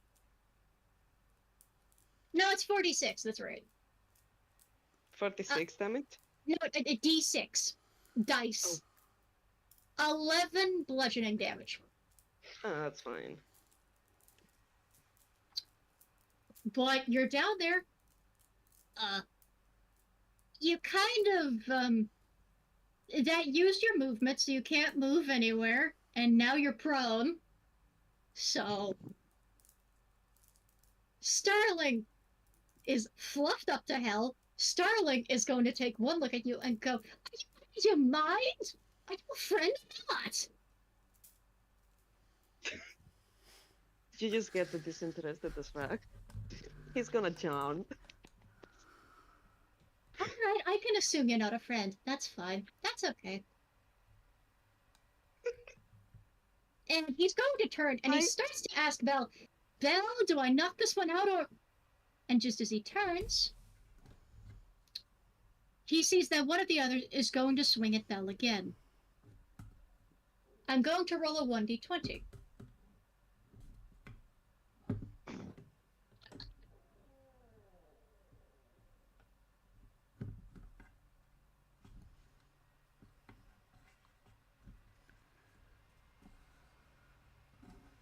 Seven.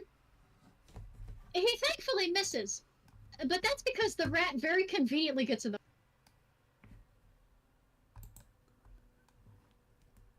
And that's the fun part.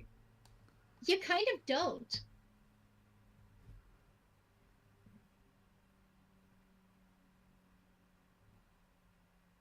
Let's put this into perspective. The Selenites want to stop the eclipse by unnatural means, so that way... But the issue is, the eclipse is natural. The Sharns want to see to it that the eclipse goes by uninterrupted.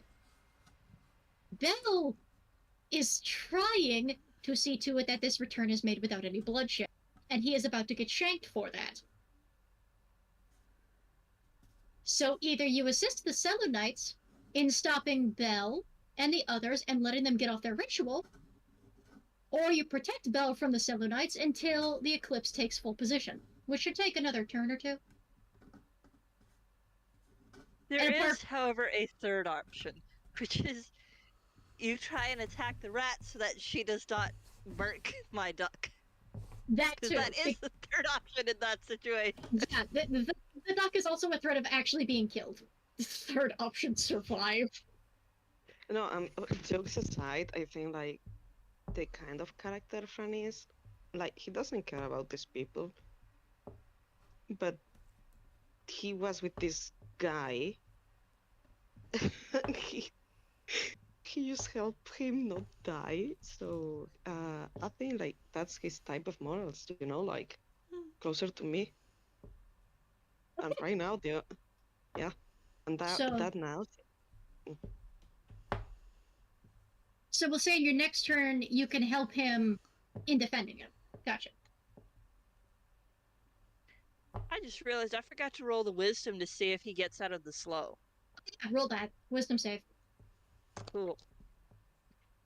And I know his wisdom save is 0. Yeah. That is a 6. You're Nope. still slowed, my guy. Yep. Next up is the Selenites' turns. And one of the others is going to move to try and stab Belle in the back with a spear. So.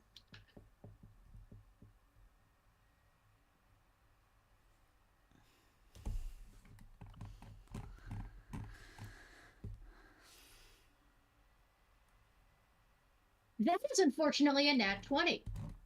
Oh, shit. In the middle of Belle trying to make this further apology and try to soften things further, one of the Selenites finally manages to get behind him and plunges a sterling silver spear directly into his back, earning a shriek, cracking the table, and spilling golden blood on the table in front of the sword.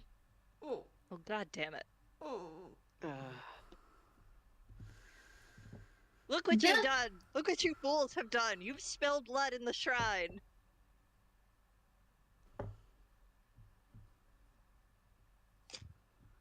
Now, technically, it's ichor, not mortal blood.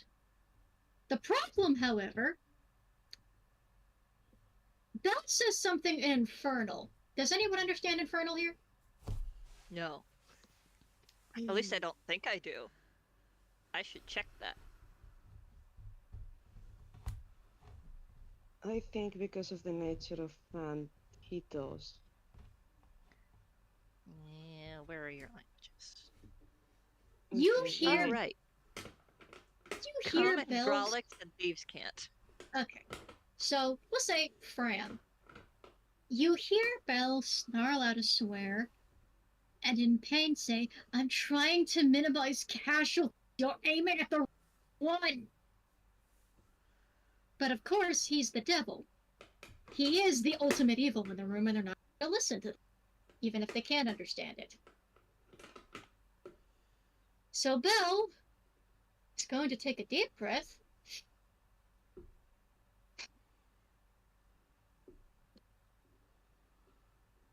And instead of actually attacking the Selûnite, is going to burn his only 4th level spell slot to try and command them to leave. So that is everyone second level or higher, so 1, 2, 3, 4, 5. So that is, no, that's 4. Right, that's 4, unfortunate. So I need to make 4 wisdom saves. You know, Belle could very easily attack here. So that is 4 wisdom saves plus 2.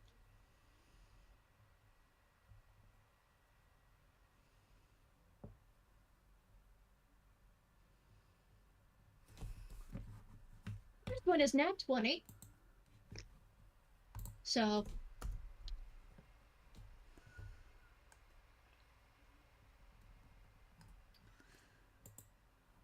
first one, a rule of cool, just busts through it. The 17 succeeds. The 7 and the 9 do not. 2 of them successfully resist the command. The other 2 here, the fucking devil, command them to leave. And they listen. Makes sense to them. Fuck this. We're out. Peace. And they use their action to dash away and get as far out of the cave as they can. 2 of the Selûnites have left the fight. One of the others pulls out something that at least Sam might vaguely recognize. It kind of looks similar to the disc that they tried using to cause the eclipse before, but it looks different. It's made of this bright moonstone material and is fashioned in the shape of a beautiful mirror, rather than a disc. And one of the others is going to start the ritual to try and move the moon.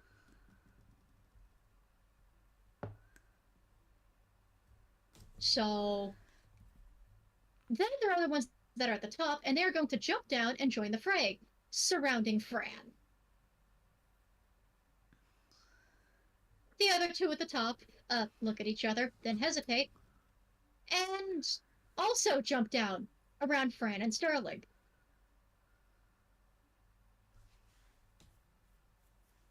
So next up is Sterling's turn, and Sterling sees that his baby brother got stabbed and decides, okay, fuck you personally, actually. Nobody gets to hurt my brother but me. And he's gonna do a funny little thing. And without cry to Shar, he opens up his mouth, his Muppet-born mouth, and a plague of locusts fly out. Ew. Insect Nice. plague, 5th level conjuration spell. Ew. I think this Nice. is cool as hell, by the way. It is cool, by the way. He's done this before. If anybody is from the Goldwyn arc, you know you know. Basically, he shoves what appears to be like a half-melted molasses snack in his mouth of some kind. Something. It looks like a protein bar. Something you don't know. Chews it. Balls up his mouth, and then just Brendan Fraser's The Mummy style, opens his unhinged Muppet mouth, and out comes the locust. On a 20-foot radius sphere within range. Thankfully, this does not actually focus on the shrine. It is carefully centered so it hits every single fucking Selûnite, except for Belle's little area. So, Belle and Phantomias, you're good. You're Gucci. Cool. everyone else starts taking piercing damage and screaming. At least those that aren't slowed. The ones that are slowed are screaming in slow motion. And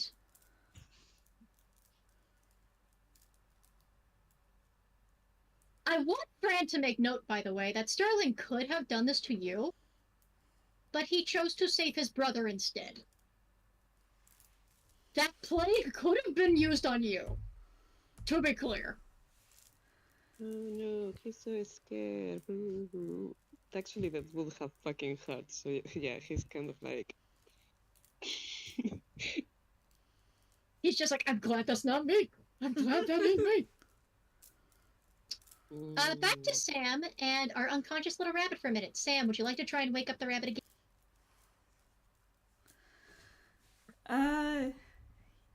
Yeah. Okay.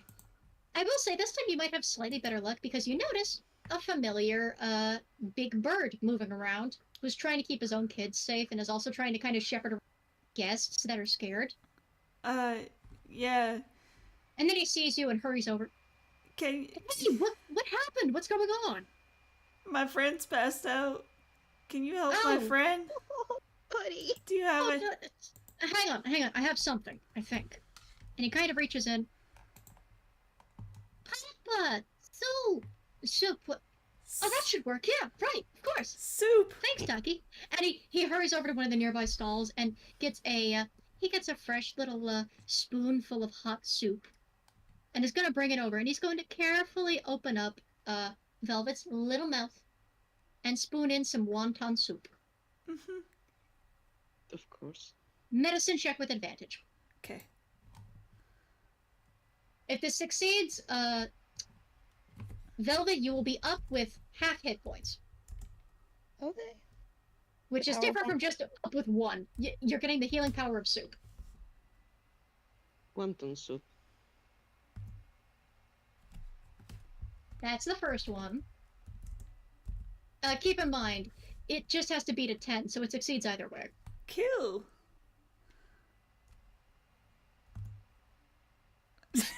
Ow! So that was a Well, 12 either way. twice. That was a 12 twice for the audience. Velvet, you wake up to the taste of soup and a very sad and worried cowboy. And a big duck and his itty-bitty little duckling who looks very scared on his shoulder. Velvet slowly reaches up and just kind of pats Sam in the face. Oh, Sam's face is full of tears. baby! Little buddy, are you alright? Oh, The soup brought me back. I'm so glad. Oh, Velvet's starting to feel bad, but that's also because Velvet hasn't remembered what's happened yet. Mm-hmm. So, like, look, Velvet's I think happy. we need to get you to safety. I think something bad is happening in the... I think you two need to get out of here. I can try and cover your escape, but I don't know how many more of those shards... We got. There's. Wait. Velvet's like confused and kind of looking around. Oh, we've got friends. We need to find them. They're probably in the cave where the screaming is. I hate to tell you, buddy. They're probably in the screaming cave. And he points to the cave where the guards have run in and the guests are running out. Velvet thinks a second. You think calm emotions would work? It could maybe help some of the panicking people. If you want, I can try and clear you a path inside, if you think that'll stop the fighting. Might help. I want to help Go our on then. friends. And he actually reaches over and, if you would permit him to pick up Velvet instead, Mm. he picks up Hello, Velvet and he hands Velvet to the tiniest duckling baby. Oh my goodness. Velvet, you are held and you are emotionally healed the rest of your hit points. Emotionally, not physically. Emotionally. Okay, emotionally. I am full of vim and vigor. You are being held by a child again. Aw. And she holds you very nice and tight. I got you. It's okay. Got you too, little buddy. You get a little ducky kiss to the side of the face. Oh. And he gets up, and you are basically like. He's like Superman just sprinting over to the cave. He is faster than you expected for his age. He looks a little on the older. But like, he's fast. Sam, I assume you're running behind? Mm-hmm. So he hurries along, and he just barrels through some of the others. So he's very careful. He barrels past the guards, who are just like, wait, stop! There's cultists inside! He doesn't listen, of course, but fuck that. And Sam, I assume you just follow in the wake of him. Yeah. So, Velvet, you get inside, and it's chaos. The Selenites are converging on Belle's and I'm trying to fix this fucking microphone. I swear to I'm gonna lose it. I'm gonna lose it. This fucking thing. This goddamn stupid motherfucker. Can you hear me? I will. Mm-hmm. Good. I will mention that one of the things that they also see just from Phantomius is that Phantomius is standing there surrounded by these naval-looking ducks yeah. who are all armed to the teeth, facing down this tiny white rat, and he looks hurt. Mm-hmm. Like, you they're haven't mostly focused seen on him much, but he looks hurt. Yeah. So you see Phantomios enraged, surrounded by ghosts. There's a tiny white rat for some reason. Don't worry about that. Belle has been stabbed in the back. This is not the first time, but he doesn't like the feeling nonetheless. He has scars for... Ouch. Mm. And the other Selenites seem to be trying to protect another Selenite who is trying to start a ritual to move the moon out of the way of the eclipse. So there's a lot happening. There is a lot. You have two options. One, well, actually, Velvet, if you want to focus on calm emotions, you can, but Sam, you have two options. Mm. Stop the ritual, or help out Phantomias. Or do whatever you want. You know what? It's up to you. I'm just giving suggestions. Because Belle is currently bleeding solid gold at the moment.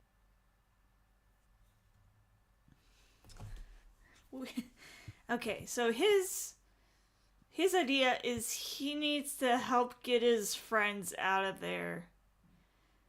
He's tired of friends around him getting hurt. This keeps happening. So he wants to help. Sorry, somebody made a funny comment. Continue. He wants to help Phantomius? Phantomius. He wants to help Phantomius. It's basically Phantom with ES at the end. I will be kind and say you can hurry over with the last of your movement. Yeah. But that just kind of allows you to put yourself between him and the rat. And that's what it'll do. Okay. So, Velvet, you're finally awake. There's a lot of havoc going on. And there is somebody currently bleeding at the shrine. Where would you like to center calm emotions, and would you like to ping the description to the rest, please? Yeah. Was doing a little reading to see if I wanted to use a different thing, but no, I do want to use calm emotions. Okay. But let me do the description first.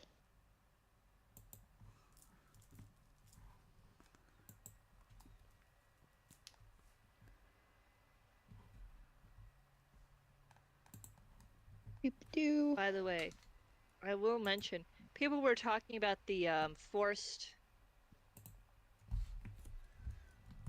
where's the word? Compelled duel. Compelled duel. I realize that that hasn't taken effect yet because Phantomius has not landed a successful hit yet. Oh, you'll get there. Don't worry. We hope. Okay. Okay. So... Sterling turns, What I'm gonna... and he sees that you're there. So you decide what you're doing. you do see that the leader in charge of these guys, the purple ones, not the blue ones, turns and sees you and is, he just finished spitting out locusts. It's fine. It's fine. So, Velvet doesn't really know much of what's going on, but Velvet does know that one, there's a lot of fighting, and two, there's a guy being stabbed. So, she's gonna help the guy being stabbed. Okay, helping the devil. That seems to be EGAD's running thing. So, Well, he reminds her of somebody, so that also helps. buddy. Okay, so you're centering calm emotions on Belle, or where are you centering it? So basically I'm doing the second thing where you can make a target indifferent about creatures of your choice that it is hostile towards. Okay. So I'm trying to make them basically in the hostility towards them. Okay. So that is going to be a group charisma saving. Give me just a moment.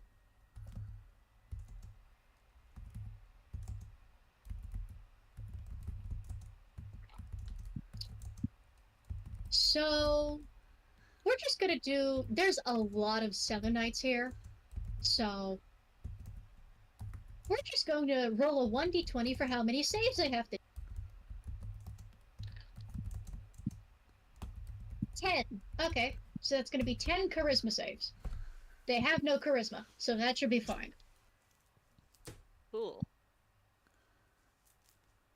What is the score I am trying to beat? A 15. Success, failure. Failure. Success, success. Failure. Success, success, success, success. Dang, man. 1, 2, 3. So Three Only- failed. The other 7 will not be dissuaded.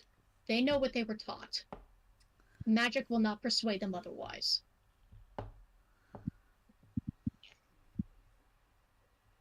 Oh wait, would it be your DC plus modifier, or was it just your DC? They do not have a modifier. Okay, no, I read something weird. Okay, no, that's fine. They do not have a modifier to their charisma. So... Sterling sees that you actually try to stop them from getting violent. And I'm going to roll him a morality check. Don't worry about it. If it works, it works. If it doesn't, it doesn't. So this is a 1d20. Just a 1d20.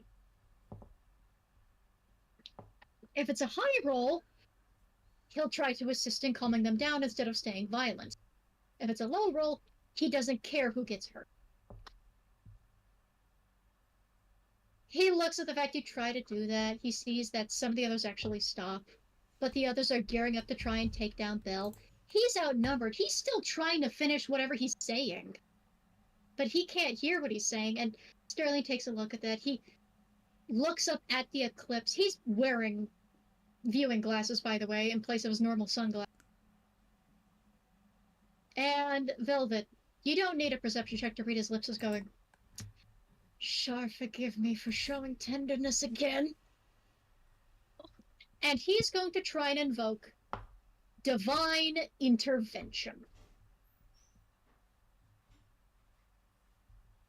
Whoa. Okay. See that everyone here ceases to care about the fight and stops. Show them how futile it is to resist. If that cut out, his last line for divine intervention is, show them the futility of resisting fate.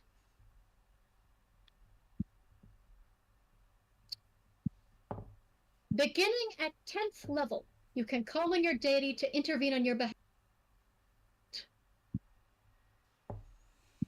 Imploring your deity's aid requires you to use your action. Describe the assistance you seek and roll percentile dice. If you roll a number equal to or lower than your cleric level, they intervene. Otherwise, it fails. So he's gonna roll a d100. This worked last time. but that was all the way in the Goldwyn arc. Char might not be so merciful to him this time. Now, for this to work, he would need to roll equal to or lower than 10.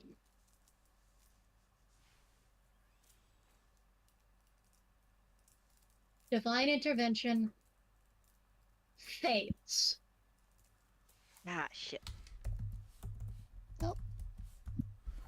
And Sterling hears a voice in the back of his mind, as cool and sweet as poison. Pain is inevitable, darling. It's easier to accept that than fight it. You'll have to stop them the way you know best. Desecrate this shrine with their blood. And he knows that his blessing request was rejected. His ears flatten, and not that anybody heard that, of course, but he looks... And Velvet, you're the only one that sees. He seems to have heard something, but then kind of looks defeated / accepting, like, oh, of course. Why would it work? Why would I ever be able to stop a fight, huh?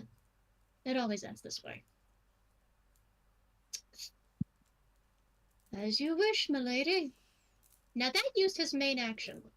Bonus action, well, not necessarily bonus action, his Guardian of Faith damage, and has in fact brought one of the Selûnites down with a swing of the axe. The Guardian of Faith disappears, having done 60 damage. Bang. So he turns, and he pulls up his warhammer, and maintains concentration on Insect Plague as he approaches the other Selûnites, particularly the one trying to focus on ritual. He still has an action left, so we're going to swing at her. 1d20 plus 6.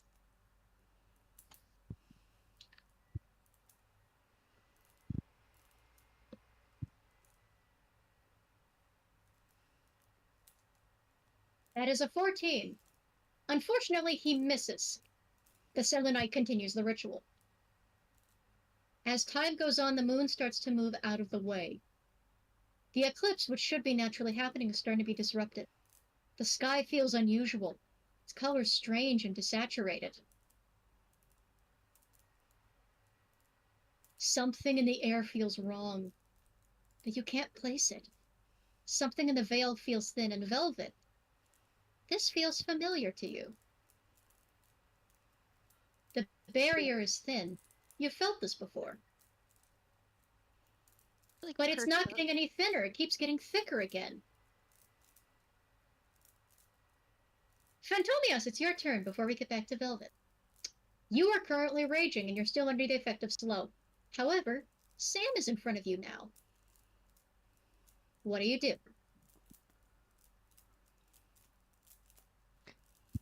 I'm gonna be real.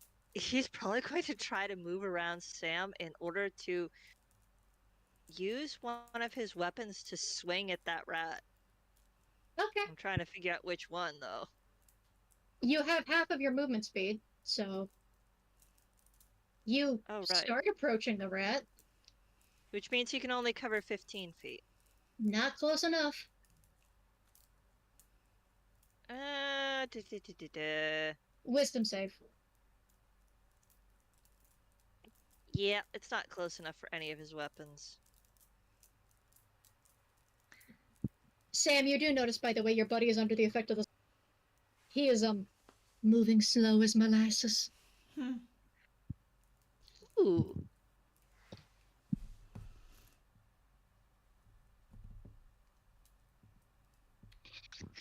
$16. Let me double check. Okay, so we're using DD's stats, not Arcana's. Oh, buddy. You almost succeeded. Oh, God damn. You need a 17. He starts to move the slightest bit faster, but it doesn't work. Oh, it's starting to get there. Speaking of, she sees that a cowboy's in the way with a funny little key weapon. And she just smiles. And you hear the rat speak with a voice that is not the rat's because, Sam, you recognize this rat. Uh-huh. The teenager speaks very softly compared to the shadow behind her, who is using her mouth to talk. I will not see that blood defended by the likes of you, cowboy. I would suggest you move. This is my friend. Not going anywhere. All right. Sleep, then. And she is going to use her other 5th level spell slot to cast. Okay. I need to roll. Okay, it's an additional 2d8 for every slot above first. So 5, 6, 7, 8, 9, 10, 11, 12, 13. So that's 13d8. Okay.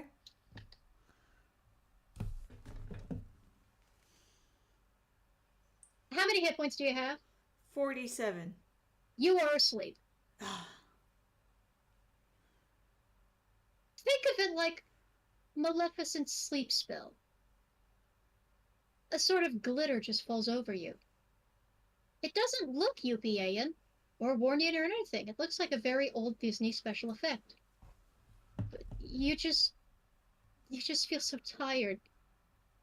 Your body feels so heavy. A few minutes couldn't hurt. Mm-hmm. And you fall unconscious.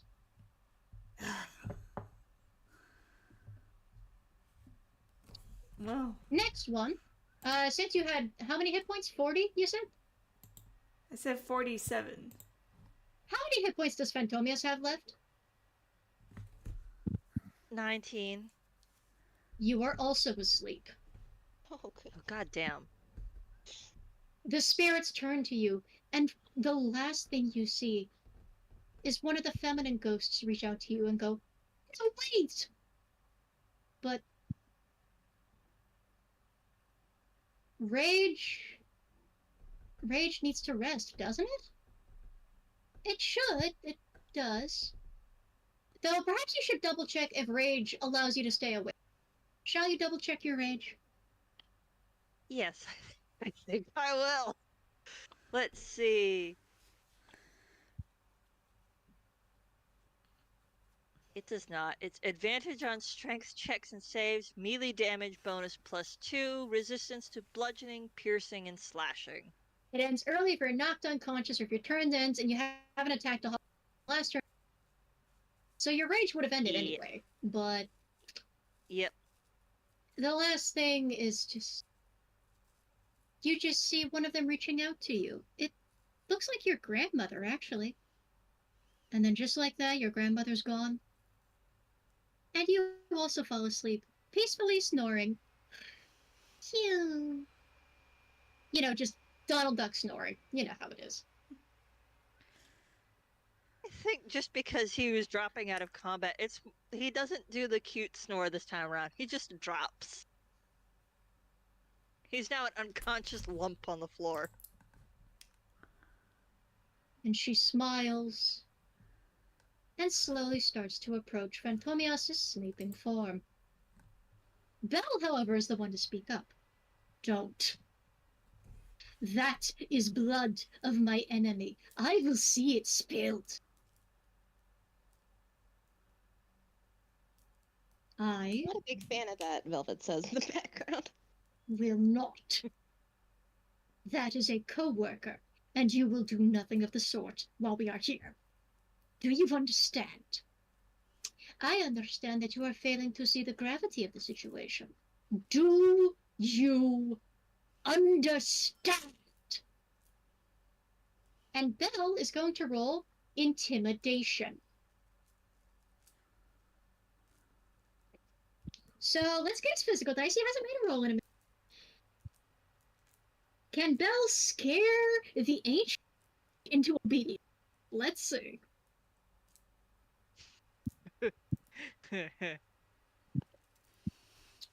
That is a 23.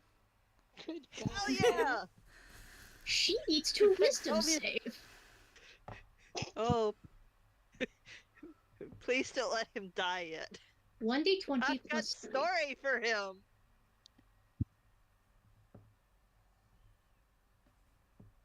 A 16 does not beat a 23.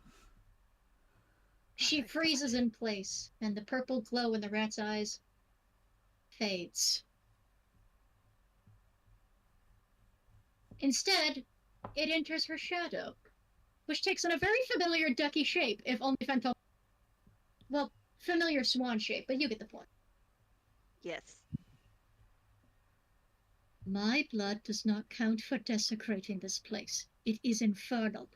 If you spill his, it will sabotage the entire.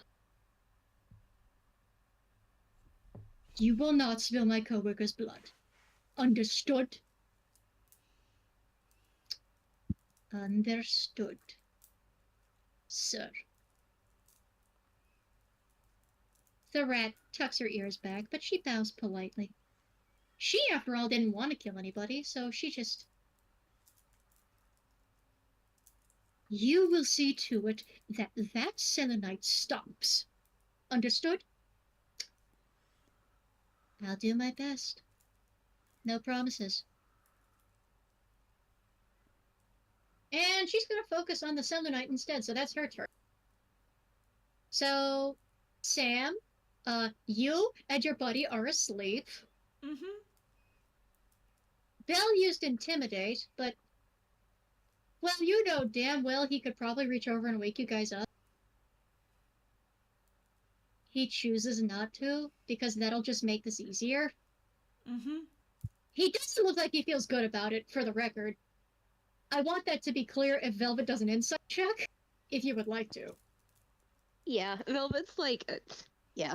Velvet's staring him down a little bit. Let me... Because he's going to cure wounds himself instead. And we're going to burn a slot for that, so... Cure wounds is 1d8, 2d8, 3d8, yeah, 3d8, okay, so...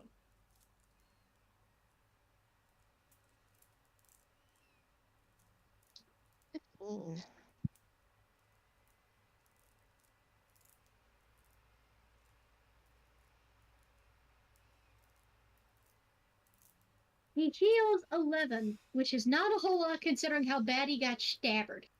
But, what's your insight? 15. He doesn't look like he feels good about leaving them asleep, but there's kind of a... There's a look on his face that makes him think it's for the best. Less misunderstanding and violence that way. So he turns back to the table and tries to continue. I understand how bad it must look, he says as he heals the wound bleeding out of his... I understand how angry you would be, and they've interrupted you before, but please, do not extend your wrath to them. They do not understand how close we are, or why I do what I do. Velvet, it's your turn. So, are the ones behind Belle still hell-bent on attacking him, or what's Oh, the yeah. situation? Yeah, no. Yeah. Okay.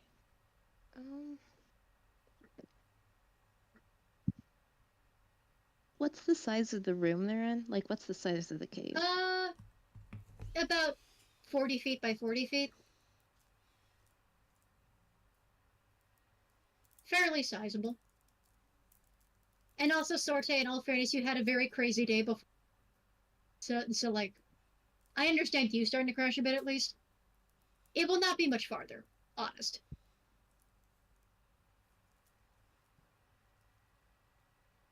Okay,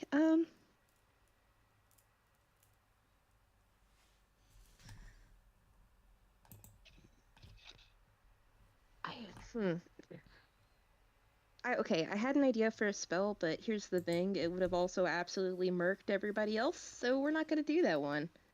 What would it have been? Well, it would have been it would have been Hunger of Hadar, and that means, Oh, like, no. everybody... Yeah, it would be, like, huge, gross tentacles, again, but with way worse damage. Brad would also have gotten hit, yeah. Yeah, it would have been bad. Brian is also still standing there as a mechanical direwolf for the record. You don't mind Fran getting hit, wolf. To be fair, Fran is a healthy bastard compared to everybody else who has had their shit rocked. Just mildly. Well, Velvet, you can either let the Selenites finish the ritual and avoid the eclipse, or stop the Selenites. Can Velvet tell that the mirror is messing with the... Oh yeah, no, it's clear as daylight. Okay,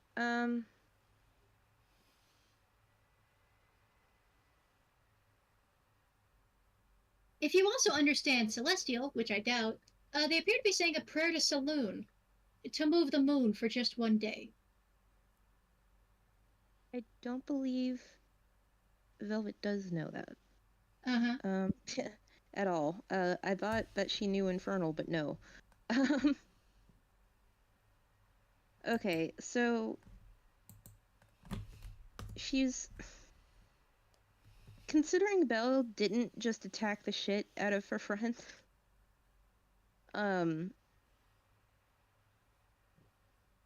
she's gonna take a chance, take a deep breath. Would you be cool with her casting MILF's Minute Meteors? Okay, hang on. Say that first word again? MILFs, and I know what it sounds like. MILFs. Had to make sure. And it might be my accent as well. I don't know. It is spelled MILF for the record, so yeah, it sounds similar. I just had to double check. That's like, I hope I heard that right. I hope I heard that good. MILF's Minute Meteors. Shut up. Stop. But yes, you can cast MILF's Minute Meteors, yes. For those unaware, MILF's Minute Meteors is MELF. So there's an E. There's an E. It is an E. Okay. You can expend one or two of the meteors. They are going straight for that mirror. Okay. Well, you don't have to roll to hit. I need to make 2 saves for the mirror, though.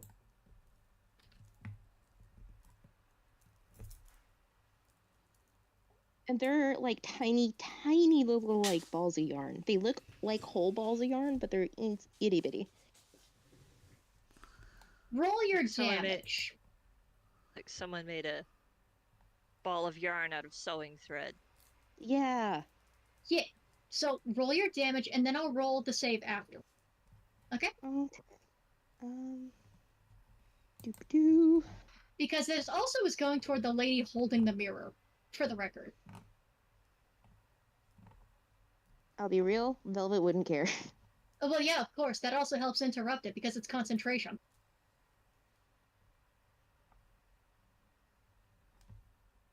But that wasn't 18 and 19 for the mirror, so the mirror doesn't break. But 5 fire damage. I'm rolling a con save. That's a +2.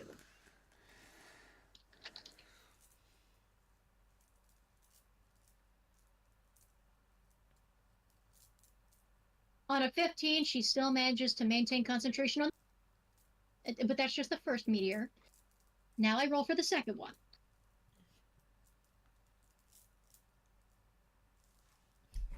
The exact same number. She's maintaining concentration. Velvet's gonna start swearing, and it sounds like fabric moving. It is unsettling, and it is disquieting. Bitty buddy. Fran, by the way, it's your turn. Your duck friend and your cowboy friend are both forcibly put to sleep.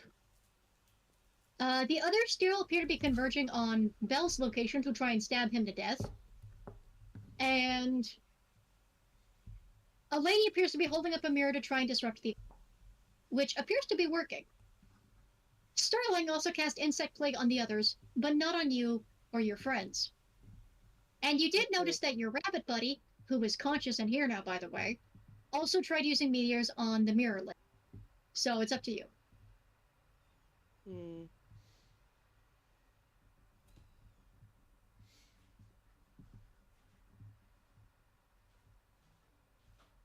Okay, so of everybody who was kind of like fighting against us, the only that remain hostile are the Selenites, correct? The Selenites are focused on Belle. If you get in the way, then they focus on you. Okay. They're surrounding you technically, but the others are focused on stabbing, you know, the who they see as the okay. actual villain.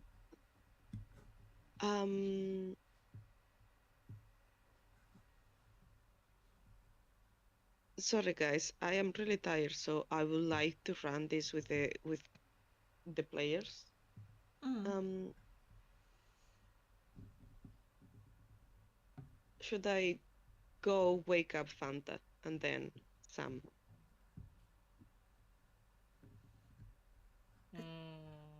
I don't have an answer at the moment. I cannot do it in a turn, but I can at least weather any hits that come my way.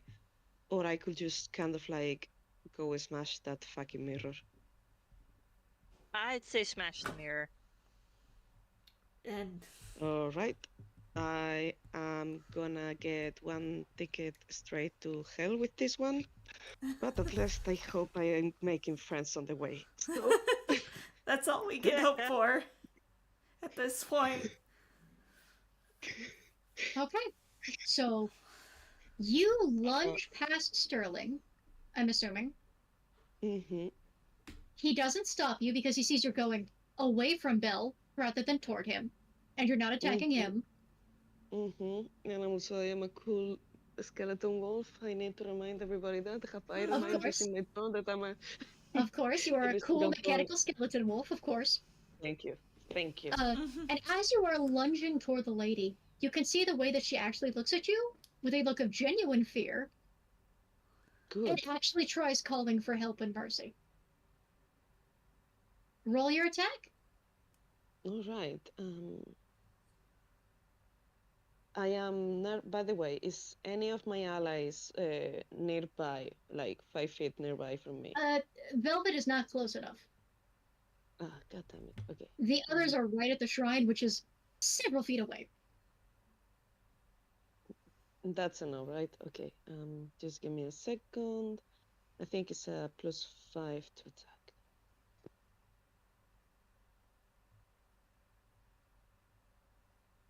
I feel my dice are as tired as me. Go dice. Okay, never mind. That's a nat 20. Hey. Roll double the damage dice.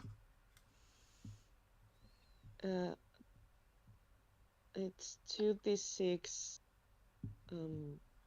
So do you want me to roll twice or just it's double? 4d6.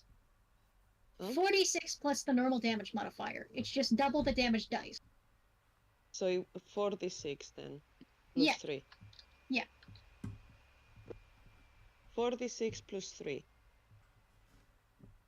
To emphasize for listeners, dice. D6.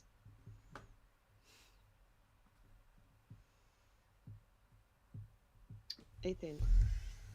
And we roll for the mirror with disadvantage. That is a 9.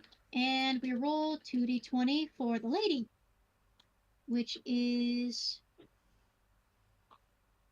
+2. So she's also rolling with disadvantage because you crit. I am not trying to kill, by the way. I'm No, trying of course, to kill I the mirror. understand.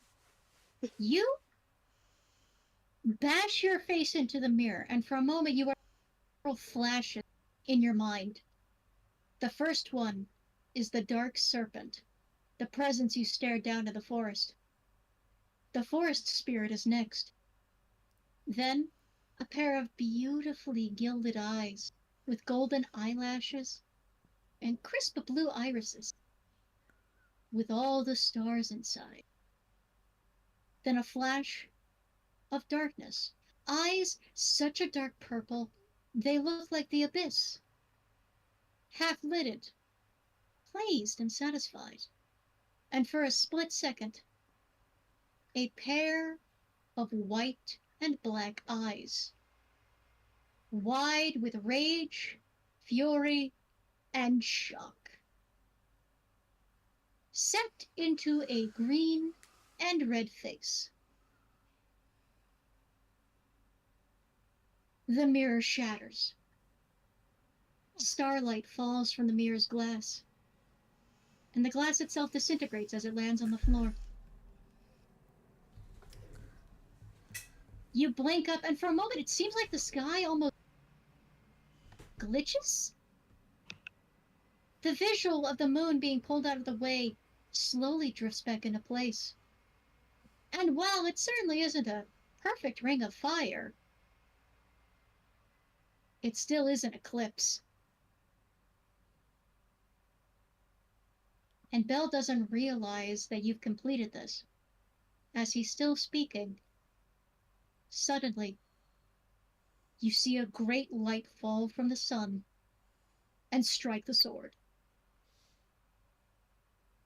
The sky starts flashing black and white, and the room itself flashes black and white too.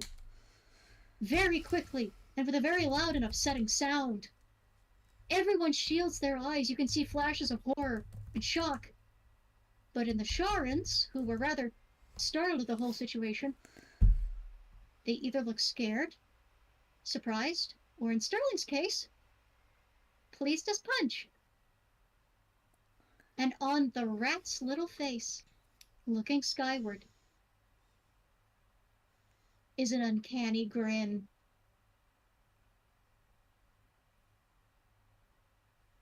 The shrine shatters. In all directions, rope turns to dust and ash. Red gates splinter and fall, withered and black. The blade, which once held a beauty and light of the sun, also darkens as a shadow overtakes it. This beam of light that comes from the sun changes the blade from white to black. The hilt as well, and you think it just changed the blade, but you don't realize something has attached to it until the sun stops flashing and the eclipse is over. The Selenites look on in horror. And Fran, in front of you, you hear the softest voice. What have you done? Slowly materializing from the now corrupted blade of the sun, a shadowy shape, takes form, takes figure. Tall and lean and angular, with a shape that invokes flame, or a robe, perhaps. Fingers that take the shape of claws, a lower half that merges with the shadow of the ground and lines of, and a head wreathed with a crown of horns. A droning noise fills the air. But the tall figure suddenly changes, and instead of this looking like some tall, otherworldly, inhuman figure, it takes the shape of a blackened samurai, seated on the other side of the table, before the devil, wearing a mask with a red and green face, like that of a demon, with an Oni's tusks curling outward. The eyes open.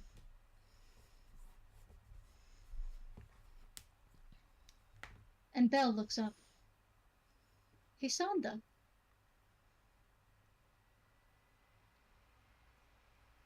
My lord. The figure tries to speak, but the voice is too croaky, too rattly. Suddenly there's a coughing fit, and a great unusual glob of black is spat out onto the table. It doesn't hit the cake, thankfully. Ugh. I'm sorry, my lord. It's been a very long time since I've spoken. At least with a real mouth. One of the Selenites, foolishly but perhaps still with some hope of heroism, tries to... And there is a sudden flash of... tries swinging down at Belle and this figure. You see a swiftness, an arc of movement, elegant and terrible. And the blade is pulled from the ground and speared into the Selenite, who freezes in place. They try to gasp and breathe, but the blade is right in their chest. The samurai stands there. It's such an elegant position. He's actually postured enough that whatever blood the Selenite bleeds doesn't fall on the table or Belle. And when he swings aside, he tosses aside the Selenite's body, completely useless and dead.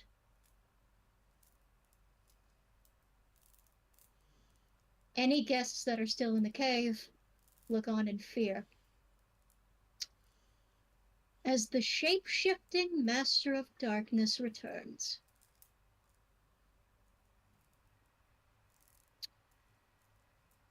You know, I had half a mind to slaughter everyone here. I recognize at least one of you, and he looks directly at the sleeping Sam. One of you stopped me from returning last time. Not again. Never again!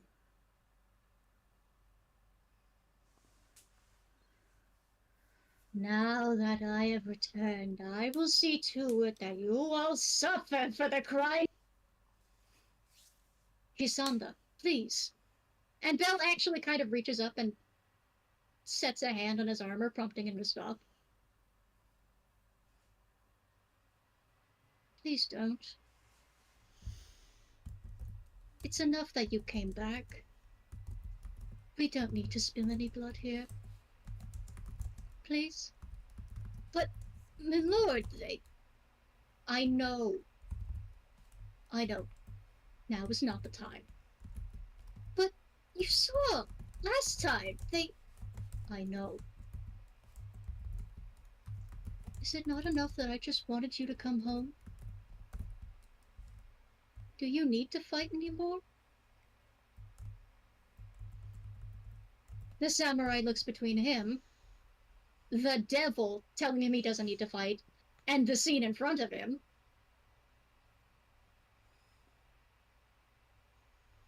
And I'm going to roll perception for Belle with advantage. Or persuasion with advantage, because, well, if I'm going to say this in a way that doesn't take away from the seriousness of the situation, Belle's opinion trumps everyone else's. Fuck everybody else. He's the only homie here.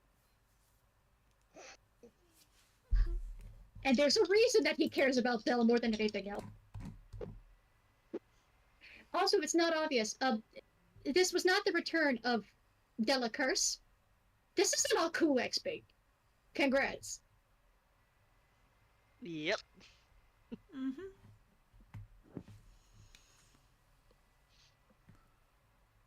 Does Belle succeed in persuading? That is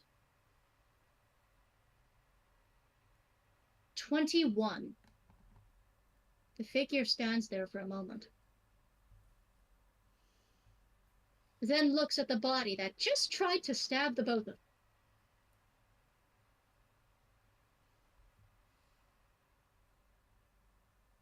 What is a weapon good for if it does not fight, my lord? And Belle gets the saddest look on his face. No insight needed. That is just the most dreadful look. Is that really all you think you are? Is that not what I am supposed to be?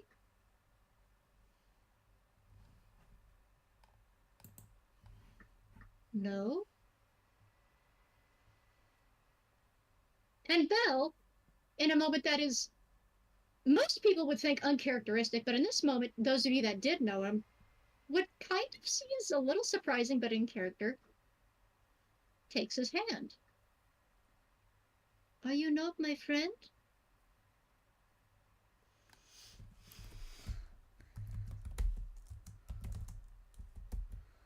The samurai stands there for a moment.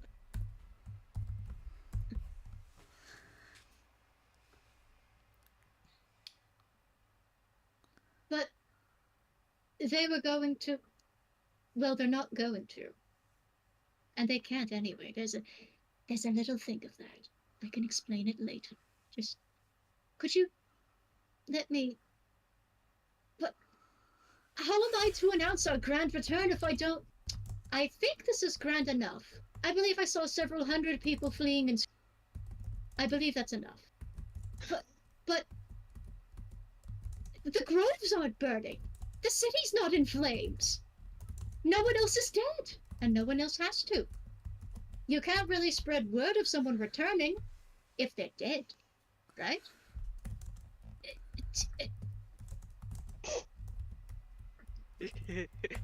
And Belle kind of walks over, and he gives a little nudge of his foot to Sam and Phantomius.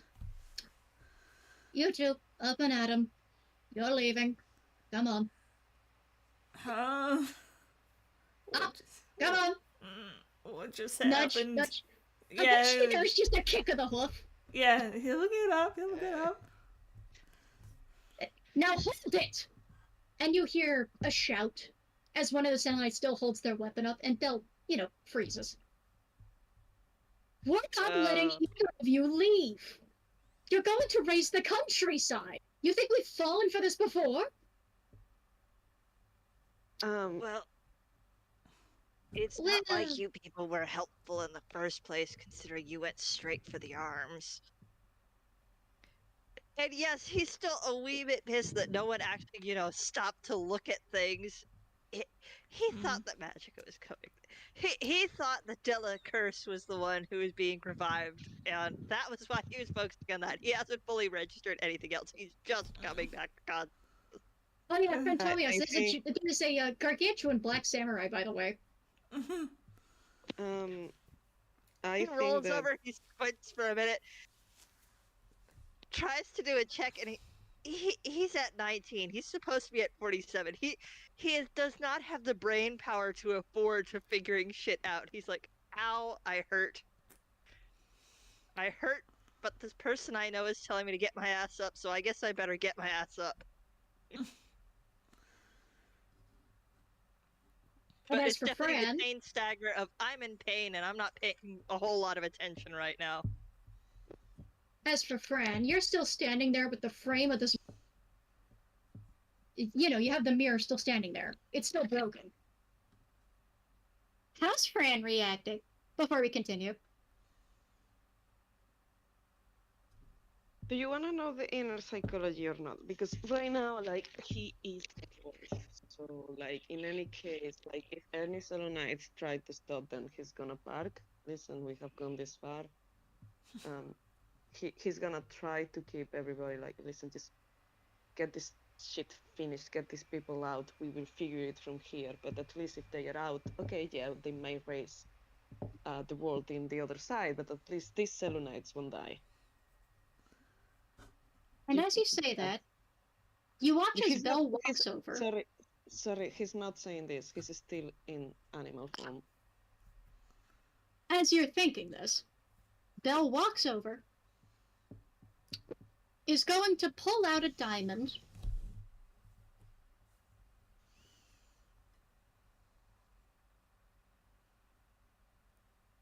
and is going to get you. Sterling, come here. And the Dark Shogun looks at him, and he decides, okay, you know what? I'm not going to second-guess my brother. Bad point to second-guess, and we're going to move. And Sterling tries to straighten up an approach, but he also kind of looks unsettled. It's still pleased with the situation, because this was... he's not doing a good job hiding his emotions. You can raise the dead, can you not? Yeah? Raise him. He's Selenite. Raise him. Please. Ugh. Sterling groans out loud, but decides, you know what, it's just fine. I'm being glared at by death itself. This is fine. Sure. And the one death of the situation is reduced to 0. I would like the other Selenites in this noted. If you try to stop us from, then I won't stop my general from killing the lot of you. Is that understood? And Belle turns and smiles at the others, and I'm going to roll him intimidation again. I know that the devil doesn't need help with intimidation, but can I help by being an omen of like Fran is like a literal giant skeleton wolf. That's the opposite of the legend. Can I try to help with that by just standing behind Sure. Belle as Sure, Yeah. why the fuck not? Go big or go home. We'll roll the damage, fuck it. he's tired. He just wants this to be done. Well, it's good that was advantage. That would have been a nat 1 otherwise. You would have had a lot more dead corpses. Oh dear. God. So that would be 19 plus 4 to 23. Cool. The other Selenites look at each other, and it's very clear you are standing on the wrong side here, but it's a bit late for that now.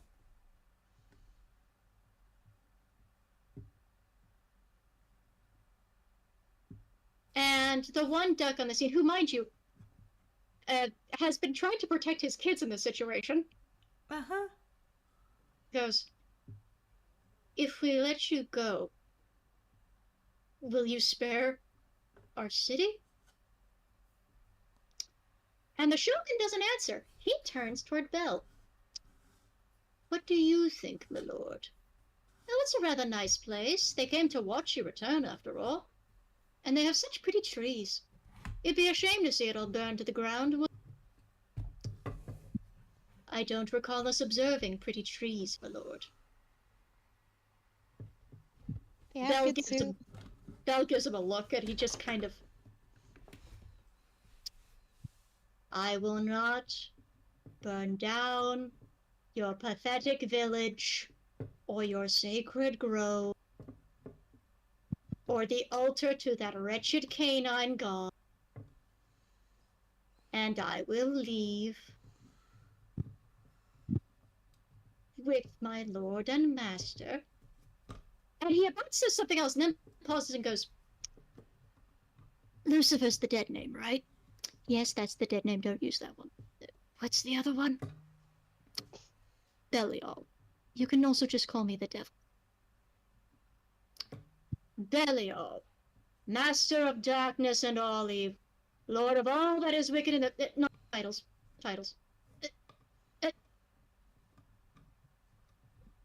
We're not announcing me here. But I'm used to... Things have changed, General. I can explain more later. Selenites? The Selenites glare. And the lady scampers away from Fran. And they back up and go, "The Emperor will hear about this. We will find the sword, and we will put you down properly. I invite you to try. We'll see how that piddly little toothpick lasts against this." And he holds up the corrupted sunblade. The Selenites seem to realize just the trouble they're in. Turn to the guards and nod. And the guards turn and flee. The Selenites disappear in puffs of stardust and smoke. The poor local dad is looking on still intimidated, Mm-hmm. but seems to understand they're not at any threat. Please tell me we don't have to start worshipping the ground you walk on now. Otherwise we'll be enslaved. "Oh, we don't do slaves. We don't do that." "Oh, good. All right. That's an improvement from some of the other shoguns, sure. We'll just be taking our leave." Velvet runs and hugs the dad's leg. Thank you for the soup and for the ride. He looks down, and he kind of kneels down and pats Velvet on the itty bitty head. He still looks a little disturbed, but it's just like, okay, maybe this will be fine. Something's different here. This is not how the devil is supposed to act. But okay, maybe this won't end in nightmares. Maybe. Velvet gives him a thumbs up. It is not encouraging, but you know, it's full of love. Roll a persuasion check. Okay. Persuade me. Also, Sorte, I saw what you typed. Please translate it for me. No, my character sheet. God dang it. Okay.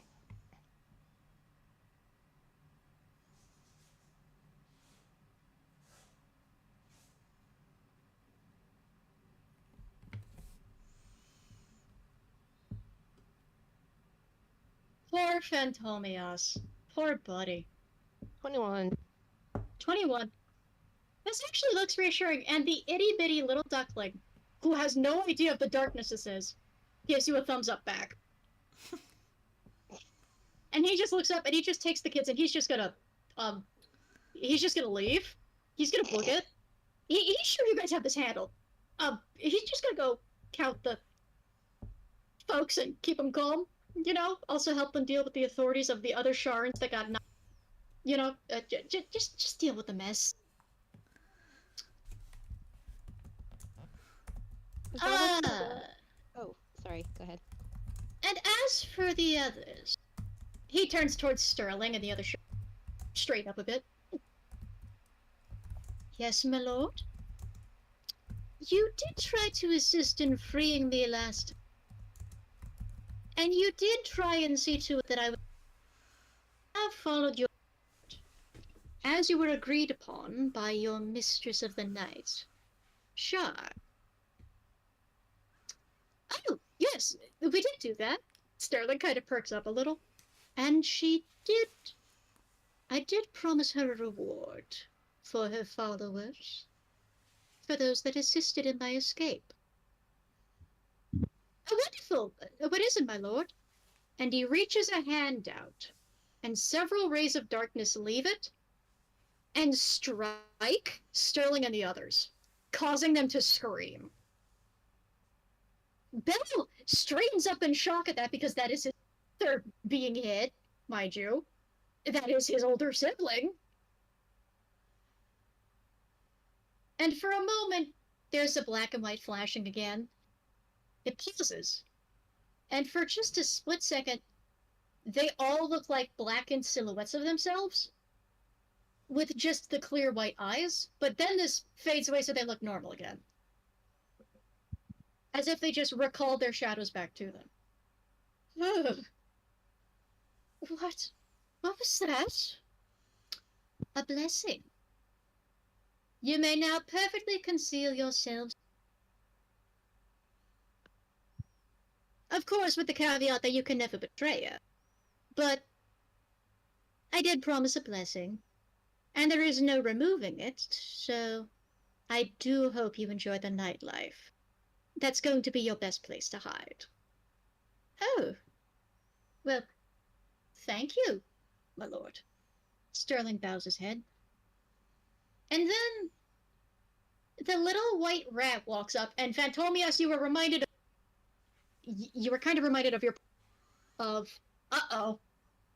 You know, big issue there. Yeah, there's definitely the vision of the duck tent thing. Uh-huh. Ah, shit, we're gonna do this again. And as for you, Arcana de la Curse. It's been a long time, has it not? My lord. And the shadow bows, making the poor little white rat bow too. Poor little thing. You don't really know whether she's going along with it or not, but she's not resisting. I did promise your powers restored, if you would see me return. And I didn't see you flee this time. I did not flee. I did my best to see to it things would go well. Save for some intrusions. And she glares again at Phantomias. He glares back. Hmm. The duck is fueled by like 50% spite. And it's The about other to be 50% is 100%. dogged loyalty. 50% spite and 50% dogged loyalty. And before she can turn back, the Shogun raises his hand, and the same black beam hits her. And it hits the little teenage rat. You hear that squeaking scream, and you realize, yeah, that probably has to hurt. And Phantomias, unless you would like to interrupt and stop what is the equivalent of an archdevil or archdemon from raising his most loyal guy, you watch as Arcana de la Curse slowly returns to flesh. He is dumb in a lot of ways at times, but unfortunately getting in the way of an archdemon is not one of them. Also, he's hurt and kind of freezing up in panic as it dawns on him what the hell is going on. Yeah, good, understandable. She also separates from this little white rat, who suddenly collapses, looking exhausted. Arcana does too, and before you, well, you see something else.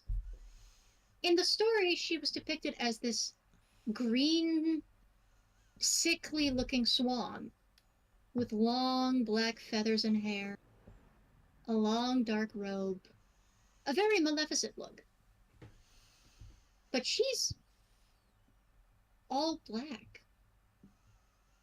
And in fact, is a swan and not exactly a duck like. She may or may not be the most beautiful black swan you've ever seen, in fact. If not for the wild look in her eyes, and a little bit of the white that returns to her feathers, but not fully. There's definitely a hovering question mark and a mumble of, I thought the story said she was a duck. She feels herself over, wraps her wings around herself, and just starts laughing. And laughing loudly enough I cannot emulate it because it's M, and I don't wish to invoke the wrath of either parent. So, insert the clip of Magica Dispel laughing from the original DuckTales. The old one, not the new one. Admittedly, the insert new one the- does have a pretty good evil laugh. She does, but my childhood was with the original. Understandable.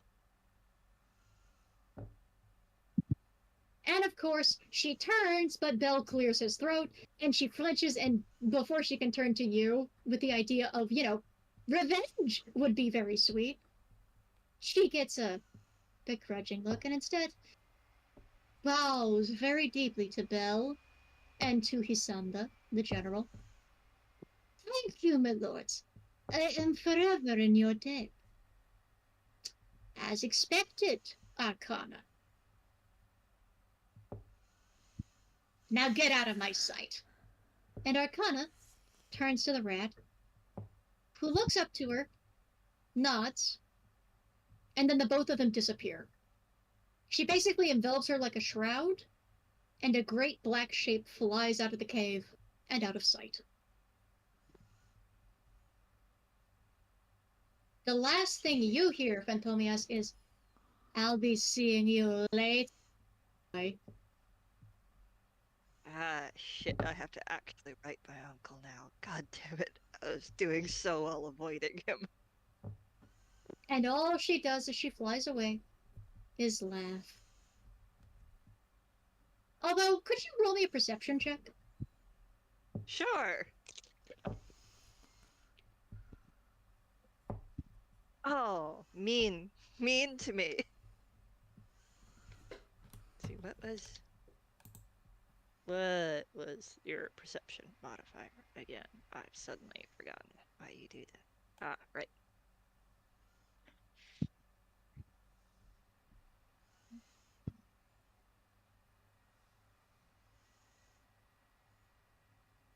I'll say a 14 is enough, unless I can roll a deception big enough.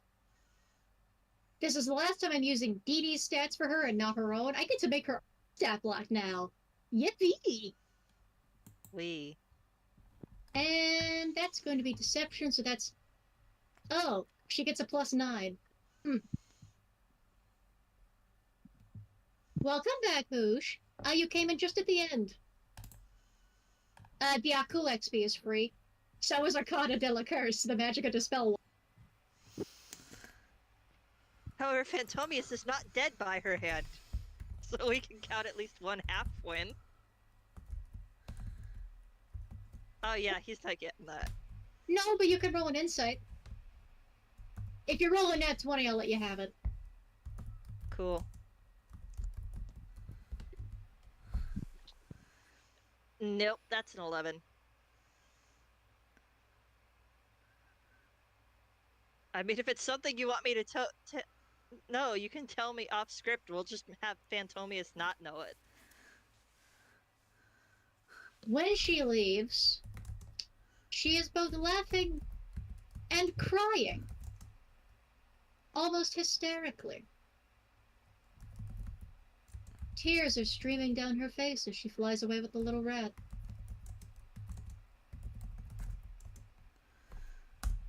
Okay. Of course, She you're is not sure. not aware of it. You're not sure why she'd be crying, but of course, you're not aware of that. Yep. And of course, that just leaves the Sharans, who quickly dismiss themselves, and Sterling goes to Belle, while Belle just, it's fine, get out. And Sterling just, after a look of concern from Belle, where he kind of returns a look, fine, I feel great, actually. He nods, and, kind of testing his new powers, melts into shadow and disappears.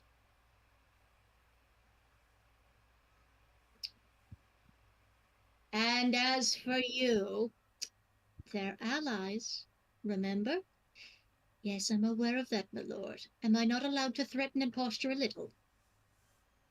Just a bit. But maybe not that much. My lord, I'm out of practice. Let me threaten someone. Well, I hear the Isles are in a bit of a mess. I was hoping you could help me with that. The Isles? The Pleasure Isles? I thought you had that under control. Belle, his ears kind of tuck a bit. His tail tucks behind him a little. Well, that was before I disappeared and went wish hunting and got part of myself trapped in a pre-erasure vault. You see I'm the sorry, what eyes happened? under the helmet blink. And Phantomius is the one who ends up muttering, I'm sorry, what the fuck happened to you? Admittedly, it gets censored, but he does still say it. It's like censored by both the Donald way of speaking and also it's just censored by his words. And He says instead, what the duck did you just say? oh, that's right, he wasn't hired for that. It was a whole thing and a half. You'd have to ask one of the others. Oh, good grief. I understand you don't get along well with them and they tried stopping us before. But times have changed, Hisanda. I believe things can be different now. Perhaps not as violent? Well, where's the fun in that, my lord? Is that not what I meant? They don't have any wars going on at the moment. I don't think you need to... Well, I could, and Belle glares at him. And he actually, in front of Belle, no intimidation needed, shrinks a few inches. Well, if there isn't a war going on now, you can use this to get up to date, I guess.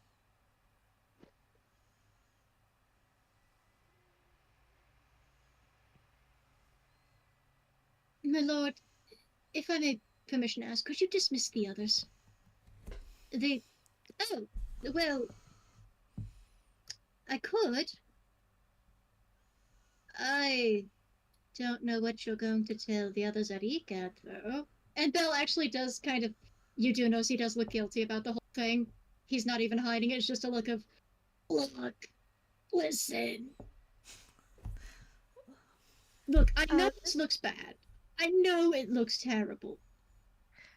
I am going to wait for you to face that music yourself. Right now, I am in pain and I'm going to take some medication and maybe sleep for a year. If I am able to knock myself that level of unconscious, thanks. Let's just go I home. think that as you said that, Fran is gonna on wheel shape, and you just feel like his head hitting your leg, and I'm gonna just cast Cure Wounds on you.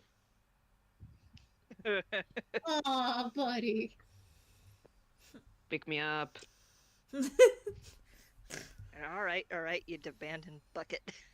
Come on. I hate these people. Let's get out of here. Velvet goes, I have a question real quick before you eat us wherever. Mr. Samurai, do you know my dad? Your father? What is his name? Well, and then she just says something that nobody should be able to pronounce. No one who doesn't know. So, Out of character, there's no way he'd. I don't know if they'd know each other or not. Actually. actually, let me roll a history check. We're gonna use Belle's stats for this one, so he gets a 1d20 plus, but he gets to roll with advantage. We'll give him advantage. Okay. I was gonna say something, and I was like, wait, no, they actually might know. Like. That is a nat 20. So you watch this blackened samurai for a minute, and then they reach up, tap the mask, and it disappears, and you realize Hisanda's not a he. You're not sure if Hisanda's even a she, but that's a very feminine green and black face underneath. Above board, it looks like Aku's feminine disguise. Aku girl.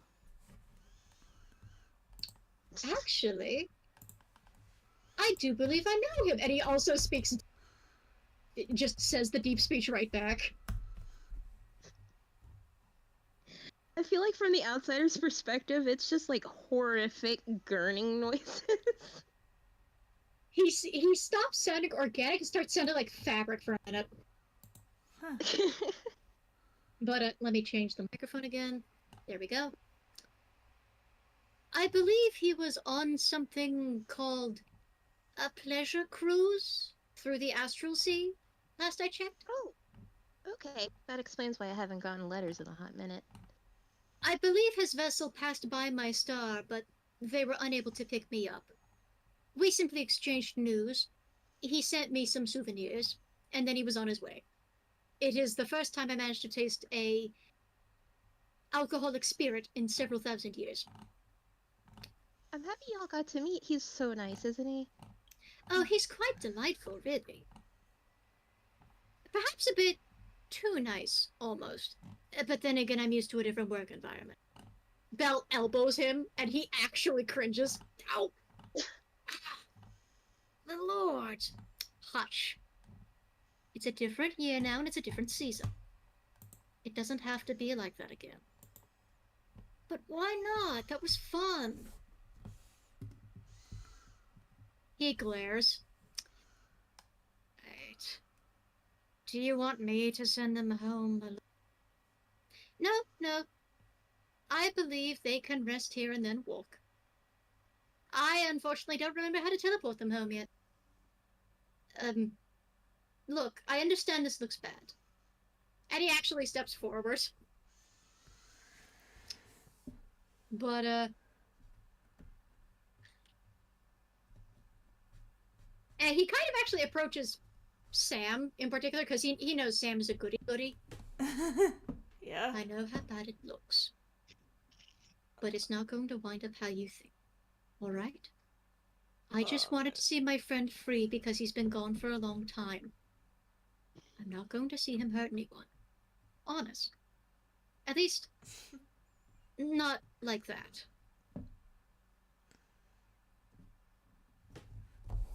Your world is fine. I just wanted to see my friend come home again. Okay? Am I really gonna trust the devil himself?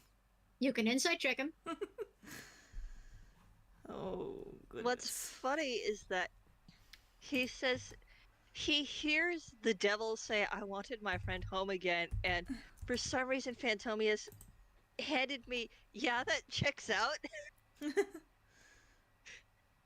Just, he hasn't seen the devil, despite being the devil, be outright malicious. Unpleasant on occasion, perhaps. But this guy that he's seen in passing, and he's thinking a little bit of, if one of my friends was sealed and locked away for for heavens alone know how long, and I haven't seen or spoken to them at all in that time, yeah, I'd want them to come home. I would do something dumb and potentially dangerous to get them home. Yeah, that makes sense to me. Yeah, part of Sam is like, yeah, power of friendship, I get that. But part of him is like, did we just unleash terrible evil onto the world? On the one hand, yeah. On the other hand, but Belle is giving you... With a 16, you actually succeed on insight. Mm-hmm. Here's the thing. The devil, religiously speaking, has a reputation. People warn you not to trust him, not to believe him. He'll never give you an honest word. He'll hold you to yours and then break his. He'll do anything to get your soul. He's the epitome of dishonesty. He's the serpent, yada yada. But not all of that is true or false. He's a clever guy, and he is a bastard. Make no mistake, again, devil, literally. He has to be the cartoon archetype. But in spite of other things, in your homeland, there are some tales that actually show him as being more honest than some of his other kin, which is part of what has led him to convince so many others to is the honesty. He does make deals. He does backhand and backstab, but he's open and honest about it, usually. And if he's dishonest, well, it's very rare. At least unless it's funny. But he's not only giving you the truth, he's actually giving you the closest thing he can to his word, which is huge would be an understatement. That's massive. Mm-hmm. You think he really doesn't want Hasana doing anything stupid? And that maybe if he does cause trouble in the future, it definitely won't be world-ending.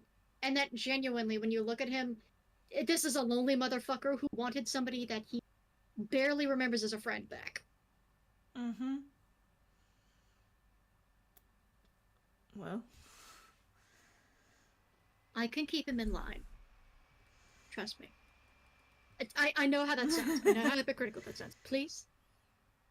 Oh, saying please hurts so much. And he immediately made a face like he's gonna hack at her. Don't hurt yourself. I'm gonna trust you because we're coworkers. I'm gonna trust you because I believe in the power of friendship. And I'm not used to that word, but we'll go with that. I just want to go home. I want to make sure everyone here gets home safe. Of course. I'm sure the locals are going to be frightened, but I think that helps the story a bit, you know? If they think something's going to go wrong, then they fear us a little more, and that's important. Okay. That is kind of part of our job, is trying to scare them. So, if you could head on out, I'm certain the locals would be happy to try and house you. They don't know that you helped, so. Hey, I wasn't the one. Never mind. not gonna worry about it. Let's go home, or let's get out of here. The Black Shogun tries to raise his finger to say something, turning to Fran, but Belle raises his hand and shakes his head and just goes, no. Nah. Doesn't even say it. It's just a shake of the head of, don't you start. And he lowers that finger and just decides to make himself tall and imposing to watch. It tries to put on the honorable villain airs again. Fran is squinting as much as he can, having no facial expression. Can I roll an insight? The fucking sure, we ball. I mean, Phantomius has probably got this look on his face of, yes, you're very intimidating, but I have also reached the point where I'm running out of fucks. He does not say it, but you can just read it on his face. But he does at least give a semi-respectful nod before carrying Fran out while still limping slightly, because again, Okay. his hit points are low. I got a 16. Oh, 16. I will say, let me roll a d20. 15. I mean, there's no... Oh, what? 15. You actually beat a 16. So, Fran, Hmm. you see Hisanda give you a look. And then you only see the subtlest, slightest bead of sweat before Hisanda quickly puts the mask back on to hide it and look professional. He knows something, they know something that they are not saying, but Belle is just like, drop it. We're Hey. letting them go, and you and I will talk. Hey, Fanta, hey. Your name is Fanta now, but hey, Fanta. What? Fran is starting to get strangely hot in your hands. You feel the vibration of the machine working overtime. Buddy. Better not be about to blow up, buddy.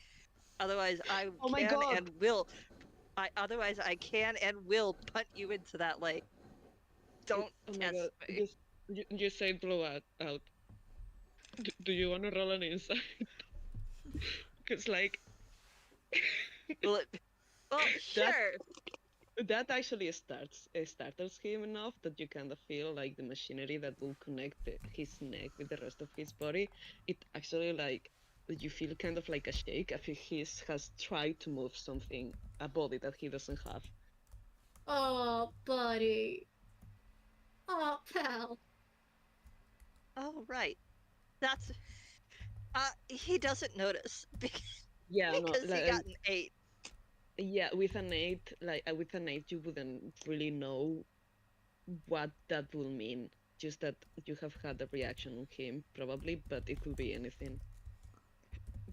Part of him is assuming it's an embarrassed reaction, because but he's still joking, half serious. Made the threat of "I will punt you into the lake" as he walks out the doorway of the cave.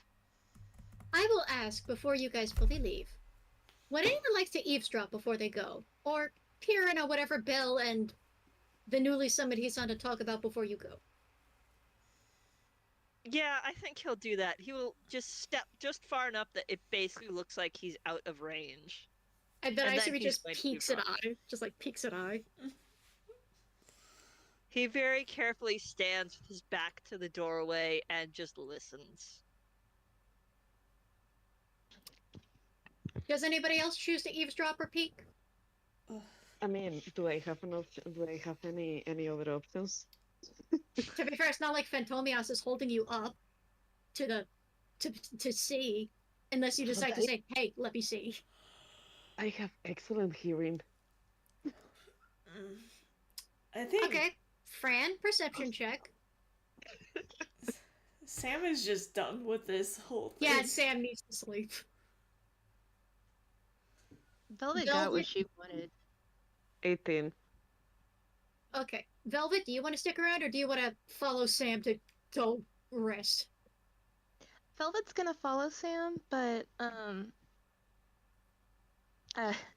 she's gonna try to pat the Aku like person on the leg and go, "I'll tell Dad you say hi." They And then stare a little, but you think you get like the tiniest, stiffest little nod.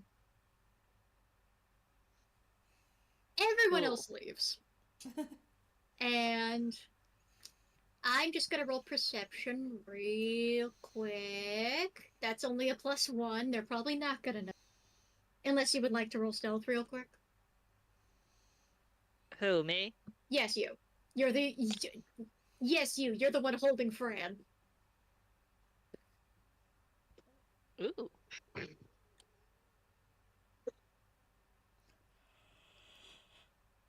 What's the modifier for stealth? It's been a while since I've rolled that now. Ah, yes, it's that.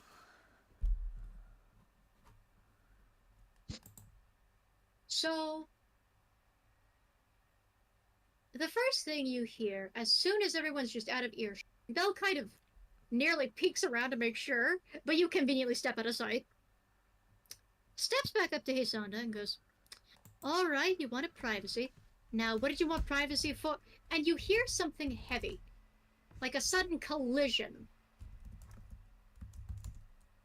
And Fran, you're the one to see it before Phantomius actually gets a good glimpse. You see this hulking, imposing samurai figure pick up the much shorter Belle in a hug. Aww. A fairly tight one, with maybe more limbs than you think is necessary, but you're not sure if that's a conscious...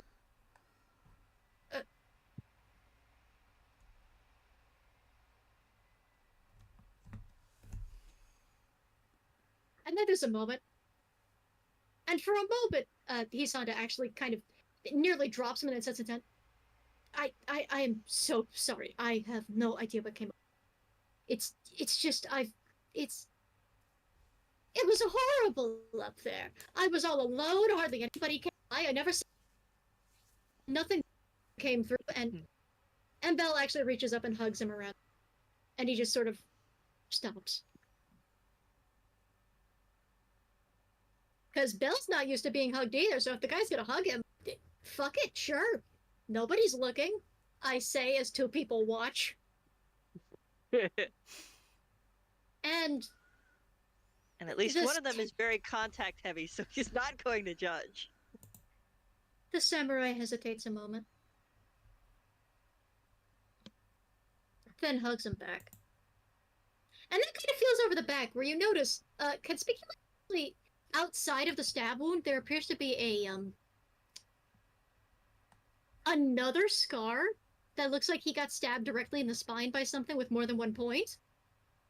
Which, the samurai feels, then stops and goes, "Midlord, Belial, if I may." "Yeah?" And he sounds like he understands what he's going to ask. "I didn't think anything could scar you. What happened? Was it a celestial? Was it an angel? Was it your former master?" "No, how do I put this? I might have died a little." Total silence. And then you just hear the loudest echo. Just, "You what?" I think it's time for us to use a skedaddle. Yeah, you hear nothing but infernal beyond that point, by the way. And, Fran, it is the most uncharacteristically worried and angry and upset you have heard this incredibly scary, deadly guy to just be like, "What the fuck do you mean you died? What the fuck do you mean you died? When did this happen? What killed you?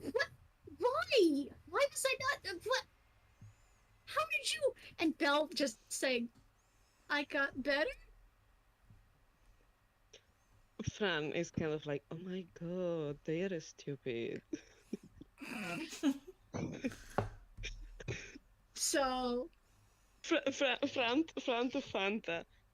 For a second there, I thought they might have some semblance of competency, but no. look, listen, I was betrayed by somebody I was sheltering. I wasn't expecting to be stabbed to death. She. Oh my. Oh, hellfire, you don't know about Percy. Who? Later. You know what? Let's do that later. Do you want to get that cake I made you? Cake I bought you? Oh! Oh, that's for me! Sorte is saying Fran translation activate. Yeah, just Phantobius, you just hear Fran auto translate of I might have died a little? What do you mean you died? I might have been stabbed in the back by someone I was sheltering with a weapon they stole from an archdevil, and I might have died. Fran is making the translation with the most silly voice you can imagine. So you have like this really intense emotional conversation, and then Fran just going like, I did a little, just absolutely flat. I fully admit that the little blurb I wrote was basically Tobias reacting to the statement of I died a little. Yeah, just same hat. So I might have died once or twice, maybe a few hundred times. A few hundred? A few hundred. Who did it?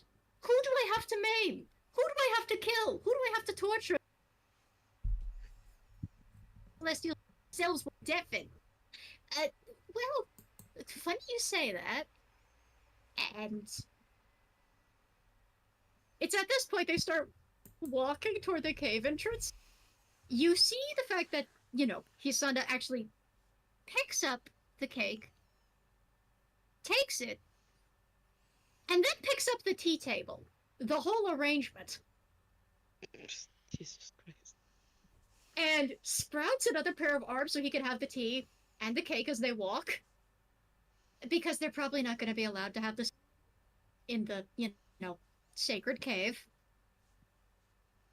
Yeah, I think that's also the point where Phantomius darts off as fast as he can without making it obvious. The last thing you hear is, what about the thing that the soul was imprisoning? Oh, that. Well, I had to absorb something to retake a physical. The combined energy of that seven-headed thing and the sword was... But maybe there's still a little something? I'm certain it's not an issue for us. It is presumably a force of evil, like... Well, yeah, but the locals can deal with it. That's their problem.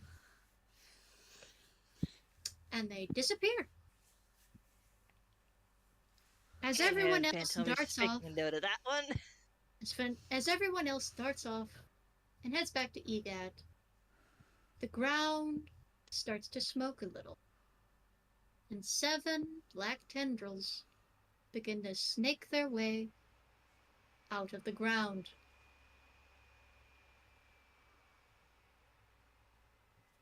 Before we conclude things, what does everyone say when they get back? Do they tell Ollie the truth that they've unleashed an ancient evil? What happens? Well, I know one of the things that Phantomius is going to do is he's going to snag a local and say, hey, we know that at least one great big evil thing has been unleashed and it wasn't supposed to be the thing with the sword. You might want to get a priest up there anyways, just in case. Maybe 12. And then when they get back, he basically says something along... He tells anyone from EGAD who asks, you're gonna have to ask Scratch about that. It was his party, his show. I am going to sleep. Good night! And then he locks himself in his room in the treehouse. You know what? I'm gonna say on that, and also on how kind you were to the locals. Could I have everybody make one final persuasion check? Everybody? Okay. Cool. Sure. And I will say for Sam and for Velvet, you get advantage. I'm gonna have to re-roll that. It rolled right up onto my keyboard, and I couldn't tell what the number was. Okay, that's a little more reasonable. Persuasion. Now, what the bleep was your persuasion? Oh, right. So 23.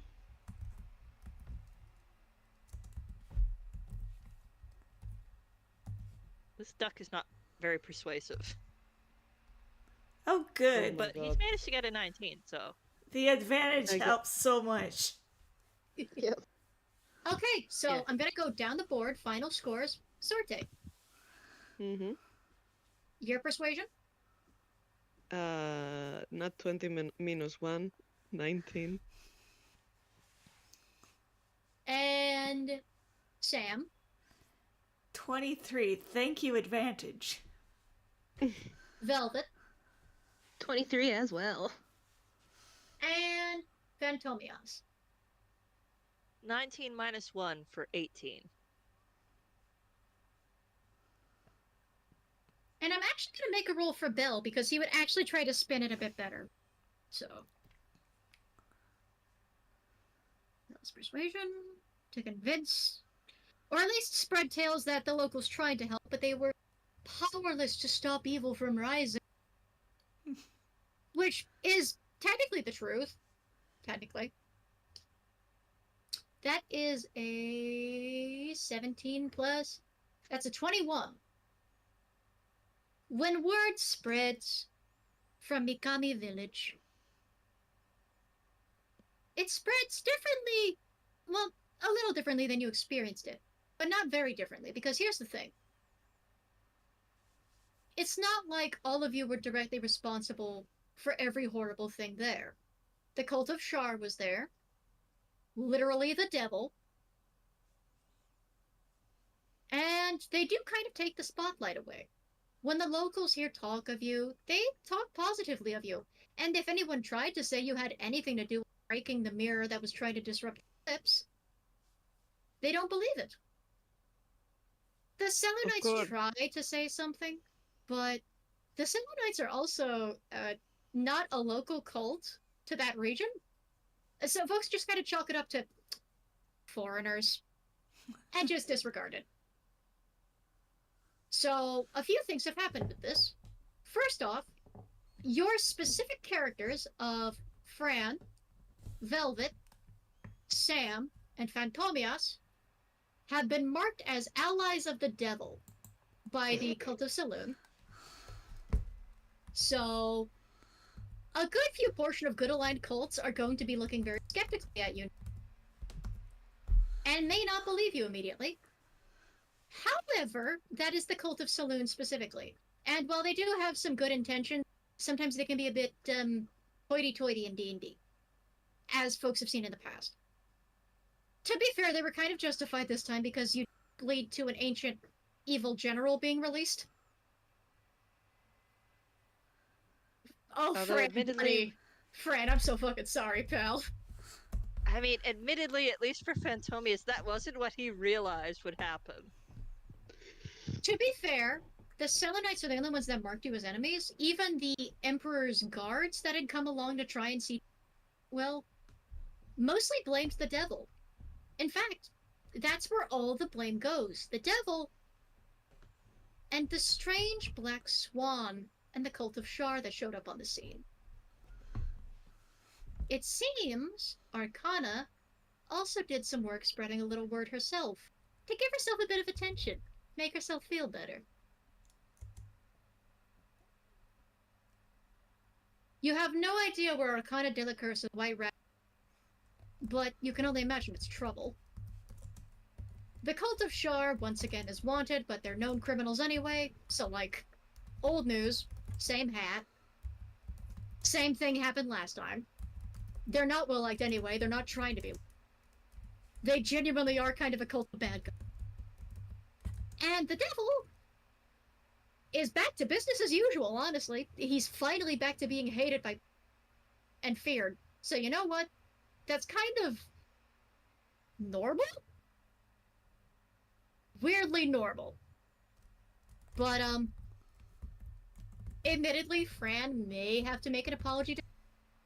Now, Saloon, I'm gonna say ahead of time, is not gonna be as mad as you think, but she is still gonna be upset at the whole thing of, why did you have to do that? Why did you have... He ain't apologizing to anybody, Sorte says. Nature, bitch! The funny thing is, that's kind of what the excuse Saloon would give too, is it is kind of nature. The eclipse was supposed to happen, but her cult wanted to stop it, so she gave them the mirror. that absolutely, like, part of it, and I didn't have the chance to explain it, like, part of it, like, Fran thinks is like, well, you guys are messing with the natural order of shit, so... It is one of the only times you know they've tried that, but to be fair, it did release an ancient evil. A little understandable, Well, but they don't normally do it. But- Honestly, that just sounds like an excuse for a lazy solution instead of putting the work. To be fair, Saloon would still like to see nobody hurt, but you do think she would kind of be on the whole thing of the eclipse was going to happen, and I don't believe they would have stopped him from being free. Sam honestly wanted to try doing it, and he did do good. He made an offering to the local little dog god Uh-huh. and helped some kids, you know? Uh-huh. Now, yeah, afterward, you did get to enjoy some of the festivities when you stayed with the locals. So, technically, you still got to enjoy some food, some goods. And after the initial fear, folks were like, well, oh, we appear to have lost Bobbins. Shit. Oh, hang on, just a moment.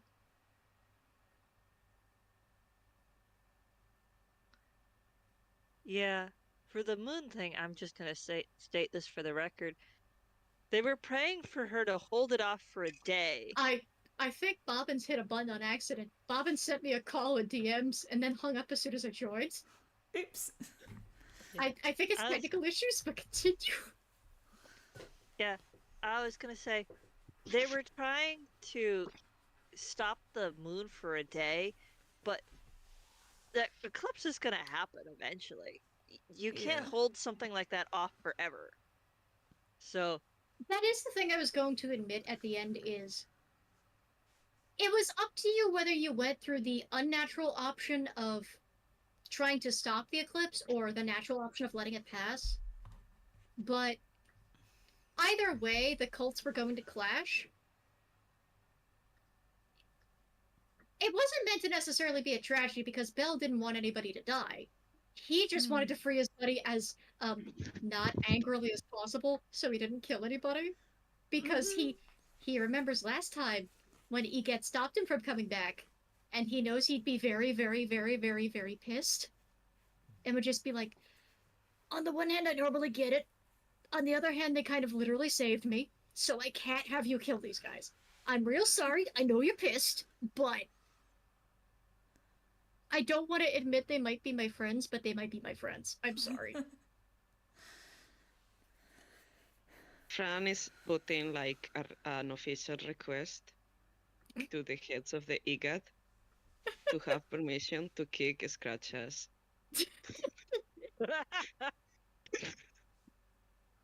But, Menansely rolls towards his shins. good luck getting out of his holes, motherfucker. But, continuing. So, at the moment, at least your characters are not trusted by the Selenites. The guild is still fine. Your characters are in hot water with them, but that's fine. You might not see them that often. But you may be deaded by some other good aligned cults for a bit. It'll get better eventually. There is also a little bit of rumor that, something might have escaped the cave. A bit. And might have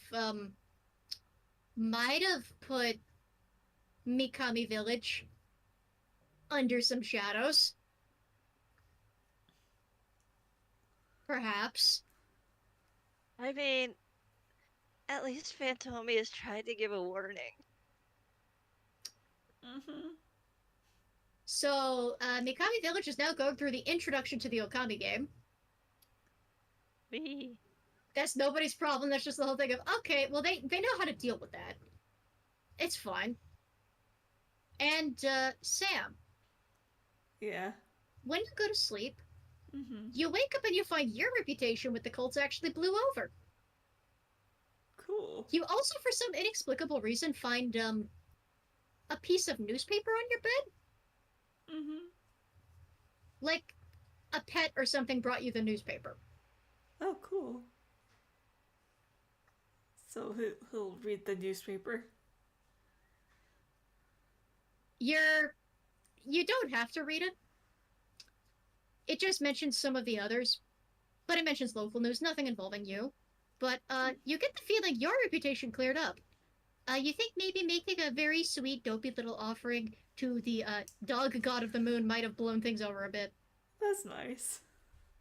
So you and Velvet are fine. Velvet, you wake up to find a pack of dog treats. Huh. They're not normal dog treats, though. They're like old traditional kind, like, you know, somebody making biscuits. Hi, Bobbins. We're just going over the end of game reward and consequences stuff. Yeah, I'll be back in a sec. Yeah, Phantomius is not terribly bothered by not having a good reputation with a lot of cults. He was already kind of on thin ice because he started out as a menace to his home city. So it's like, oh, yep, this is more of the same. Mm. Yeah. Just from a new group of people. Okay. Now, none of you actually hear anything about Hisanda causing any trouble. So you believe Belle was being honest when he said he wasn't going to let Hisanda immediately get to any big-ass revenge schemes. You haven't heard anything from him, and if you do happen to address Belle, he mentions having sent Hisanda home so he can check on things and maybe keep them in line a bit. Because, the Pleasure Isles are still kind of in deep shit, and he can't go home without all his powers. So it's just like, well, Hisanda used to be my best friend. I'll trust him with it. So I sent him home. Mm-hmm. So, so Aku has gone home. Yeah. But, in terms of reward, firstly, you're alive. Yay. Nobody died. You actually managed to do this with only a single temporary casualty. You managed to avoid upsetting Hisanda any further. Mm-hmm.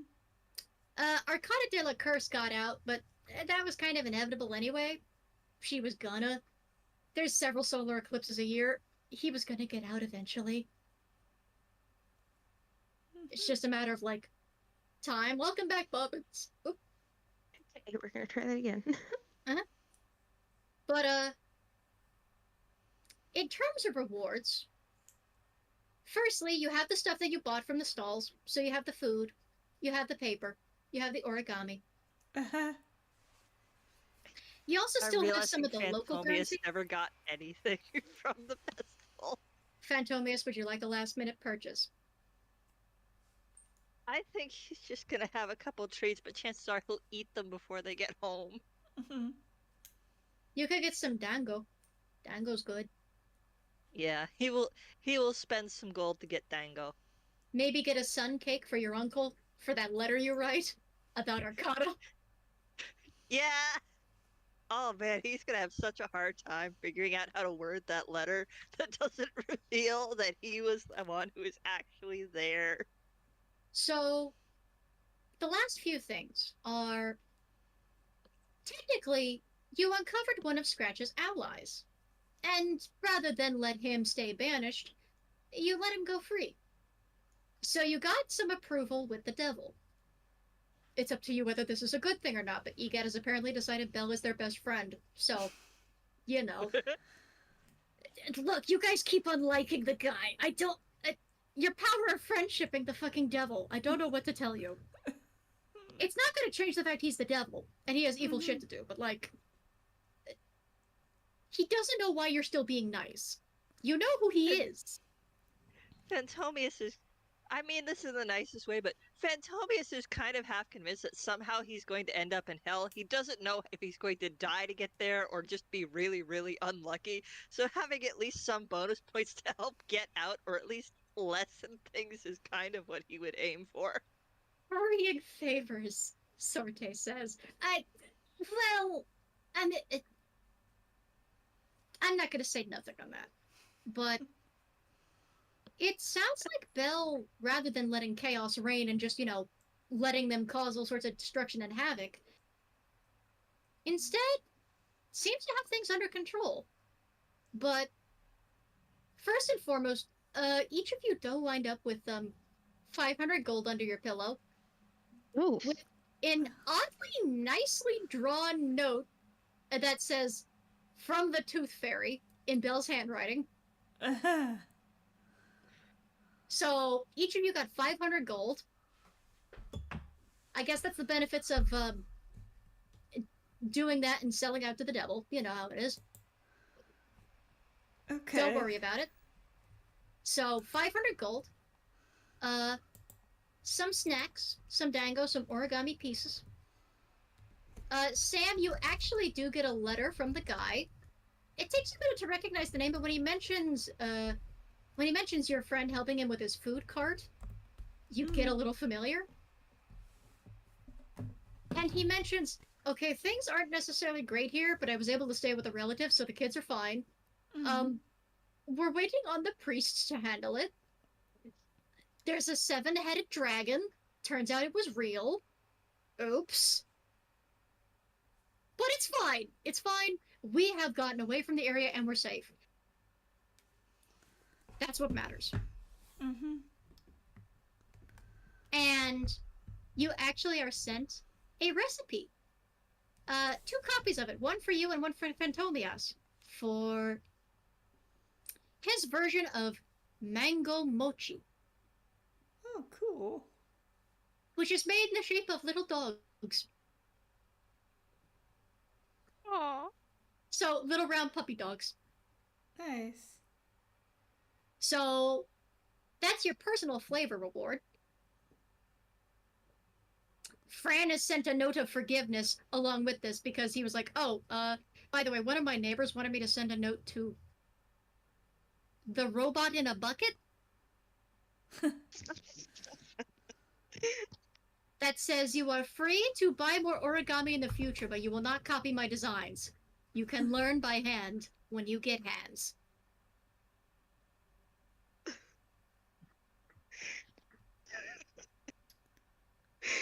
Oh my god. So, Fran, you got a letter from the old lady. Thankfully, it is not a restraining order, and you are not banned from the stall. It is just the whole thing of, you can learn by hand, you coward. Don't copy.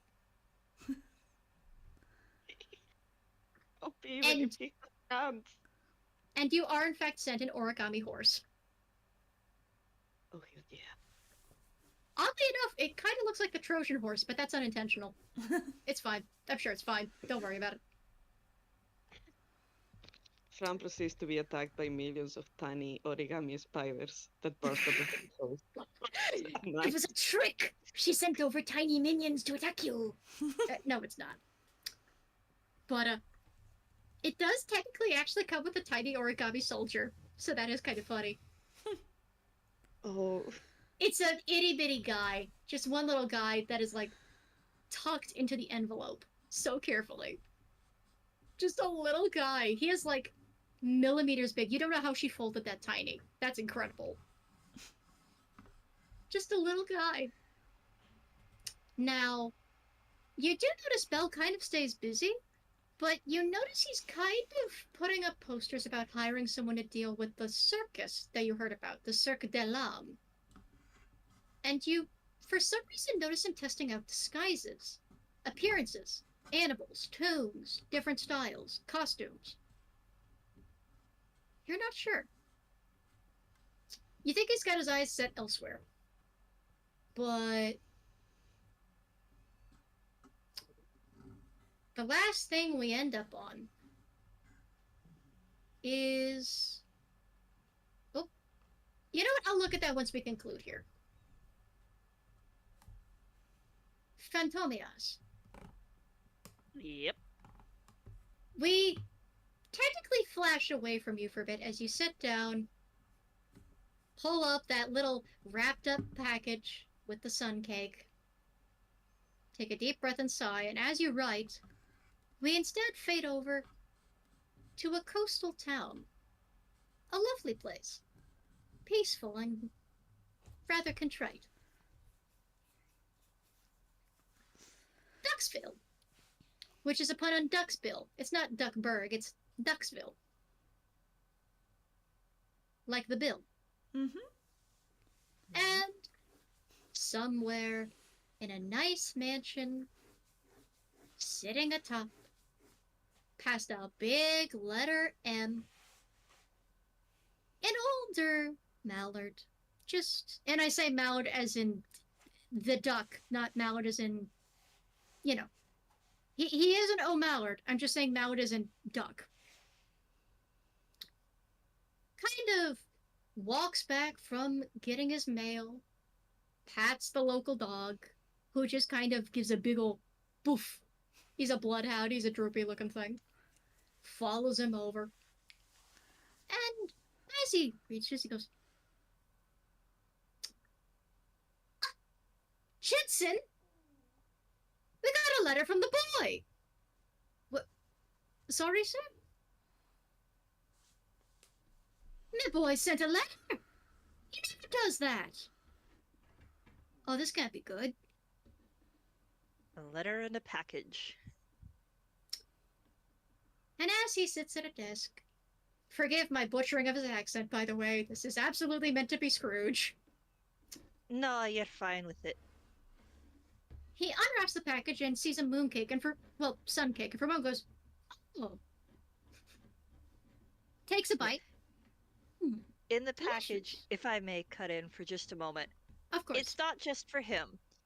Mhm. Inside the package, there is also 3 little gems and a little note on which of the 3 ducklings that they both know are always in the house. One for each. Buddy.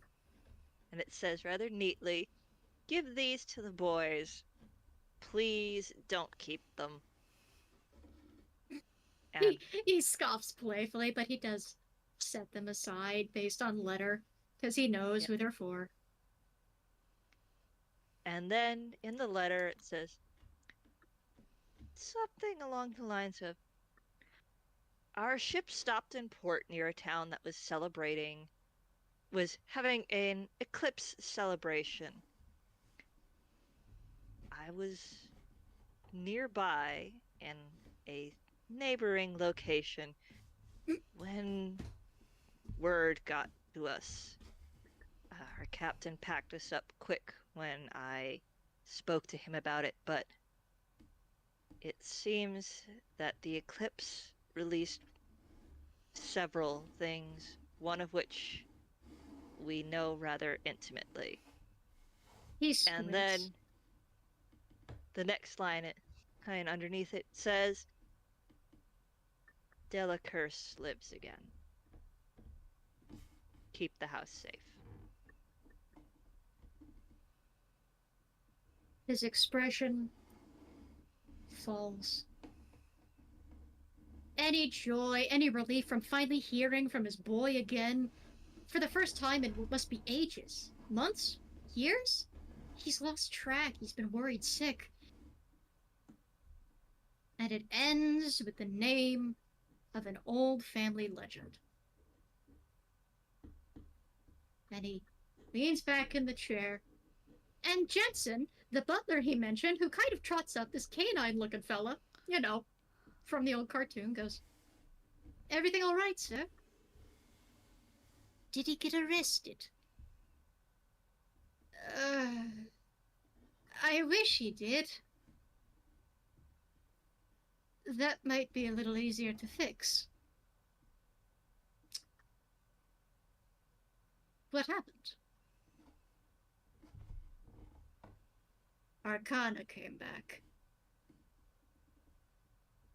And the butler's face falls too, as he looks to the wall, to the portrait of an older man, an older duck, with a great heavy beard, a fluffy hat,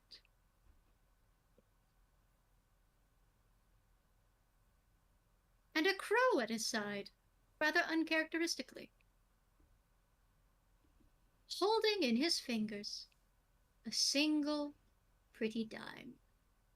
A silver, a useless thing in Einquell these days with gold.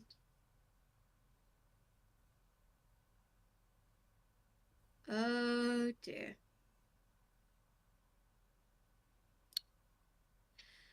I am going to have to write so many letters and make so many calls. Oh, and he just sets down the letter and just buries his face in his feathery hands.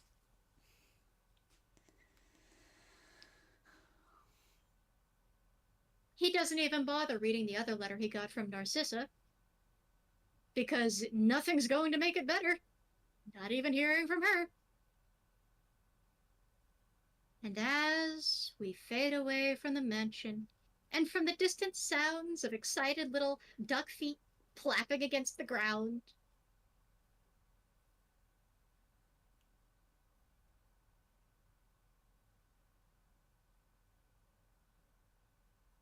we cut away to a distant shadow, and nothing but joyful laughter as a beautiful shadow flies through the clouds, disappearing from view.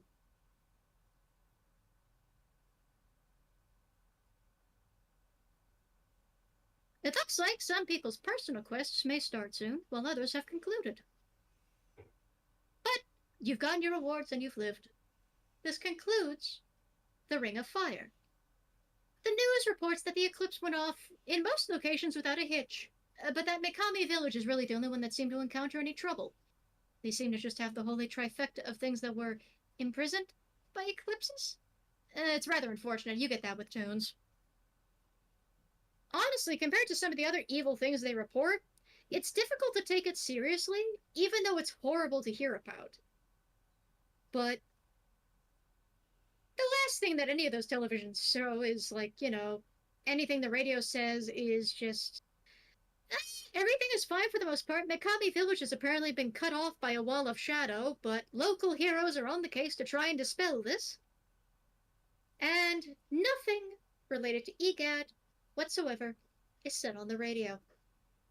EGAD is completely free of blame in the public eye. Elsewhere, someone enjoys a piece of cake as he catches up on the fact that the pleasure hours are in complete and utter fucking disarray, and how did this happen? How many years have passed? Holy shit.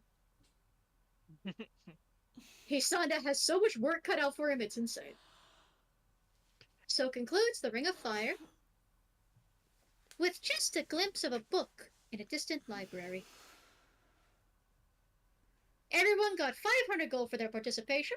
Some people got personal festival items, and some folks, thanks to making a blessing to the local definitely not godly dog, definitely not, had their reputation cleared up after deciding to ally with the devil instead of the Selenites. Yay. Surely this will have no consequences in the future. Yay. It's fine, I'm joking. You guys are fine. Mm-hmm. For some reason, this guild has decided they are ride or die for the devil now. They'll learn eventually. But like, friend-shaped. For now. You'll be reminded eventually. But I do hope you all had fun. I was hoping that actually wouldn't take as long as that did, but I wasn't expecting you to split the party twice. Why did you split the party twice?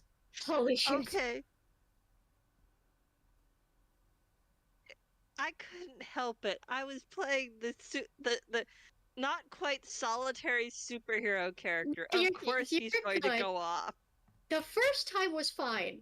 It was short. It was sweet. Twice? Twice? No offense, that was still fun, but just like, oh, buddy. Anyway, did everybody have fun? Yeah. Yep. Yes. I Did- actually My got it. boy has so much money now. I am shocked. I am shooketh. Oh, don't worry, by the way. The Czar's shop will be reopening soon. If anybody was paying attention, they might have spotted him in the crowd. But, you were saying, Sorte? Oh no, go ahead, sorry. Did you have fun, Sorte? I had great fun. Thank you very much for having me. Of in this course. game. I miss playing with you. I miss playing with a lot of you, honestly. I know everyone's schedules are busy, but, like, you guys are fun. And I wanted to make sure it sounded balanced, even though it was kind of like... Firstly, I want to say it's not scripted, but it was kind of the whole thing of it was going to happen eventually. Mm-hmm. It was just the matter of what you did in the face of it. Mm-hmm.